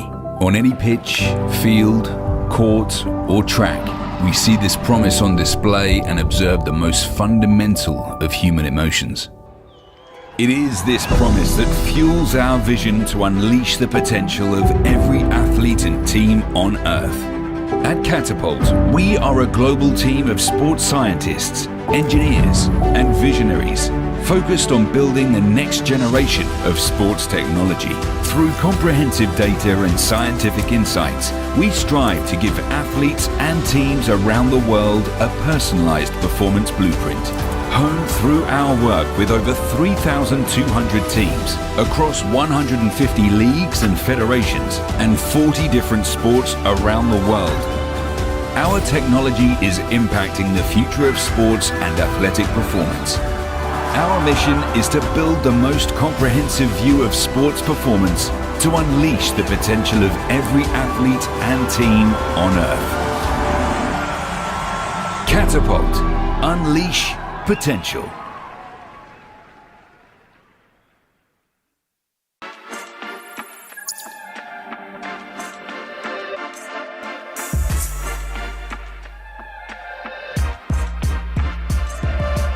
What I love about the technology is you are no longer going off of feel, you are going off of fact. You look at the demand of college basketball, the amount of stress that's put on a player's body.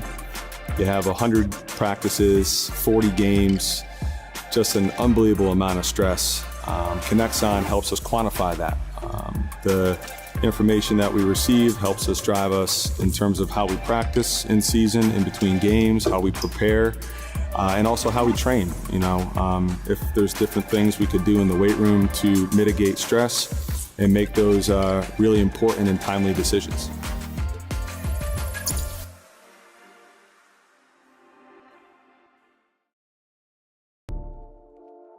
We all train with a destination, a game day, a personal best, a stronger you. But without the proper tools to understand performance, we get lost along the way. Train smarter, smash PRs, and reach your destination with Perch. Engineered at MIT, Perch uses small and mobile 3D cameras combined with machine learning to analyze movement, and deliver metrics that matter most. Better understand fatigue, movement quality, and performance capabilities instantaneously, and make adjustments as you train. Perch collects data, outputs it in real time, and stores it for later analysis. The user-friendly interface is built to seamlessly integrate into training sessions. The small footprint is compatible with any weight rack and installed in minutes. No wearables, no tethers, no interruptions. Eliminate guesswork, train with precision, and achieve your goals. Compete with yourself or with friends and teammates, and increase motivation rep after rep and set after set. Used by the world's most elite athletes and teams to optimize performance. Bring your training into the light. Stay stronger, healthier, and more motivated than ever before with Perch.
Let's dive into the General Power Report. The General Power Report is a 5-minute test that records power for every major region of the body. The test consists of bilateral bicep curl and tricep extension, bilateral chest press and row, bilateral vertical jump. Then we change to unilateral bicep curl and tricep extension, unilateral chest press and row, unilateral trunk rotation, and lateral bounds. When you finish the test, there's a shareable PDF that you can email or print off from the system. The test consists of a color-coded power map that shows you where you're weak and where you're strong within each region of the body. Colors that are more red indicate higher power output, whereas cooler colors indicate lower power output. You can see a breakdown of your power output for each region of the body on the right. Look at the bar to indicate the power output for the bilateral movements, and look at the half dome to see power output for your unilateral movements. You can also see the difference in your power output between your unilateral movements by looking at the percentile differences on the right. At the top of the page, you can also see the summative power imbalance of your entire test. Any range between 0 and 8% is considered normal. You will also see your Proteus score. Your Proteus score is a power to weight ratio indicator. The higher your power to weight ratio, the better. In the intra-body power analysis section, you can look at push to pull ratios, upper body to lower body ratios, and unilateral to bilateral ratios. The second page contains stats, definitions, and explanations for all the metrics on the first page. The General Power Report is a great tool for assessing athletic potential.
All right, our next speaker is Dave Richardson from the University of Arkansas. Dave is a native of the state of Louisiana. Did his bachelor's and master's degree at Northeast Louisiana State University, which is now, doesn't exist, it's University of Louisiana at Monroe. His first head coaching job was at Nicholls State. From there, he went back to his alma mater to be the strength coach. And from there, he went to the University of Miami of Florida. And from University of Miami of Florida, he went to Ohio State University, and they had a very great run there. And now he's having another great run at the University of Arkansas. I had the opportunity to visit with Dave, but he was at Ohio State. He does a great job. And his experience, his age, advice will be of value for all those in attendance. Dave Richardson, University of Arkansas.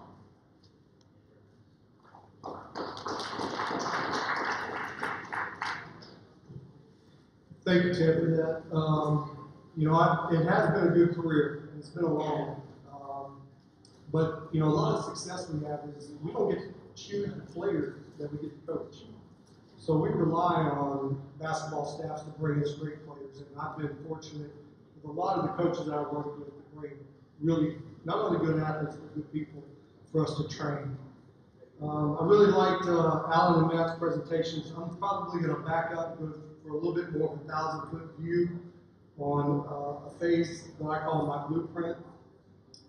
It is good to be back in South Louisiana. I actually met my wife down here.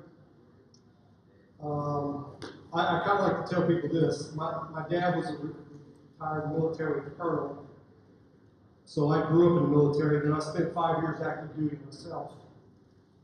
And I've been a strength coach for 30 years, and I married a Cajun girl. So my whole life has been defined by conflict. And I think you guys, Claire, you probably understand that.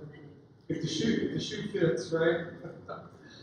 So I'm going to talk a little bit about a blueprint of maybe a phase that we go through. And I guess I can change this. It's kind of interesting when I was at Ohio State, the staff was let go, and I had a chance to go across campus and work for another team. And I had been working with nothing but basketball for probably about 16 years. So it was good in a number of ways. I went to work with Ohio State lacrosse. And it was actually really a good time for me because those guys are a bunch of meatheads. And I had been around a group that actually loved to be in the weight room and train. So it reinvigorated me a little bit, and I had a great time while I was there. Matter of fact, I picked this up from the head lacrosse coach. And I tried to come up with a good acronym or something, and it never really worked out. But this is what this means. Prepare, attack, assess, feedback, fix, and repeat. And all these are kind of defined stages of what I use through whenever I go through a program. And this can work in not only, the lacrosse coach told me he does this for a game. They prepare, they attack, after it's over, they assess, they get feedback. And so I said, well, if that works for a game, I can use that for a training cycle. You can use it for a week. You can use it for a day. We have a new head coach at Arkansas, and he takes notes during practice. I used to have my practice plan for the weight room, and when the session was over, I'd take notes, but I always waited until it was over. And I would see him just scribbling during practice. So I said, that's probably something I need to start doing a little bit more of, is taking notes actually during the session, so I won't forget anything. So I've started doing that as well. It's funny, there are a lot of events. We have a young intern who was telling me about this girl he wanted to go out with. I said, well, look, here's what you need to do. You need to prepare, attack. After it's over, assess it, get feedback, fix it. If you like it, repeat. If not, move on to another one. But for a lot of things, this particular this works. So as we get into probably our preparation there's a lot of things to look at, prior cycles, and I will tell you this, the number one thing we start with is our personnel. Last year we had 1 freshman, well 3 freshmen, 2 of them were walk-ons, 5 transfers, and 6 returners. So if you're a strength coach for a basketball program in this country, and I haven't called you yet about a transfer, I will be calling you, because we hit the transfer market really hard, and I got to give credit to our coach. He says, hey, Rich, call the strength coach. If he likes him, he works hard, we can move forward. If he says he's a dog and he won't train, we'll just take him off the list. So I give him kudos for that. So if I haven't called you yet about a transfer, I will be calling you. But so we look at our personnel, who's going to be coming in, who do we have returning, training ages, and goals of what we're trying to do. It's all part of the preparation that we go through. So once they're all there, we have to kind of test them, see where we're at. Everybody does the combine stuff. We look at measurements. Even back in the day, I used to take a tape measure, girth in different areas, just so I don't do that anymore. I don't know why. I just don't. But testing strength, movement. I should have added force plates on there. We're doing those now. And kind of like Matt was talking about, I've been in this business for a long time. Before there were even computers in the weight rooms, I'll tell you how long. But it's good to have a lot of young strength coaches around that actually help guide me through some of the things like that, because I'm still learning. We learn every day. If you don't keep learning, then you're going to end up going the wrong way. So we test strength, we test movement, see what the needs are, and DEXA scans for body composition as well.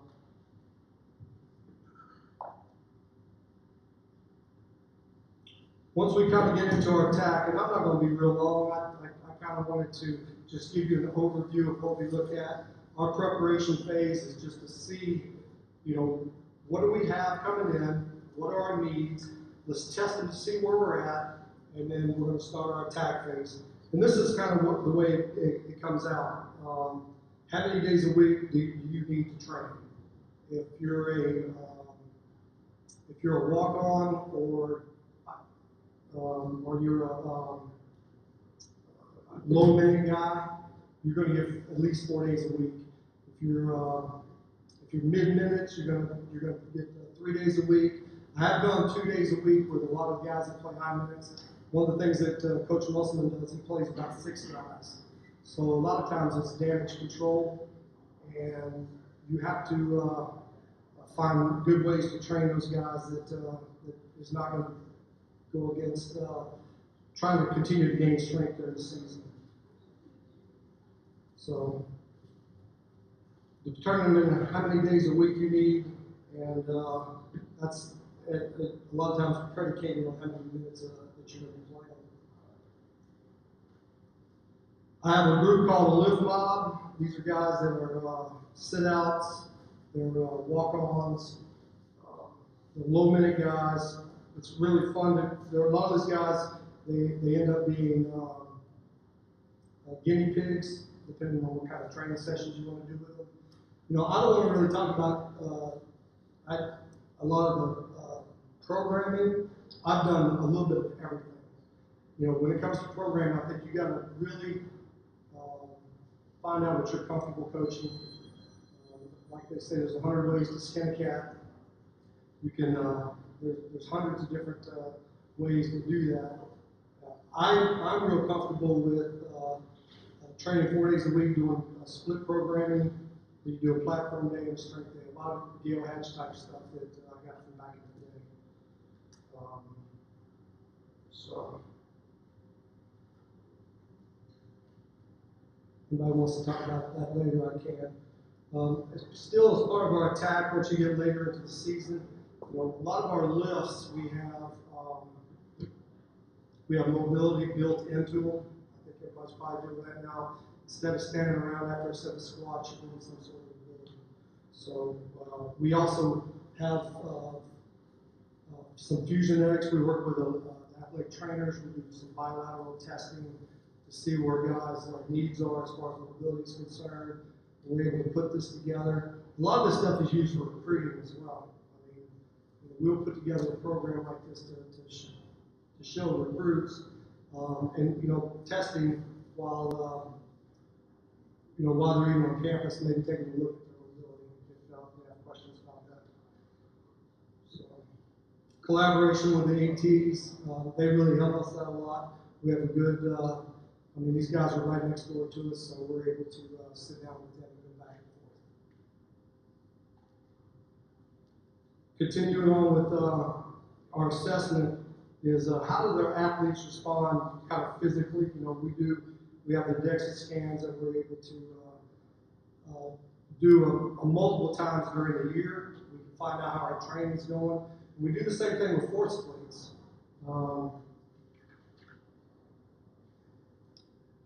But and again, everybody's talking about kind of how diet works along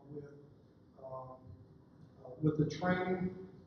This is great feedback for athletes because they can actually take a look at each. It was funny, one guy that used to love to go in the gym, and he would literally shoot threes for 10 minutes before he took breaks.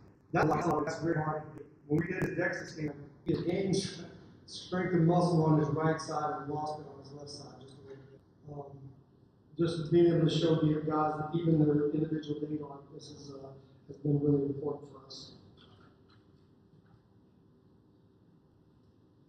So continue to assess where we're at. We do the GPS. I've used both systems. They're both really, really good. Again, you just have to find out which ones you like. But how coaches, do they, some of them will. I think you got to kind of talk them into it. Our coach started coming over to me during practices and asking where we were kind of low-wise. And I thought that was a good thing.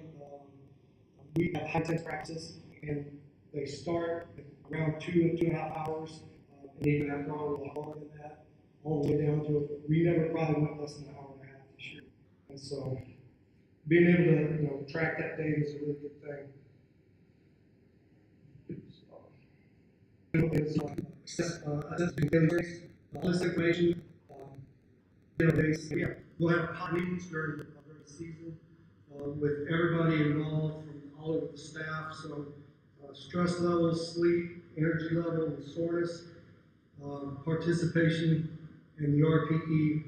RPE is really hard if these guys don't understand. I'm sure y'all deal with that. I have a guy that puts down an 8 or 9 every day.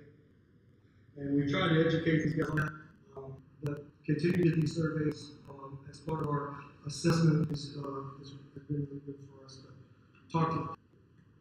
So force plates, really good for return to play stuff. Well, what I like to do is put these guys on force plates on Monday, typically after a day off. So we'll play typically on Wednesday and Saturday. And on Monday, we'll get a good day on them. And then we'll test them again at the end of the week. Usually after a game on the day, after the next game, just to see where they're at. Are they adapting? The amount of practices they've done, that's not an interesting data. I thought we were completely overtrained. Guys would go through dips, and near the end, they would start gaining the momentum back and their strength and their power. And so the more research we did on it, supercompensation, I think, is a real thing. And our guys kind of got through the dips on it, but getting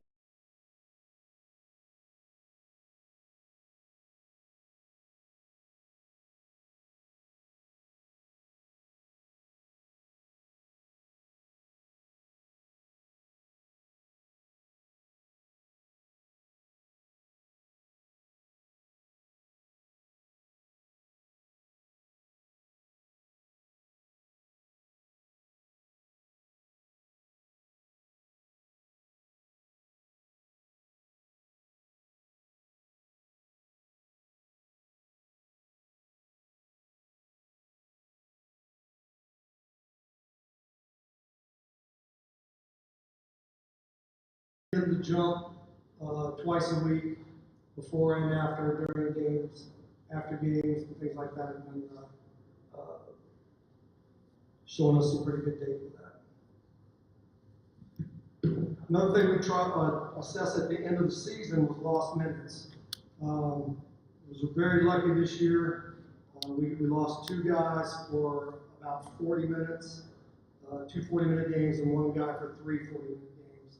So if you're not assessing the minutes lost and even the trends, when we sit down at the end of the year with our athletic trainers, we start working through each individual guy and the injury trends that we see. I was able to come up with some trends in basketball and see where most of these come from. And so this gives you great information on areas that you really need to concentrate on. Matter of fact, our 2 injuries this year were both ankles. So again, it's just an assessment at the end of the year that we're able to take a look at and help the athletes when we need to show them extra things they need to work on. Part of the feedback that we'll get, we're in kind of this point right now in the season. We're in a feedback period. We've done a little bit of the assessment at the end. I will be able to take 10 to 15 minutes with each athlete, sit down with them, go over kind of the whole season with them. It's funny because when you get all the transfers in, Al and I were just talking about this. With 5 transfers, 4 of them grad transfers, these guys have been through a lot already in their 4 years. They're coming to your place really to kind of get their shine on for 1 year and see if they can make it to the next level. So sitting down with them before, talking about their needs, what have they done in the past, their strength coaches.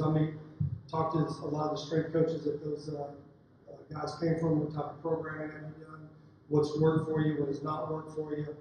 And then again, at the end of this, being able to sit down with them. One guy told me, I've already sat down with a couple of our guys, that they weren't able to train very much in the season, maybe once a week. So the amount of stuff that we did this season actually helped him all throughout the season. So getting feedback from a lot of the grad transfers has been kind of an interesting part of it for me. Sitting down with the athletic trainers, looking at, because we spend as much time between us and the athletic trainer than anybody, and they're real talky in the training room, right? Our trainers, they know these guys, everything that they're doing. So being able to sit down and talk to the AT in our meetings about each guy individually and what are they seeing as far as the season went. Sitting down with coaches, this thing could be a little bit different for you, especially if they're not really tuned to what you're doing. But at least figuring out with them, the guy started out moving well this year, ended up not moving as well. Seemed like he was not quite as explosive as he was at the start of the year. These are all good feedback points for us to go back and look at our training model to see, where the gaps were in our training. It's never going to be perfect. If you write up the best program and you start to implement that, coach got mad at our guys one day, put them in weighted vests for practice during the season. We had a game coming up in 2 days, and we practiced for 2 hours in weight vests. And so, we were supposed to squat, a decent percentage that day. So what do? I've seen people that try to maintain that, but you can't. You have got to be, as we used to say in the military, you've got to be gummy, you've got to be flexible, you've got to be able to make some changes on the fly. But getting feedback from the coaches about some of the things like that has been very important for our feedback model. Looking at your program, you can, like the lift mob guys, I'm able to retest them during the season. We'll max out in January. That way we can, if that program worked good, if I wanted to try a new method, we've done everything from weight, 5-3-1, we've done all of it. I'll do it during the season with those guys. I don't care if they're slow in practice. I don't care if they can't move in practice. But at the end of it, we'll do some testing. And if those guys came out with pretty good numbers, that's something I'll even take a look at for postseason training. The pod meetings are always interesting. We have our doctors in there. We have a guy from coaching the basketball staff, academics. And what we started to see is, if a guy's having trouble academically, he's having trouble on the court, he's got some mental issues. I mean, it all kind of works together, and that's when you can talk to the parents. I mean, there's a lot of things that you can do, but having that information, especially if you have a good relationship with some of the parents. But we get them calling us all the time. About you guys, but collaborating across the departments has been a very good thing, and it's interesting that you see guys doing great in the classroom, he's doing great on the court, he's doing great in the weight room.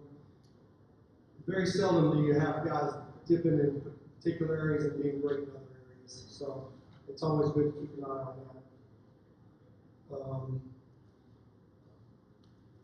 The fix, you look at the weaknesses, the feedback, and to make it better. We take all these things back from the very start. The PAAFFR, the prepare, attack, assess, feedback, fix, and then the next one will be repeat. But it's taking an overlook, 1,000-foot view of what we do over a phase and how it's implemented. I've done all this before, and you probably do this as well, but you don't name the stage. And I think it's important that you do that when you say, hey, look, we're in this fixed phase, we're in the assess phase, and each phase is defined. I think it's important to do that. But we're kind of in the feedback phase right now as I go back to Fayetteville next week. We'll be able to sit down, talk to each guy individually, talk to the coaches. We'll get all this information. We'll sit down with our strength staff in the weight room. We'll go over it. We'll figure out ways that we can fix what we just went through. Our next phase will be a postseason phase. For how short that's going to be. The guys will go home for a couple of weeks and then come back in the summer. They will have at least 9 new guys coming in, and I'll probably be calling some of you about your transfers here. So I know it was kind of short. I didn't want to go long, but that's kind of the circle of what we do. You guys do a great job with your teams. It's funny, all the transfers I've got sophomore transfers, juniors, I've had senior transfers. The work ethic on the guys that I have had coming in has been phenomenal. Techniques have been really good. So I know our business is in really good shape. I've been doing this for 32 years. There's nothing I'm going to sit up here and tell you guys that's going to change anything that you're doing, I don't think. But I can tell you the way I do things. And this is a very important part of me being able to look back at the end of a semester and a phase and to assess what we've done, look at the outcomes. If it worked, great, continue on, make some changes. If it doesn't work, you got to get it out and find other things that do work. And that's why, I'm listening to Coach Bishop, trying to figure out some stuff. Hey, I may be good for giving some weight releases. I don't know. Some of our guys, just being able to get them in a full squat is sometimes hard to do. So even body weight. So anyway, that's all I have. I wanted to take some questions more than anything. I've been at this for a long time. I've seen a lot. I've been around a lot of great young coaches. I know that's how I know our business is in great shape because there's so many good young coaches out there. And I'll be honest with you, with the way things are going these days, with transfer portal, NILs, I'm kind of glad I'm on the backside of my career. I'm going to leave it to you guys pretty soon. But aside from that, I'll take some questions. Questions coming in.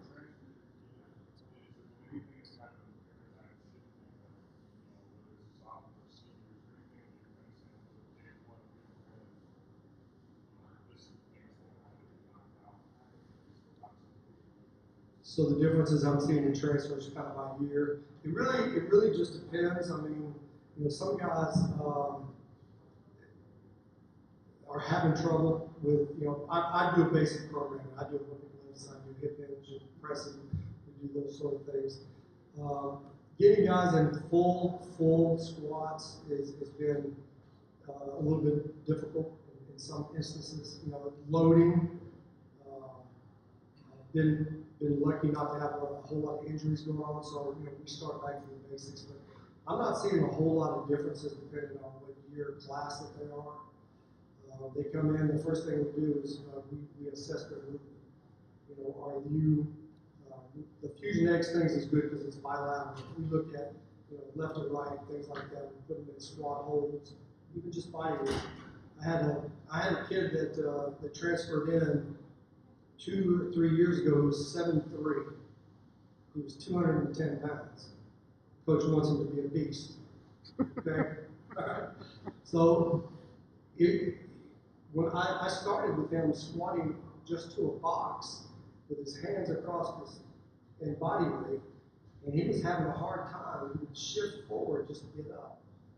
And so, then again, I got a kid coming in this year who's benching 300 for reps. He's putting all this stuff on social media about his bench press. I haven't seen a bar on his back yet in any of those social media posts. So we'll see how that goes.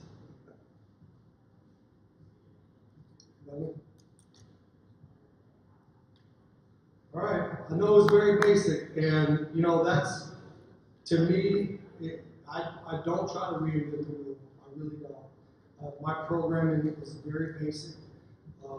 We start with high reps and finish with low reps.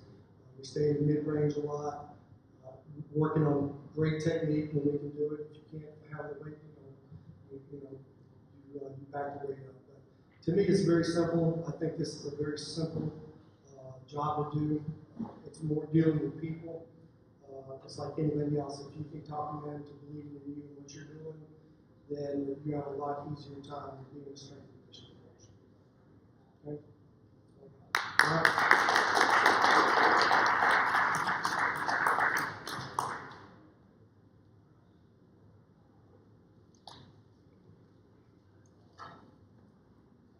Actually, I got a few questions for the coaches in the audience. Some of my travels, I've asked other strength coaches at the collegiate level, what are some problems you're running into as a professional? I said, well, the NIL is a little different. They go, well, what do you mean? I said, well, what do you mean? They go, well, they get done with our workouts, and then they got to do their own for social media purposes, market the brand. Because we're concerned these kids are just doing way too much. We have more overuse injuries over the last 12 months than we've ever had. So I ask you, are any of you running into that situation? Matt? We don't have many guys in NIL. We gotta ask Alan. Have you had any issues with that? What's that? The guys that are doing their own workouts after your workout, so they can post it on social media for NIL purposes. Maybe not for NIL purposes, but I've seen it because of the social media aspect of it. Yes. So Alan, are you running into that? Yeah, we got a whole bunch of guys in Houston that are like workout guys, and so you do. Look, I don't ask questions. I don't even answer to. I hope they're all making a lot of money. I stay very hands away from all that stuff. When you see them doing this stuff, I'm just happy they're doing stuff, right? So it's kind of like Amazon. It's like the autonomy thing. If that's what they feel like they need to better. Hey, have at it. Big deal. We have more guys doing the on-court skill stuff. And then when they go home for the summer, I think we'd be fooling ourselves if they were doing everything to the letter that we're doing anyways. So I think the biggest thing with that is I just don't stress. I know we're doing something, and if I see the work with somebody, I can reach out to them and say, hey, this is what we like to run this one. I think the biggest issue happens when you get some zealous people, and they're trying to set records to get these guys ready for June, not knowing that May is the only one they have off. Essentially all year. I don't let it bug me at all because I know they're doing something. I'm just trying to knock out guys before we can make the ones I know in the football arena that have had that, they're just trying to make sure, they can't discourage it, but they're just trying to make sure they account for that actual workload, to put it in for some of their personal management efforts. Yeah.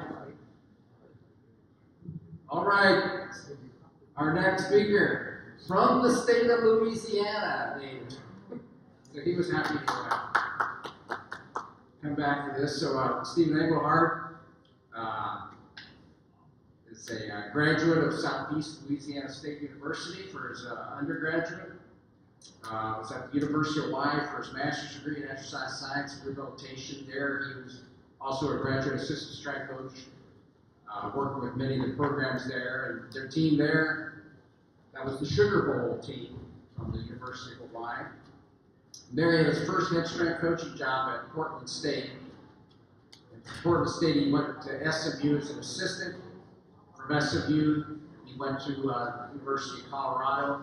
And now he's been coordinating the director for the basketball program there, Olympic sports as well. Does a great job. I'm friends with his brother, who is identical twin brother. He's the strength coach for the Washington Commanders. So I gotta make sure I stay with them. So Steven's gonna do a great job. High energy guy.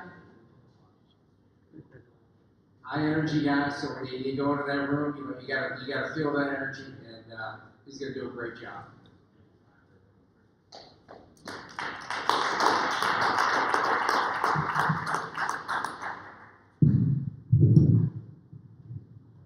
Yeah, I'm glad to be back. I ain't gonna lie. It's been a while. I love it here. Love Louisiana, love the food. Just glad to be back. Today's presentation, we'll be talking about off-season consideration, training considerations, and it's don't get blinded by the light. Listen, we all get blinded by the light, but at what cost, right?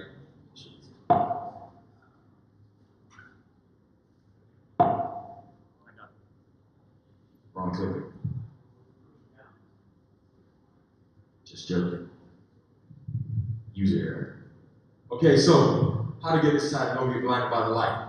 But the 35th time watching The Greatest Showman with my two daughters, my wife. My son is playing NBA 2K, coming upstairs every 5 seconds, telling me he scored 25 points like it's a real game. Okay, so 35th time, I'm singing and dancing. All right, I'm still not blinded by the light. 45th time, no lie, every time I came home, I'm watching. Still singing and dancing. 55th time, I go down the rabbit hole. I get blinded by the light. I stop singing and dancing, and I'm like, this guy, Hugh Jackman, I want to know what Barnum really looked like, my man. Okay, he was a good-looking dude, had a mouthpiece, could get any lady he wanted. Okay, I mean, he sold ice to Eskimos and fire to the devil himself, and they were coming back to watch the show over and over and over again. And I feel like that's what we do sometimes, right? All of a sudden, I'm like, nope, well, my man just had a mouthpiece. Because sometimes what we see, what we get, the programs ain't really what reality is. Brings me to social media, because that's where I get it from. Social media. We all get blinded by the light by social media. And I mean this from every coach. What's the new trend going on? Now, I'm not here to bash social media. Everybody says their parents, coaches, they got knowledge at their fingertips. They can do anything they want. Google it, go to Instagram, influencers, blue check marks. Why didn't you like it? I don't know, right?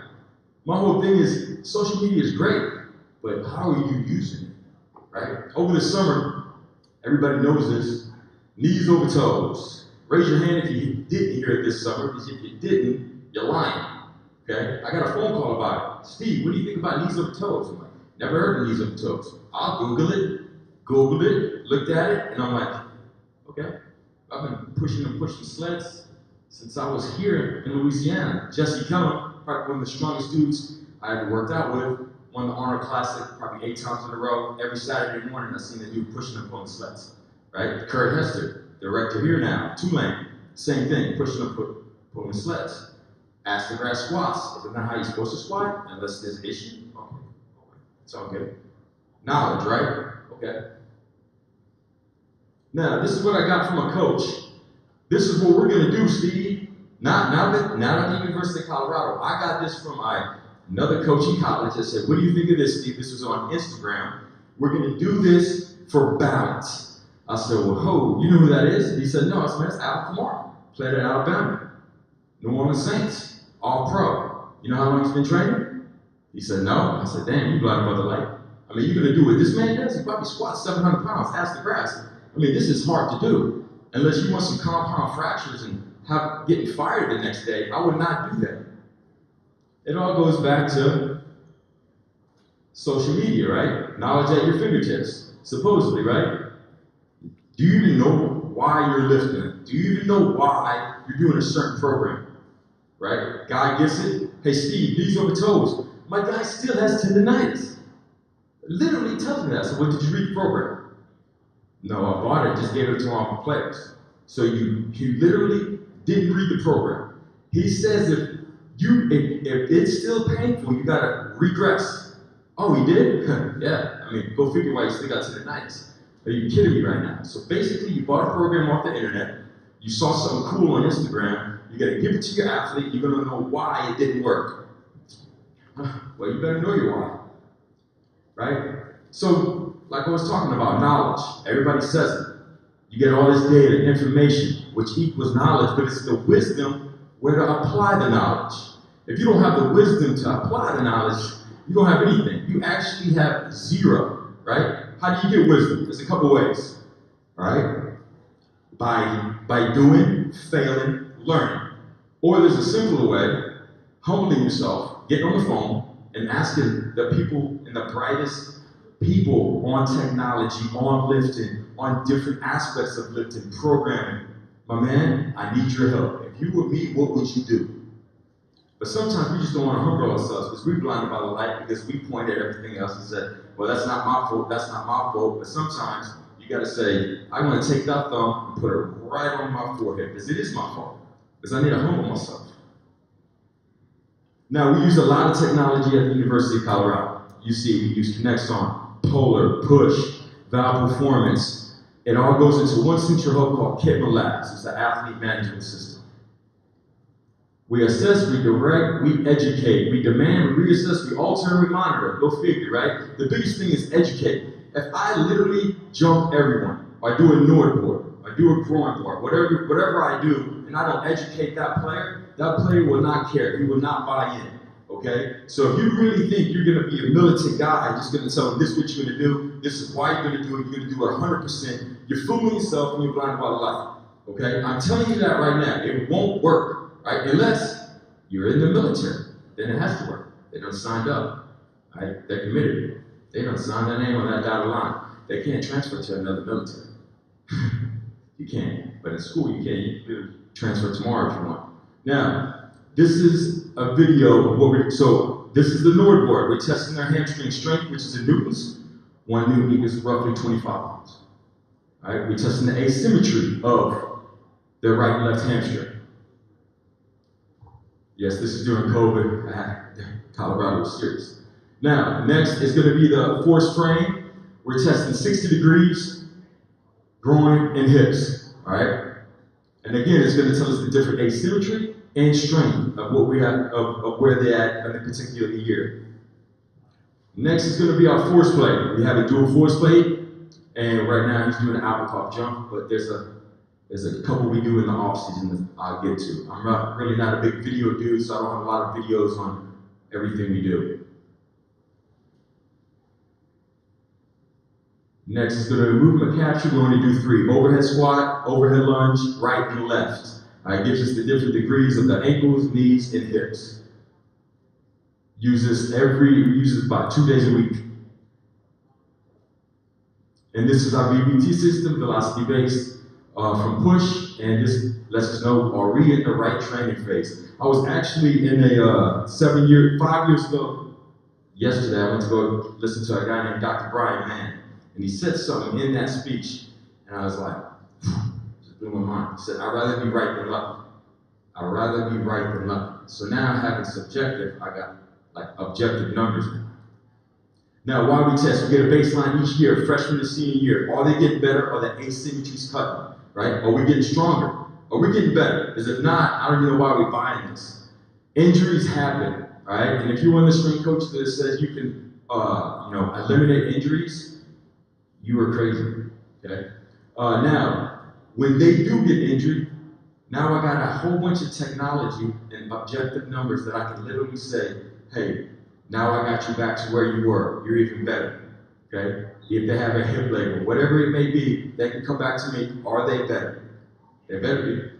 Strength, power, and asymmetry. Progress through the year, the whole year at Colorado. We test all year. So if they're not getting better, again, we have to dial in. Everything goes back to the athlete management system. So if I say, hey, if it's soccer, whoever it may be, why aren't they getting better? Let's assess it. Let's get these athletes better, because it's not about us anymore, it's about the athlete. And it gives us great training feedback for the coaches to benefit the student athlete to adjust the workouts. Now, the force plate, these are the 3 off seasons. We do a counter movement jump and an iso mid-thigh pull, right? We get our dynamic strength index, and it gives me 3 levels, right? Do I do strength, power, or recurrent, right? Listen, everybody in here had a freshman. Like, you needed this to tell you that a freshman came in at 6'9", 180 pounds, needs strength, right? Like, I needed to tell you that. Like, this little force plate needed to tell me that. Go figure. 6'8", 180 pounds, you're like, dude, I already know you need strength, right? But now, I literally have the numbers when he's looking at the juniors and seniors, and they're doing some cool stuff because they've been there. I can literally tell them, this is why. This is with their numbers when they came in as well. This is why they are where they are right now. They actually listened and performed. We do a drop jump 30 centimeters, gives us a true RSI. Somebody's like, why would you want a better RSI? I'm like, less ground contact time, and jump higher. Who the hell wouldn't want that in basketball? We do a 10 hop test. We do it, take the best 5, gives us a little bit of readiness score, and it allows us to know when they're on the court, when they start jumping a lot, landing, which leg is actually landing more, taking off more concentric, eccentric. Helps us out a lot when we're doing our plyos. Now, NordBord force frame, this is how we apply it. I see a lot of people taking data and having the data, but I get a lot of questions like, how do you use it at Colorado, right? So we take it, NordBord, 10 to 15%. We retest every 4 weeks. We attack the deficiency in the warm-up. So if you see the warm-up, our warm-up, you might come in there and you're like, this looks like a cluster. Holy, this dude has no command of the room, right? Wrong. It's not about me sitting there saying, this is the warm-up, it's on me. Because everybody needs something different. You can't take 2 people in this room right now and tell me they need the same warm-up for everything. And if you can, I'll be very shocked on that.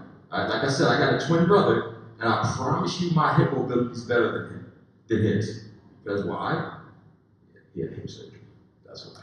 Now, I know when you read like the NFL or the NBA, the different asymmetries, they might say 8.76%. And I'm like, 6-7%. I literally capped it at 10%. Why? Because it's easier for the athlete to understand. It's easier for me to educate the athlete. That's why I do it. Now, 15 to 25%, we retest every 2 weeks. We attack the deficiencies in the warm-up, as well as in the strength program. So yes, everybody has a different strength program, right? So if one hamstring's stronger than the other, why am I still doing a heavy-ass RDL? If I am, I should be fired. That's stupid. I need to correct the deficiency, okay? So I'll probably go into a what? Single leg, just blew your mind, right? No, we know that, but now I have numbers to prove it. Now, over 25%. I call the PT, and I call the AT, and I say I need help, okay? Because I don't want to be that guy that says I can do it all by myself, get blinded by the light, and hurt an individual. Because over 25%, we have a major issue, and we need to fix it ASAP. Now, this is an example of what we do at Colorado when we put it together. We go through whoever has the NordBord and the NCAA, we get their numbers. Again, we don't know what teams they are, what athletes they are, we don't know. But right now, all I know is we're 84.7% above the NCAA average in strength, right? I know for a fact we're 87% for asymmetry, meaning our team total is 2.7%. You say, hey Steve, was that always like that? Hell no.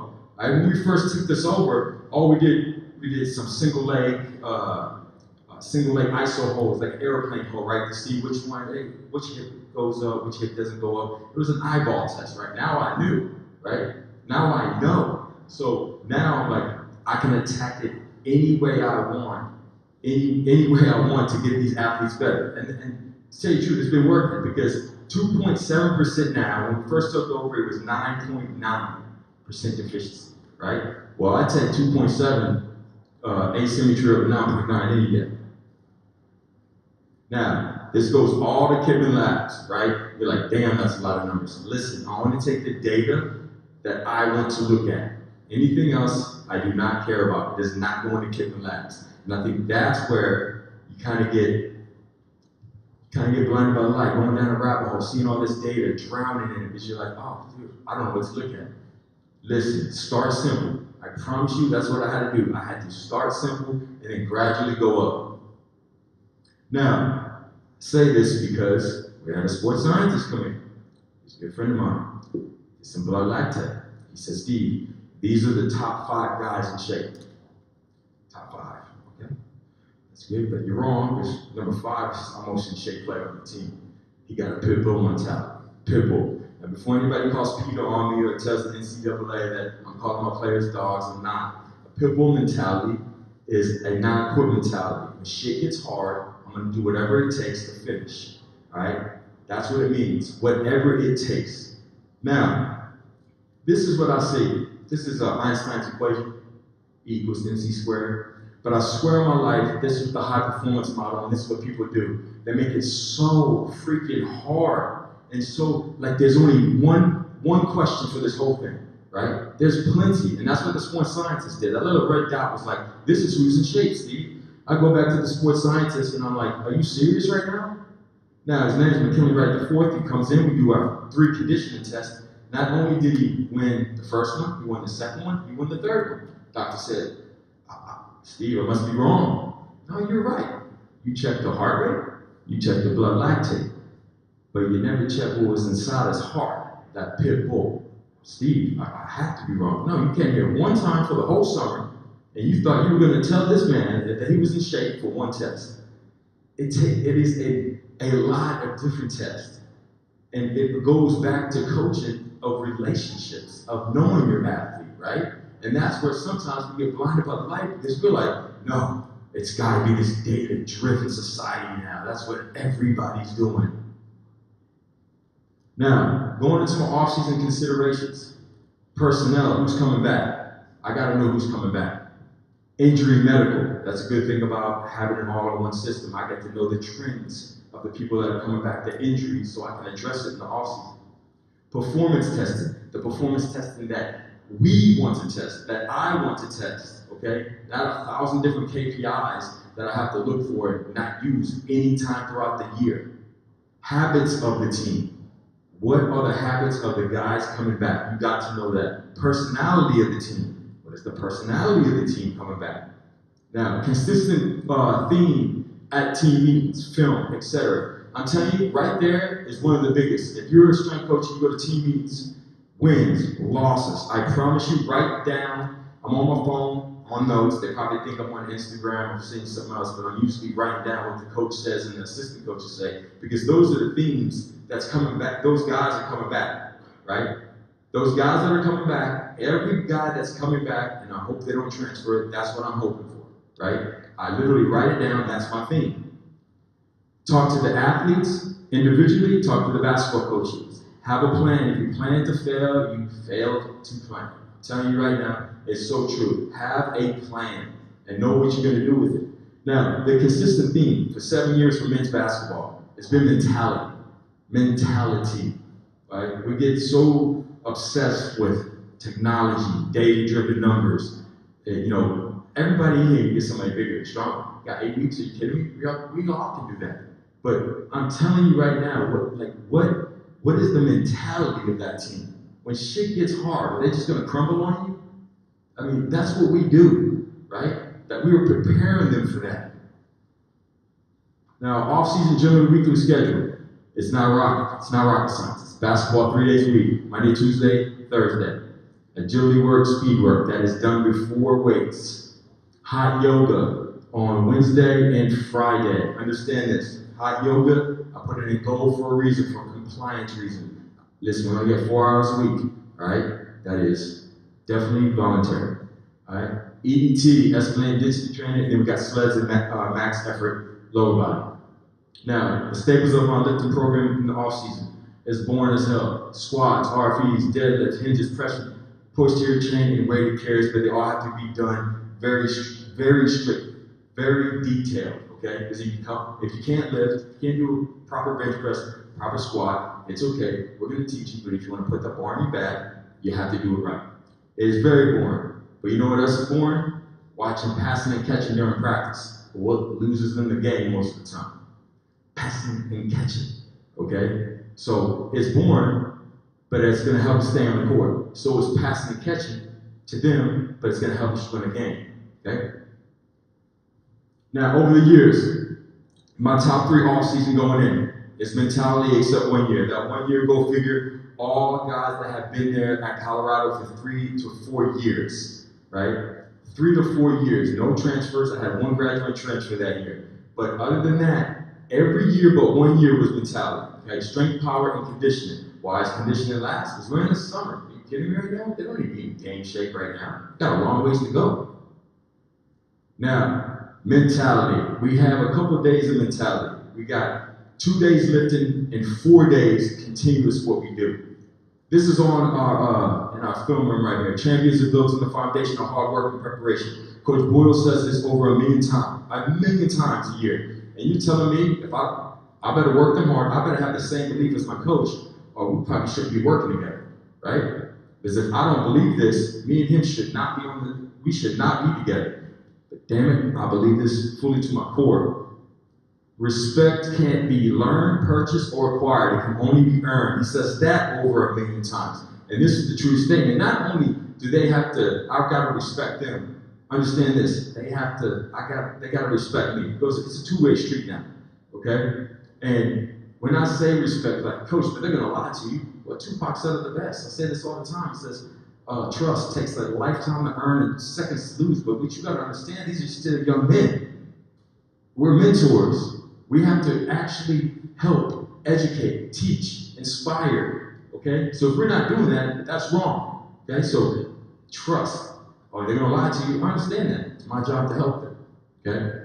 And there's a proverb that says, I'd rather be slapped in the face with the truth than kiss on the cheek with a lie. Understand that. So when something pops up, coach, how was that? Sometimes they think I'm an asshole. Because I'm really direct and straightforward with him. Like, that sucked. That wasn't good. It looked like he didn't even try, right? And it could hurt them sometimes. But I always say the truth that hits the soul is the best truth. Winners focus on winning and losers focus on winners. This is so true. Every time after a game, I go in the cold tub, hot tub. If we're home or we go away, or we're away, we have a recovery room. Here we are. It's always the freshman that says, Coach, can you believe that referee made that call? I'm like, oh, that's why we lost? And here goes the juniors and seniors. Oh shit, here comes Steve again. Like, that's why we lost.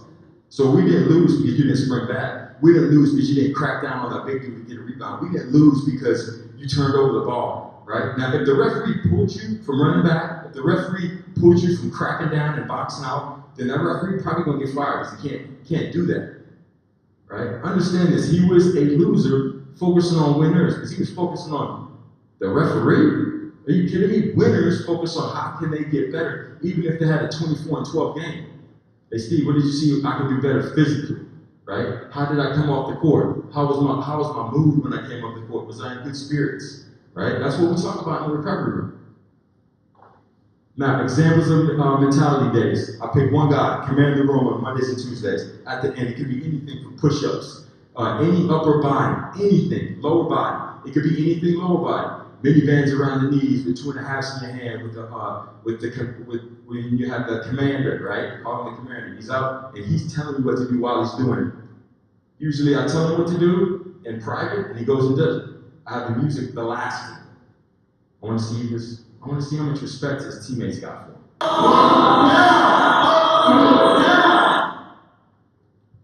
It was loud. So, what you gotta understand, this is a great one right here. Right? He was a great leader. Like I said, I didn't film a lot. Right? Now, I had one guy, every time we did some kind of circuit, sleds, whatever it was in competition, always lost. He never cared. So I put him in front once. It didn't go too well for him. Now, anybody in here have a big family? Raise your hand if you got a big family. Damn, the dinner table sucked, didn't it? So, let me tell you something. I stand them up, I turn off the music, and I say, hey, why didn't they listen to you? Sat there, nothing. Went to the first guy. Why didn't y'all listen to him? He didn't want to say anything. I said, we say family every single day, after practice, after weights, and we're going to sit here and not be a family now? Not on my watch. I came from a big family. That dinner table, you get roasted on. You better have thick skin. I said, now tell me how you really feel, son. He said, well, coach, I didn't listen to him because he made me lose 2 weeks ago in EBT. Okay, that's a good start. Let's go down the list. Now, like I said, when the truth hits your soul, it's different. It's different. It's like my twin brother telling me, man, you got small. You ain't big no more like you used to. Shit hurts. All right, I'm not gonna lie. I just like running now. But anyways, besides the point. I'm sitting here, and the kid looks at me. He's crying. He's literally crying now, waiting in my office. He said, damn, coach, I didn't know not trying so hard, my guys won't respect me like that. I said, what do you think, son? Come on. You gotta earn that respect. Just goes back to that quote. You gotta earn their respect too. Go figure. Not another day he lost, right? Not another day he tried his ass off. Every single day after that. And that's why we do this. We do it every single day for 8 weeks on Monday and Tuesday. Different exercises, but this is what we do. Now, escalating density training. This is day number 1, y'all. So this is a Thursday, but my mentality day, number 1. It's invented by Charles Staley. Do more work than last time. I love this day. Work capacity, hypertrophy strength, create a competitive environment. You teach them how to win. You embrace the culture. It is so funny. I wish I could have some video cameras in there watching the freshmen go against the seniors day 1. They just get whooped. And they're like, I ain't ready, coach. I don't know if I'm built for this.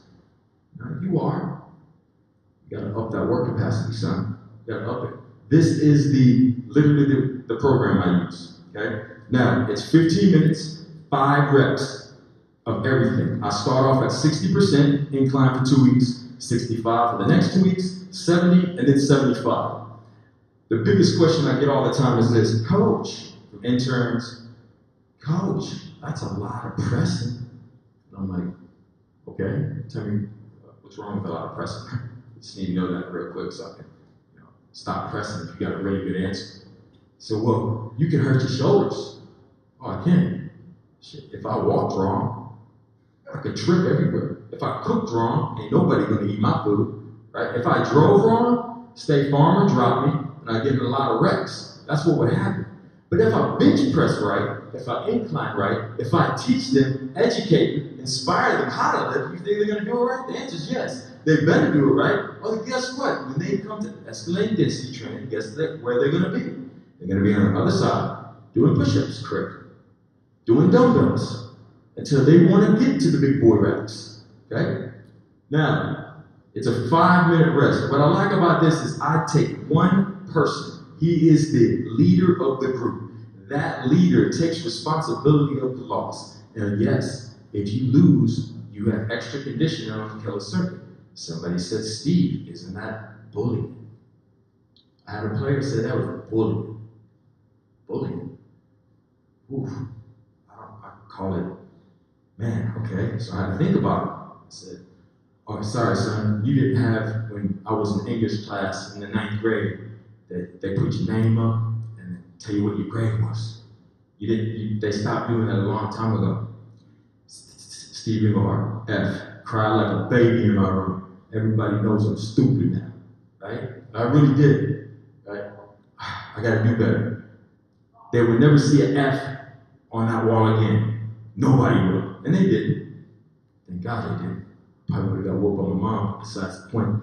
That's why you pick one person, right? One person, he has to lead. And if you lose, what's wrong with doing extra conditioning? How about win next time? Because what happens when you lose in a game?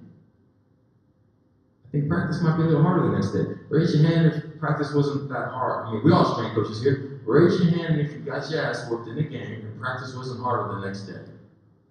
That's right. See? Rocket science, right?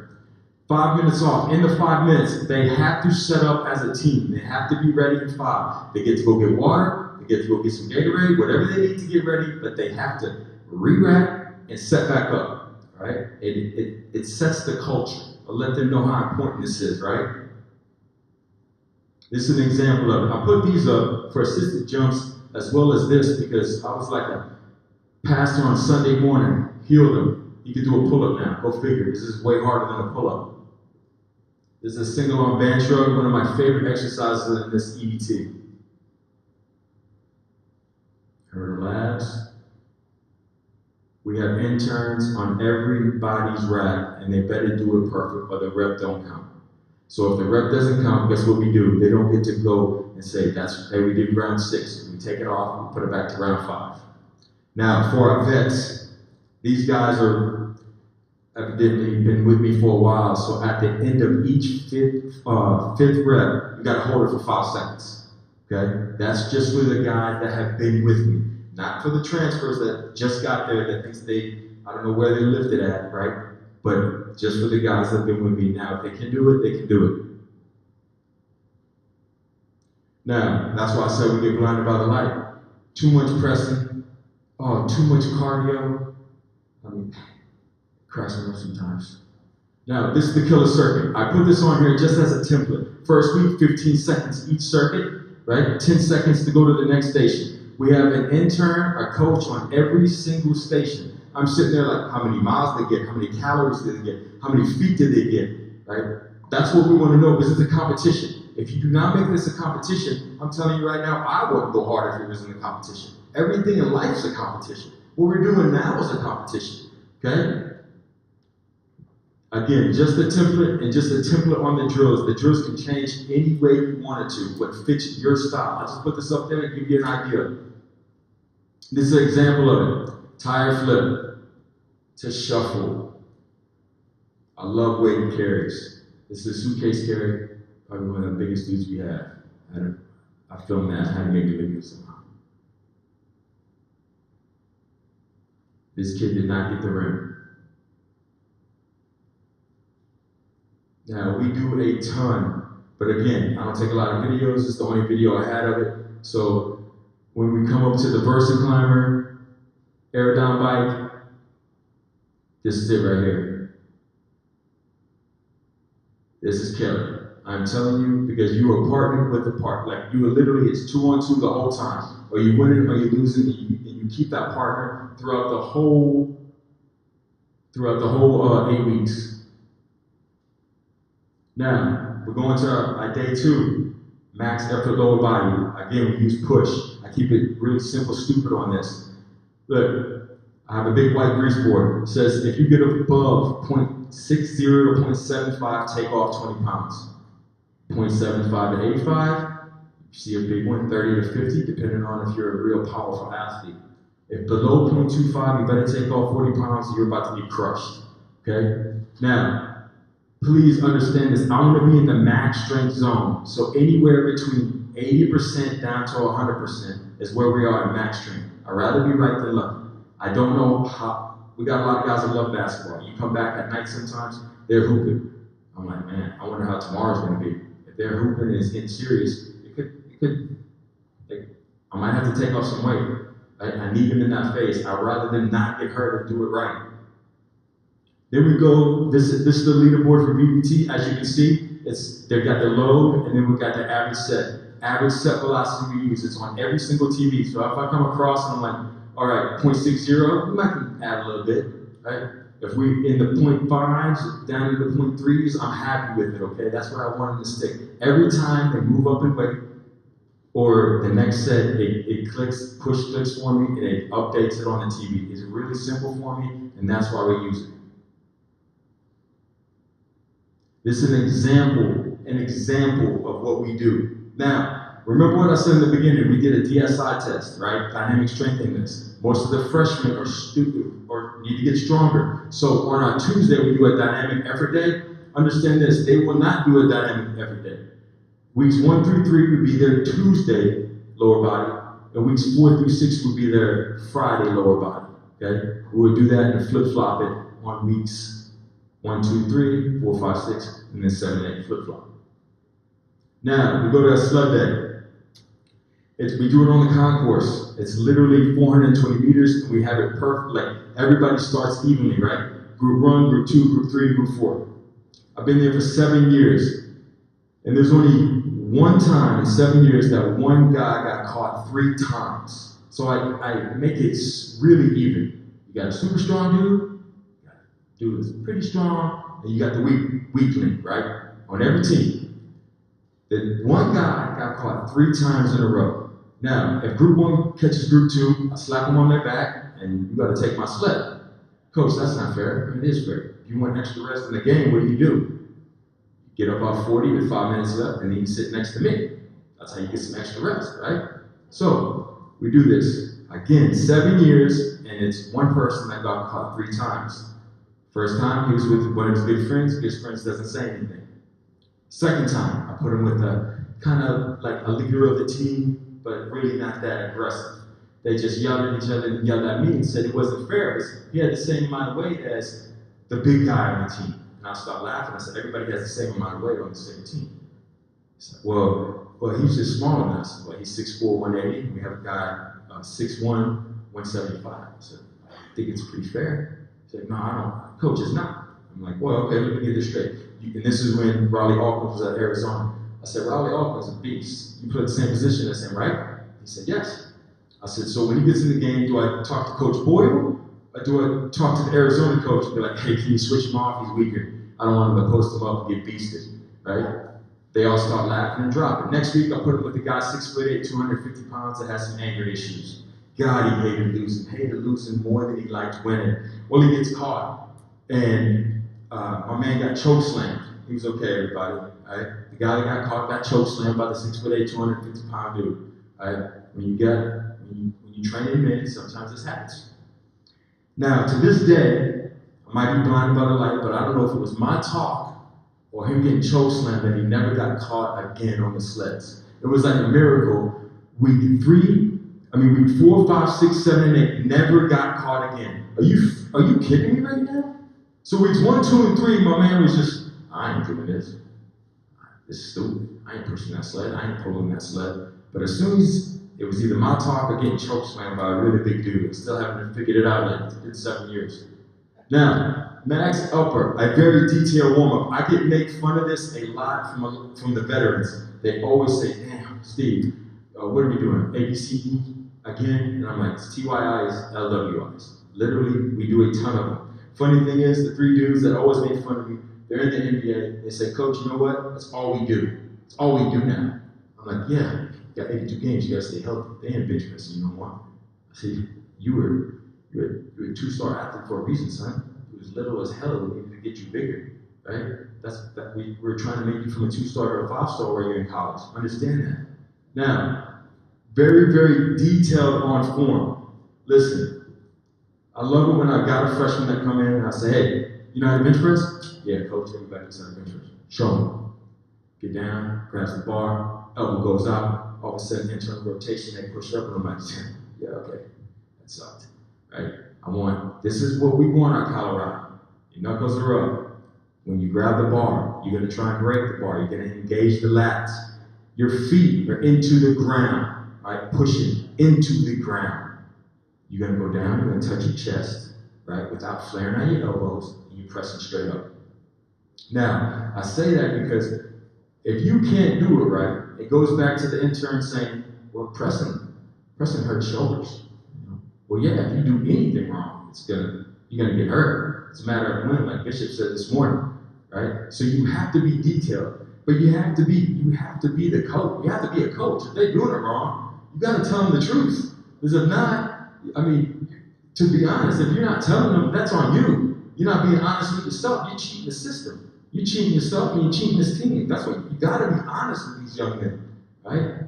I know when they were in high school, they were probably the strongest dude on their team. They're freakish athletes, but to keep them healthy in college, going into to play professionally, start now. Start when they're a freshman, and I promise you get that culture going of everybody doing it right. It's a beautiful thing to see. Now, just like lower body, Again, big grease board. These are the numbers right here. I put them on there for y'all. So if y'all need to see the numbers, right there. Now, athletes are different. The longer lever athletes, hey, it's gonna be a little different. I promise you with VBT, it will be a little different, so take that in consideration. This leaderboard, I love it. Again, the weakest dude, he's on the SpongeBob rack. We have a SpongeBob rack, we got a Godzilla rack. Now, a lot of people say, Coach, I don't think you should have a SpongeBob rack. You know, it kind of makes the guy feel a little weak. That's the point. He is weak. Right? That's why he's on the SpongeBob rack. Now, I had an athlete come up to me and say, Coach, I don't think player A should be on that SpongeBob rack. I said, tell me why. He's weak. Well, he's a junior. Yeah, he came from junior college, but he's on the SpongeBob rack. Well, I just don't think he should be on it. I said, son, you want to be the coach? Come grab my position.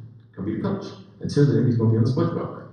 Now, it took my man 6 months to get off that SpongeBob rack. But this is how I know SpongeBob rack works. Everybody at University of Colorado knew he was off that damn SpongeBob rack. All right? He was so happy. He was running around telling everybody, I'm finally off that rack. Why was he off that rack? You think he would have been off that rack if he would have never worked hard? Think he would have been on that rack if he would have just came in and said, whatever. Think he would have been on that rack if he would have never came in and do extra? No. All right? That's why he was off that SpongeBob rack, because he worked his ass off for it. Now, this is an example of weeks 1 through 3, 4 through 6. Again, just an example of what we do. Not everybody will be doing this, but if you're coming in, you need strength, all right? This is what we're doing. And most of us basketball players need strength upper body, okay? Not that powerful. Dynamic lower body day, our favorite day for basketball. We got a basketball goal in our weight room. We crank it up to about 10'6", and we're dunking on it this day. Because if you ever told an athlete, oh, after this you're just gonna jump, good luck with that. They're not gonna jump that high for you. But if you tell them, I want you to, that's 10'6", I don't think you can get it. You're gonna get the best out of them, and that's how this day works. It's a speed zone of strength speed, 0.75 to 1.0. All right, again, I won't bore you with what we take off, it's right there, okay? Now, in saying so, we switch to average set velocity first and then load second, because it's all based on your 1RM anyway. Now, I love this day because everybody wants to beat the next guy, right? And when I say this is like a video game and they're trying to get to the first page, because this is just the first page, top 7, and then you got the other 7 dudes that are on the second page. You don't want to be on the second page, they're getting made fun of.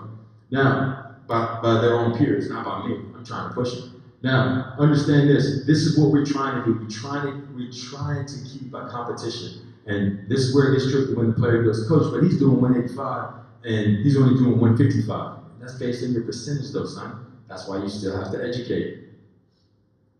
Now, this is an example of what we do weeks 1 through 3, 4 through 6. On weeks 4 through 6, you can see 1C.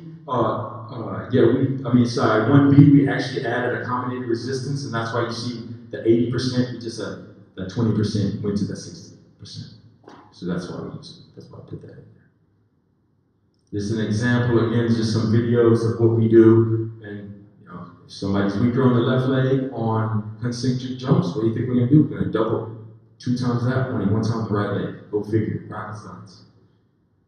This is our favorite drill right here, 10'6". We got a buckshot belt that's 10 pounds on with a medicine ball. We dunk it, throws away the medicine ball, dunks the basketball, takes the buckshot belt off. Usually does like a windmill or 360 after that.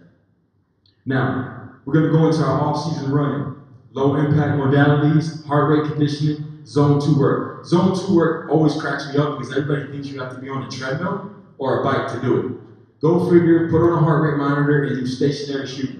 Go figure, it actually works. You can stay in zone 2, okay? So when people are like, nah, you need to go walk for 45 minutes or get on a bike and pedal for 45 minutes slow, you can actually just go shoot, work on your game. I'm not saying you can do a shooting workout because that's gonna get higher, but just shoot on a gun.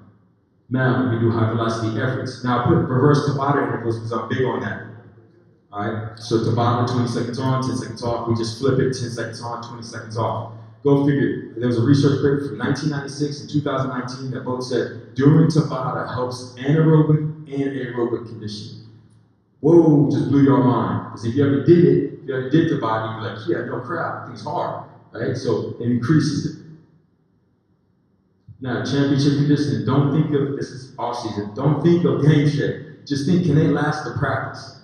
Can they last the practice in the summer? That's when you go to practice and you watch, right? Now, can they last the practice, not get a soft tissue injury, but also can they last the practice and be able to practice again the next day, right? So this is during COVID, after everything gets shut down. You got guys that come back, Canada, grad transfer, and they come back and they haven't done nothing for 3 months. And they're gonna think they're gonna practice. Are you kidding me? That's not even close. It's not gonna happen, son, right? Their zone 4 was their zone 5, heart rate. Now, we do a ton of reverse Tabata banded treadmill. We got a dynamic mode on the treadmill. We turn it around, 10 seconds on, 20 seconds off. Now, it's 18 minutes and 20 seconds. You get 8 reps, 1 minute off, 8 reps, you do 32 rounds of it, right? 32 reps. Understand this. This is week 1. 0.7 and 0.68. That was their total mileage, okay? Everybody's like, Steve, they didn't get up to their heart rate. I'm like, yeah, dude, they were literally on their knees on the treadmill. It was embarrassing. All right. After week 7, they doubled their distance. When they got into zone 5 and zone 4, they could actually maintain the speed. I'm not saying it was a fast speed, but they actually could maintain. My point being is now I have data, I can show them. But not only that, when they could feel it, I'm telling y'all, day 1, they were on their hands and knees in zone 4. All right, I had a big TV, HDMI cord, put it right there. I'm like, this is what we do. Day 2 would be, day 2 would be 22s. All right, and the way we do it with zone 2, like this is how we do it. If you're really out of shape, put the heart rate on you. We're gonna run the 22. You got 22 seconds to make it. When you get back, you don't go again until your heart rate gets to the bottom of zone 2. Day 1, these dudes got 4 22s. One got 2 22. Dude, 15 minutes. I'm sitting there like, golly, man. Like, one of them went throw up outside. I'm like, you just ran 2 22s. Are you kidding me right now?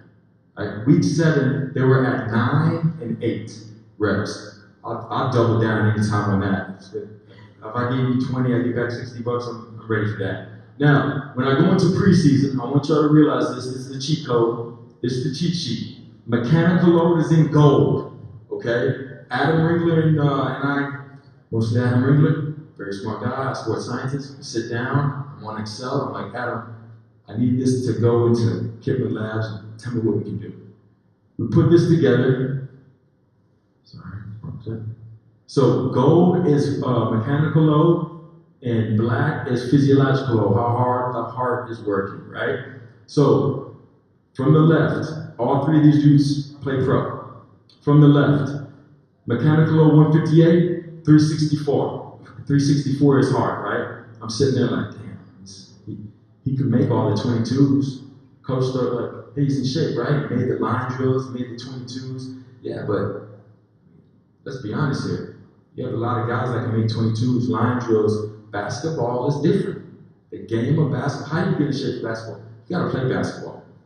Told this young man, I said, look, this is what you gotta do. Every day, every single day, you're gonna beat the day prior to that. You're gonna miss some shots, your legs are gonna be dead, but I don't care. This is what we're gonna do. Week 7, we have a 202, 282. His physiological load dropped, mechanical load went up. What does that tell me? Now, when we had a timeout, when we had a stop in practice, he can recover fast enough, right? And he can get back to going into that high speed zones, that decelerations. So that tells me he's in shape now.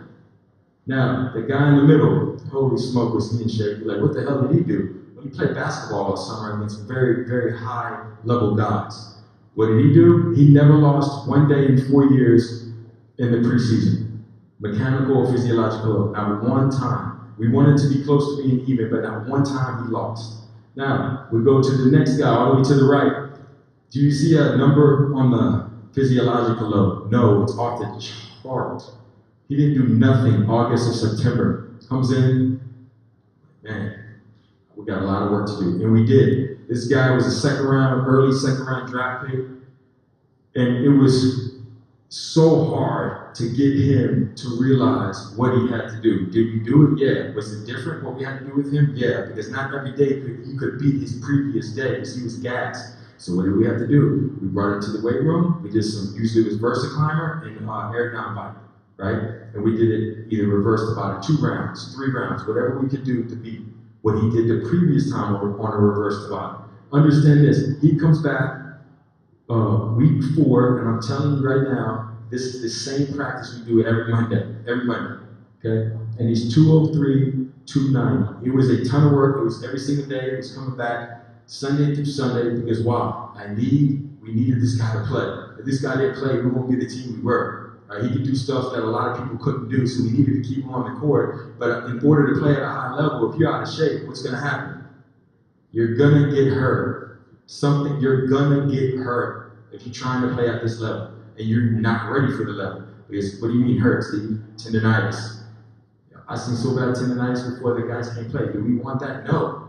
Right? That's why we have to educate them. That's why we have to have a plan for each individual. Again, that's my cheat sheet. Y'all can have it. Now I want to thank my mentors, Tommy Hefner and Kurt Hester. Kurt's now the director here at Tulane. And if y'all ever go out to Hawaii, you gotta go meet Tommy. He's one of the best. They both taught me this. No matter how much science you have, no much data-driven numbers you have, coaching is always gonna come back to relationships. Coaching is always gonna come back to trust. Coaching is always gonna come back to, do you love your athletes and do they love you? To the staff, again, Raleigh and Adam, I could not be here without them. The coaches, but especially Coach Boyle. I work for a lot of head coaches, football and basketball. He's the best I've ever worked for because he actually cares. He cares about his staff. He cares about your family. When somebody's dialed in that way, you want to do everything for him. But most importantly, he gives me the green light. It didn't come. It took about 2.5 years to earn that respect and trust. But I'll tell you this, whatever I need, he's there for me. Whatever I need. Steve, what do we need this year? What do we need next year? But that comes with respect and trust. To Polar, I appreciate y'all. I've been with y'all for about 11 years. Love it. P4 Performance, thank you. My people right here. My family. Damn, I got cute kids. Any questions?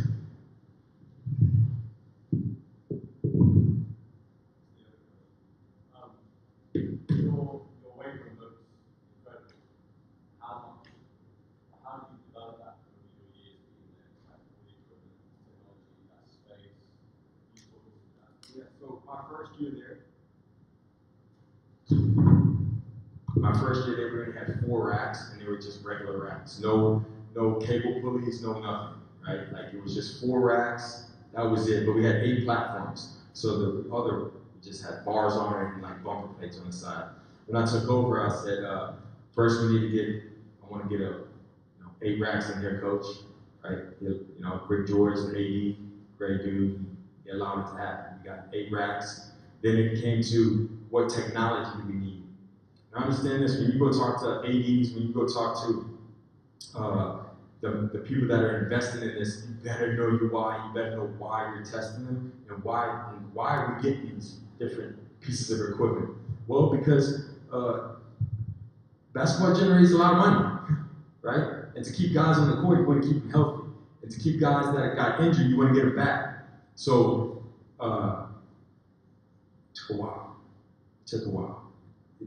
It took a year to get the racks in. It took a year and a half to get the force plate in. Then it took about 2 years to get the Nord board and the force frame.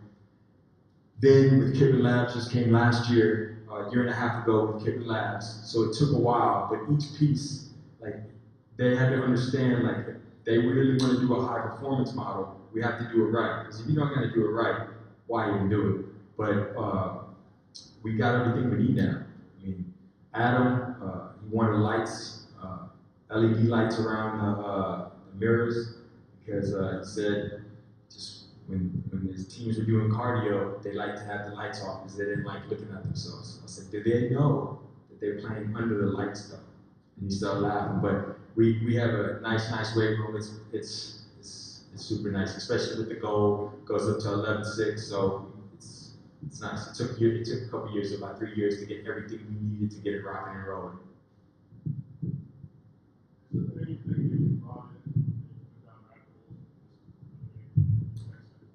Oh yeah, questionnaires. Like we brought in the questionnaires. Everybody has an app, right? And we were using it, and I was like, dang, everybody goes to bed at the same time and wakes up at the same time.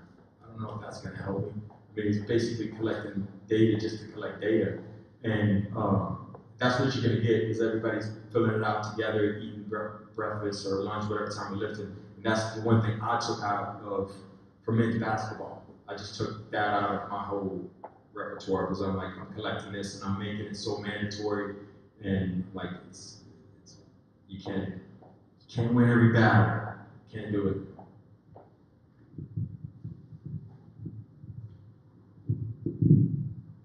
Any other questions? None? All right, cool.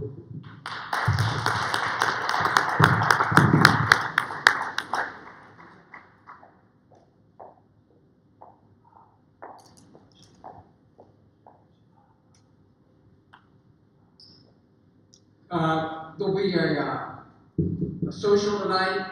Everybody's invited. And then we're going to have a quick presentation from Catapult, but after that, please spend about, time with the sponsors, about 10-15 minutes before you depart. They're the ones that make this possible. And also, I would encourage you to questions you didn't ask to a speaker while they're there, ask it in a more informal setting. So at this time,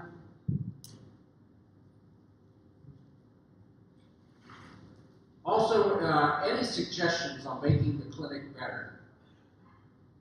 Find Sean Brown and tell him what you want changed to make this clinic a little bit better. So hunt him down, say, hey, I'd like to see that. There's a lot of times you go to a clinic, you go, I thought this was stupid, or they should have done this.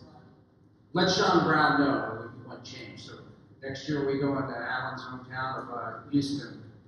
It's an improved clinic. They're coming.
device coming out called the T7, which is about 50% smaller than what we have had in the past, trying to make it more visible to the athlete.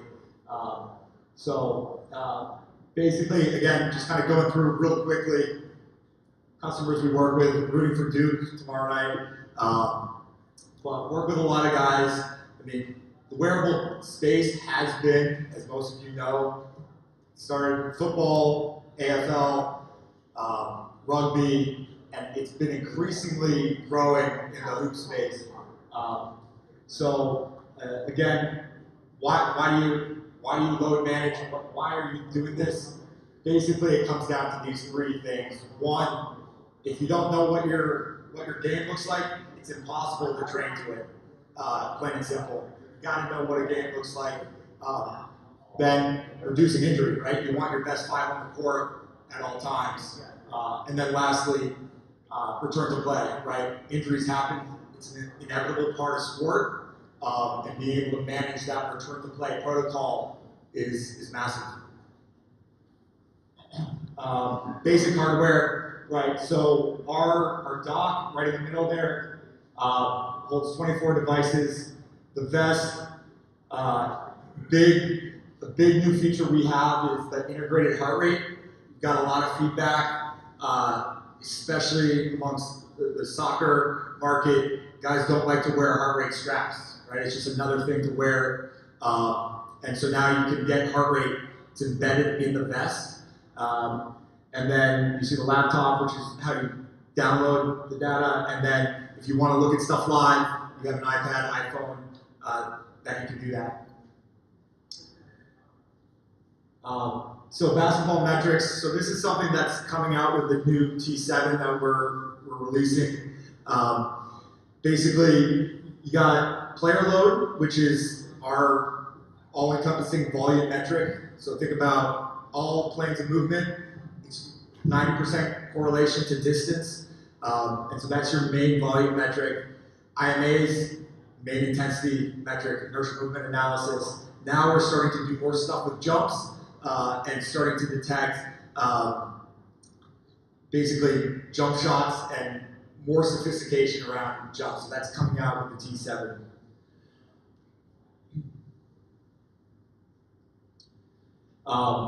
Again, more metrics that we're going to be working on. This is in the works. So yeah, next slide, Dee.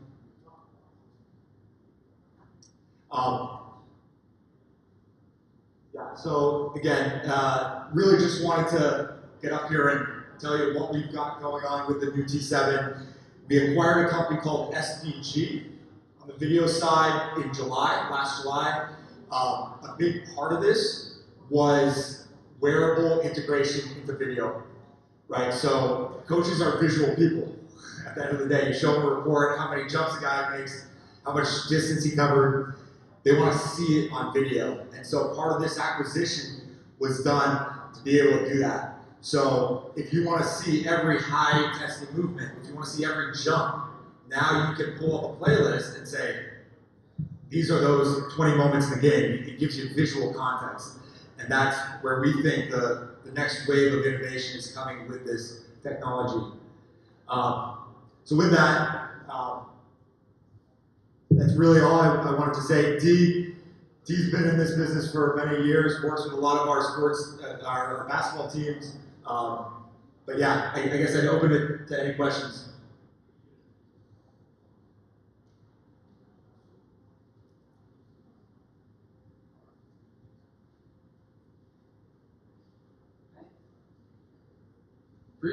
Appreciate it. Last thing, you've got 5 minutes to register for the Polar raffle. There's only 6 people that have signed up, so your odds are going to be pretty good to win a watch. So 5 more minutes, and then Dave will announce the raffle winner. The QR codes. All right. Thank you.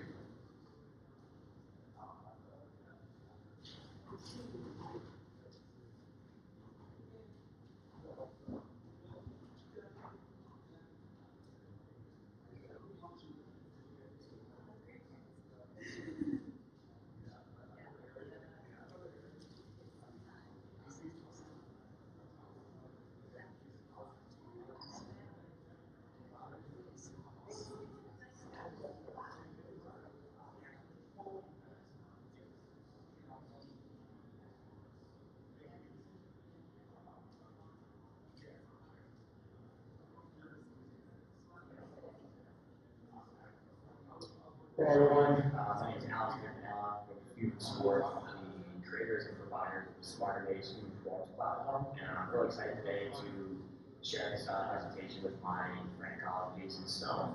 But hope everyone's having a great time at the Performance Sport Conference, getting on good knowledge in the high performance of basketball. And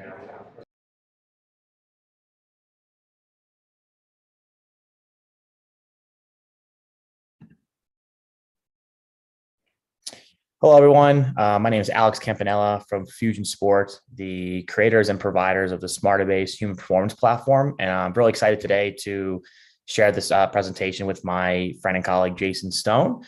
But I hope everyone's having a great time at the Performance 4 conference, getting a lot of good knowledge in the high performance world of basketball. And without further ado, pull up a quick slide here. Today's discussion and a brief talk we have here is going to be around evidence-based decision-making and applications for sports staff and how that kind of plays into athlete monitoring. Again, I have a good friend and colleague of mine and a heavy Smarter Base user. His name is Jason Stone. Jason's a performance scientist currently at Ohio State University, working in a variety of domains of sports. And how I've known Jason for a bit now, and where he previously was, as he was an applied sports scientist at West Virginia University, exclusively working with men's basketball. So without further ado, we're going to do a little bit more of an informal kind of Q&A with Jason today. And he'll have some examples he might throw in, but a little less of the slides. I'm sure you guys have all had a lot of that today. So cool, Jason. How are things going? Good, man. Good, man. Really excited to be here and really grateful for this opportunity. Awesome, brother. All right, well, let's crack in. So, the theme of this topic today, evidence-based decision-making, I think in today's high performance world, that's a pretty loaded term. You hear it a lot. So I guess from your brain to the audience, what do you really determine as evidence-based decision-making? Where does it really fall in your day-to-day? Yeah, it's definitely a very loaded term. I was hesitant in even using it in the first place, but I think it is important because I think as long as you're properly defining it, the way that it kind of informs your processes is really important. So to me, when I think evidence-based, I'm thinking that perfect integration of the literal term sport and science, where evidence doesn't necessarily have to mean, I think a lot of times people immediately gravitate towards data. And me being a performance scientist, I think that's really easy for me to do. But I think not all the evidence is purely data driven, whereas the evidence that we're talking about are really just scientific principles. And those scientific principles underpin things like coaching pedagogy, but they also underpin things like exercise physiology and like research-based statistics and kind of the like I was saying, like the integration of all of that and how that kind of can be applied for a sports staff so that ultimately we're still after this main objective of improving athlete health and performance. But the evidence more so being that we're making sure that our practices and our processes are being formed by theories that like I said, are underpinned by some sort of evidence, whether more times than not, that's certainly going to be scientific, that's peer reviewed journals and things like that. But then taking that information and actually deploying it. So now that not only are your processes going to be evidence-based, but the results of those processes are also evidence-based, where now that is where you get into like the data side of things, where you are measuring and you are monitoring those things and the alteration or lack thereof over time. And then now you kind of like, it comes full circle in terms of this like athlete monitoring practice, I guess. Yeah, it's interesting. I think, there's always this bridge with, I think when people talk about sports science, and you're right, that people think data and technology immediately, and that's a huge role, but most would argue some of the best programs in the NCAA, they've been winning for years. It's evidence is in, the strategy and the deployment of those strategies by the coaches. So it's always an interesting topic around sports scientists maybe justifying what they do because they know a lot through research, and also just, best practice from years of experience. And I guess from your take, it kind of seems like those things could marry each other a lot better. Yeah, definitely. And I think, it's inherently where sports science is going is that idea of like the technology and the data, and you're not really doing sports science unless you have wearables and data. And I just think that's really false. I mean, obviously I'm working at a place like Ohio State where there are sport technologies and there are mass amounts of data. But I still think that people can practice sports science without those things. And then also kind of what I was getting at earlier, where I still think before you even if you do have the reach to use sport tech and to use data, even before you can, I think, use that most effectively, even before you get to that point, you need to really start to hammer home on like the relationship building and the trust building, and more of like the interpersonal and interpersonal, like the soft skills of the sport, and understanding and building those relationships with the coaches and all the practitioners and the athletes themselves. I think that's more where like the efficacy of like your evidence-based practices are more or less mute without actually building that first. Yeah, no, great point. Great point. Thank you for that. So yeah, obviously you've come with a couple of different papers recently, and you and I have talked about this before, and some really interesting evidence you found with the elite basketball organizations you worked with. So, maybe get a high level overview of some of your most recent research you've conducted, and it'll get the audience a little understanding of what your findings were. Yeah, so most of this is certainly going back to my time now at West Virginia. I've only been at Ohio State for not even, or I guess it's a little over 3 months now, 2 months. It's not even 3 months yet. So a lot of the publications that I've worked on most recently is trying to figure out ways, again, going back to the evidence-based practices, like figure out ways, one, to systematically get at the data collection so that we're applying scientific practices to like ensuring reliability and validity and things like that. But then also like more of the statistics behind that and how we can simplify these data sets so that I can better inform coaches and kind of drive the decision making. So I think with the basketball stuff specifically, the most recent paper that we came out with was specific to external load and trying to understand in a data set where you kind of open the box of this commercial product and you don't really it could be new to the market in general. So now you're kind of limited in the sense that there's not a ton of literature out there to compare to, but then at the same time, the familiarity with like your staff and maybe even yourself, like it could just in general be a new tech to you and those around you. So figuring out statistically what are some good ways to in a relatively unfamiliar environment, figure out how do we kind of simplify this and figure out, from an athlete monitoring standpoint, what are some of the variables that I need to be paying attention to? And then kind of like contextually, how do I apply that to the sport that I'm considering? So a lot of times, one of the universal facets to look at that is just simply something like positional differences. So you're understanding that, you've got your sport, you've got your different positions within that sport, and it's likely that the competition and or the training demands are going to vary based on those positions.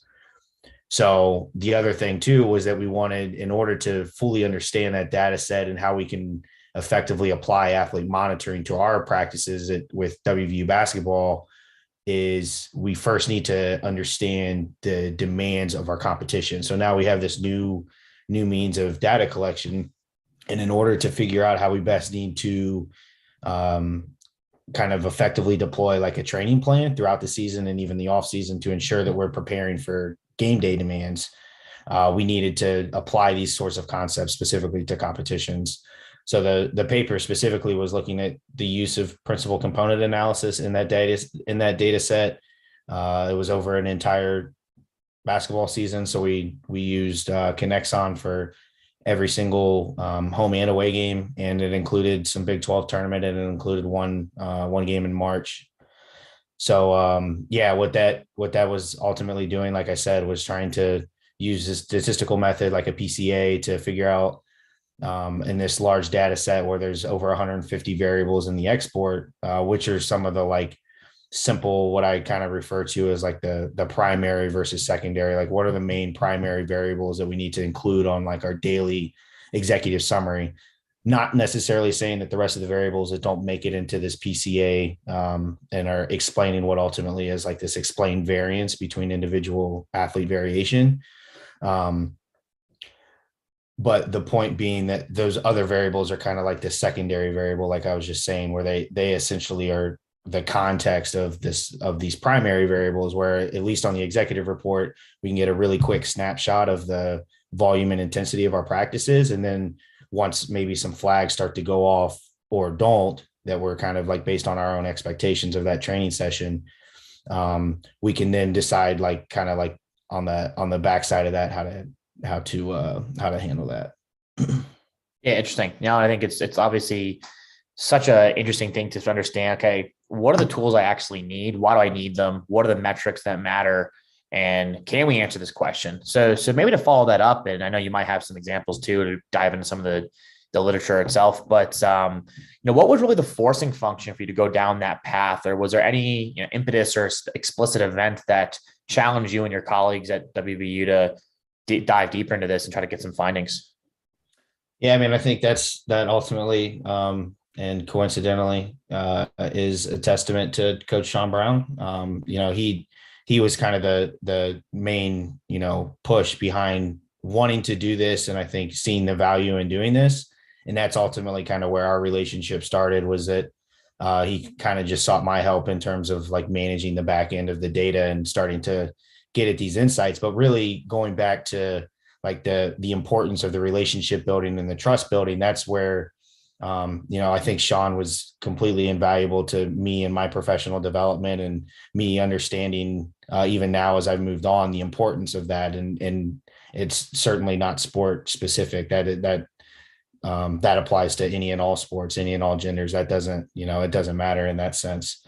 So really where it was motivated was Sean really pushing me to, establish relationships with obviously him, but then his coworkers and everybody else that's on that staff, and also the athletes themselves. And in order for me to do that from a performance science standpoint, I had to kind of show value. So in order for me to do that, I kind of had to figure out ways to like essentially speak their languages, but in a way that I'm able to speak their language while also speaking my language, and that language being some sort of like data insight.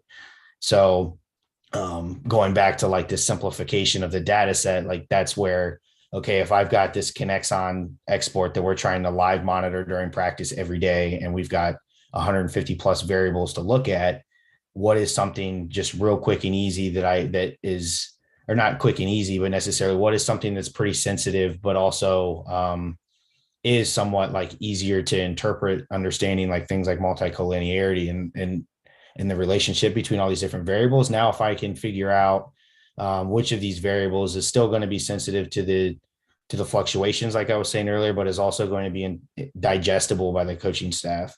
So that was really like the thrust of Coach Brown really telling me, we have to communicate this, but we have to communicate effectively. And the only way that that's going to happen is they have to understand it and they have to trust you.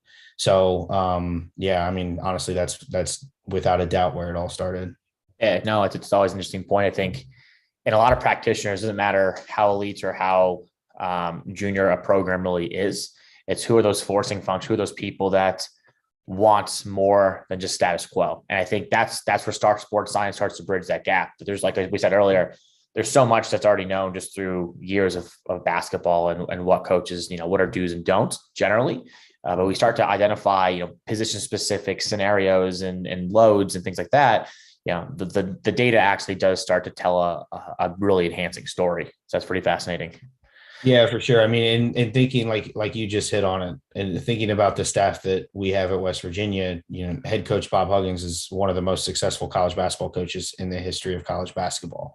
So me coming in and doing something that's extremely new to his process in terms of like using evidence-based, being data-driven practices to kind of drive some decision-making in terms of the training plans.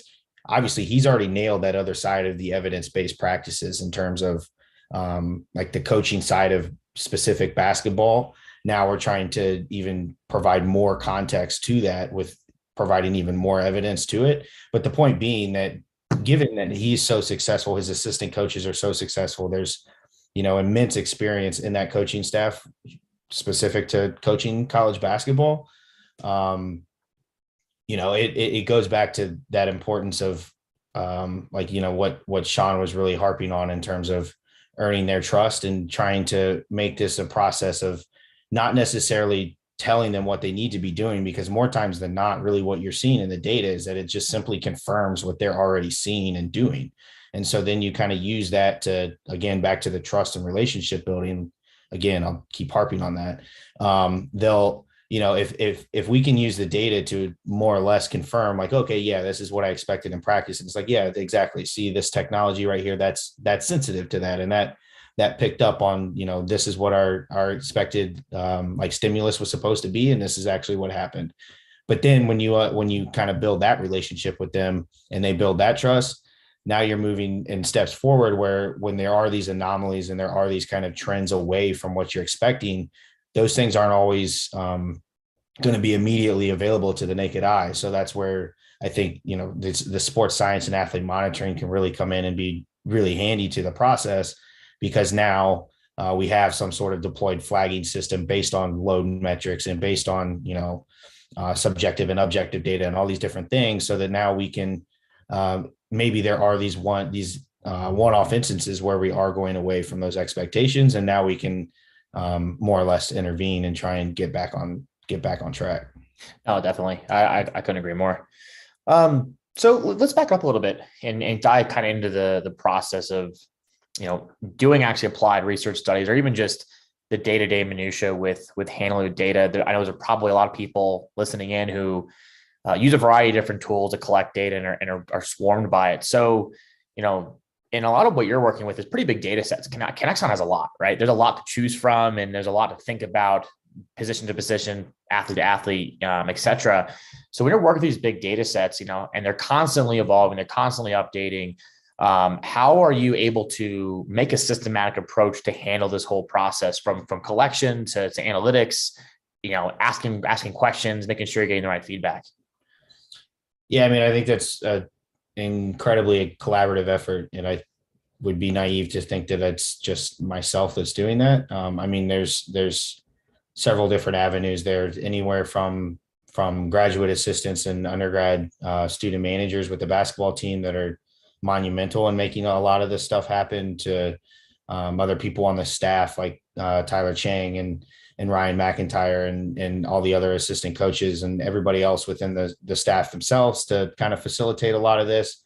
But then even in terms of like more of the sports science side of things, my own colleagues and mentors like Justin Merrigan and Josh Hagan and a lot of the people that I worked with at WVU and now Ohio State, you know, I think that those are really what facilitate a lot of this. And it, again, like I said, I'll keep harping on it. It goes back to the relationships and understanding that it does take a team, and that's, you know, this is a sport and this is a team sport. And I don't think that is mutually exclusive to just the competition court in this example. So yeah, I mean, I think that's obviously a huge part of it, but then part of the other side of that is just maintaining like good relationships also with people that are using this technology within the field. And then obviously people like yourself who are on the representative side of these technologies that are going to be much more in tune with, you know, these are the things that are the most up to date with our current softwares and our current workflows and things like that. To also like, these are things that you should be planning on, you know, maybe integrating in your system in the next 6 months. And I think that's really, that second part there is really what's really important, because like you mentioned, all this stuff moves so fast. And that's a big issue with the sports tech, is that, you know, going back to the validity and reliability, a lot of times you just don't know that until either you get it and then you test it yourself, or you're having to rely on somebody else that's doing it. But the issue with that is like scientific peer-reviewed publications on like gold standard testing of sports technologies can't simply keep up with the rate at which they're manufactured and marketed out to people. So again, coming back to this relationship thing, like that's where I think it kind of resonates with the companies themselves. And you as a sports scientist, you have to really be very deliberate in maintaining contact and making sure, you know, just these like kind of recurring check-ins to ensure that everything that we're doing is still up to date. There's not any like weird firmware or software, things like that got pushed that we didn't know about. Things like that. I think you always need to kind of keep in the back of your mind. No, it proves a good point. And I think as a theme, keeping up to date is the biggest thing. And for a lot of younger coaches who are maybe more S&C focused, moving into some sports science practices, you just get your hands around a lot of different pieces of tools, different research. There's a lot of different ways to navigate these puzzles, I think, in high performance environments. So that's certainly good counsel. So we're coming to the end here, and I do again thank you so much. Appreciate your time, Jason. Just last one I think would be good. As I just stated, for a lot of maybe newer coaches, newer S&Cs in the field, or even strength conditioning coaches, traditionally trained strength conditioning coaches that might be trying to apply more sports science principles to the way they operate. What would be some of your advice for them kind of getting into more technology, day-to-day data collection, things of that nature? Yeah, I would say just simplify and triage. So, simplify triage in the sense that you want to start to figure out what are your primary objectives so you've kind of already crossed this barrier and you've made the decision that you want to engage in some variation of athlete monitoring. So now you need to kind of triage what are the main questions that I need to know right now that I think would be the most applicable to drive decisions that I think would better benefit the athlete tomorrow in terms of their health, their performance, the training and the recovery adaptations that are happening. So now once you're able to triage kind of those questions, because I think the point really is that you shouldn't, especially when this is early on in the process, I would think it's kind of counterintuitive to try and answer a bunch of questions at once. That's where the simplification I think now comes in, where you want to triage into the main questions that you're after. And then even once you triage down to just a few, 1 to 3, maybe, now you're trying to simplify the process in which you can get at that. Because even if okay, so say your question is that you want to understand the competition demands of your team over an entire competitive season. For your application, it may not make a ton of sense to immediately dive into external load wearables and internal load wearables. And now you're doing subjective monitoring and getting session RPEs after training, and you're monitoring the shoot arounds before practice. You're doing all these different things that might be, a little overbearing, not only for yourself, but the athletes themselves. And I think that really gets at, the point that really at the end of the day, all of this is athlete driven. This is athlete centric. The feedback loop always needs to come back to the athlete. Always having that, obviously their best interest in mind.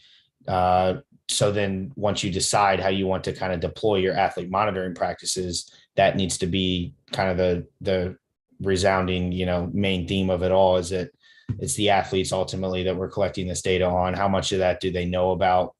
How are we educating them on that? And then how much of that data ultimately are they actually seeing? And is it getting back to them? So then really the point being though, that from a simplification standpoint, you don't need all those wearables. Like I was saying earlier, you don't need all those wearables to get at sports science. Session RPE, just from going 0 to 10, is a very tried and true method for decades now. And that requires a pen and paper at minimum. I think as long as you're able to kind of gauge the pros and cons in terms of like the practical application and how the logistics of all of this will actually work in your environment, now you can kind of start to even triage even more to figure out, okay, these are the main questions, and this is the most direct, efficient way that I can get at that question. I have to agree. And to your point, like even session RPE, right? With university athletes, like my bias, that's something everybody should do in those environments, like especially with a lot of other intangibles going on in their lives and wellness, and just understanding where they're at, like their perception matters regardless of the objective data. So great way to end it. Well, for a couple minutes over for this. So Jason, thank you again. Always a pleasure to catch up and chat. Always great insights. For the listeners, and people at Performance 4, we'll obviously have a booth, Fusion Sport, and Jason will be with us a lot to chat through things and kind of re-go over these points, and also dive into more into his research. So I'd encourage you to look into that. So thank you again, and everybody have a great day. Thank you.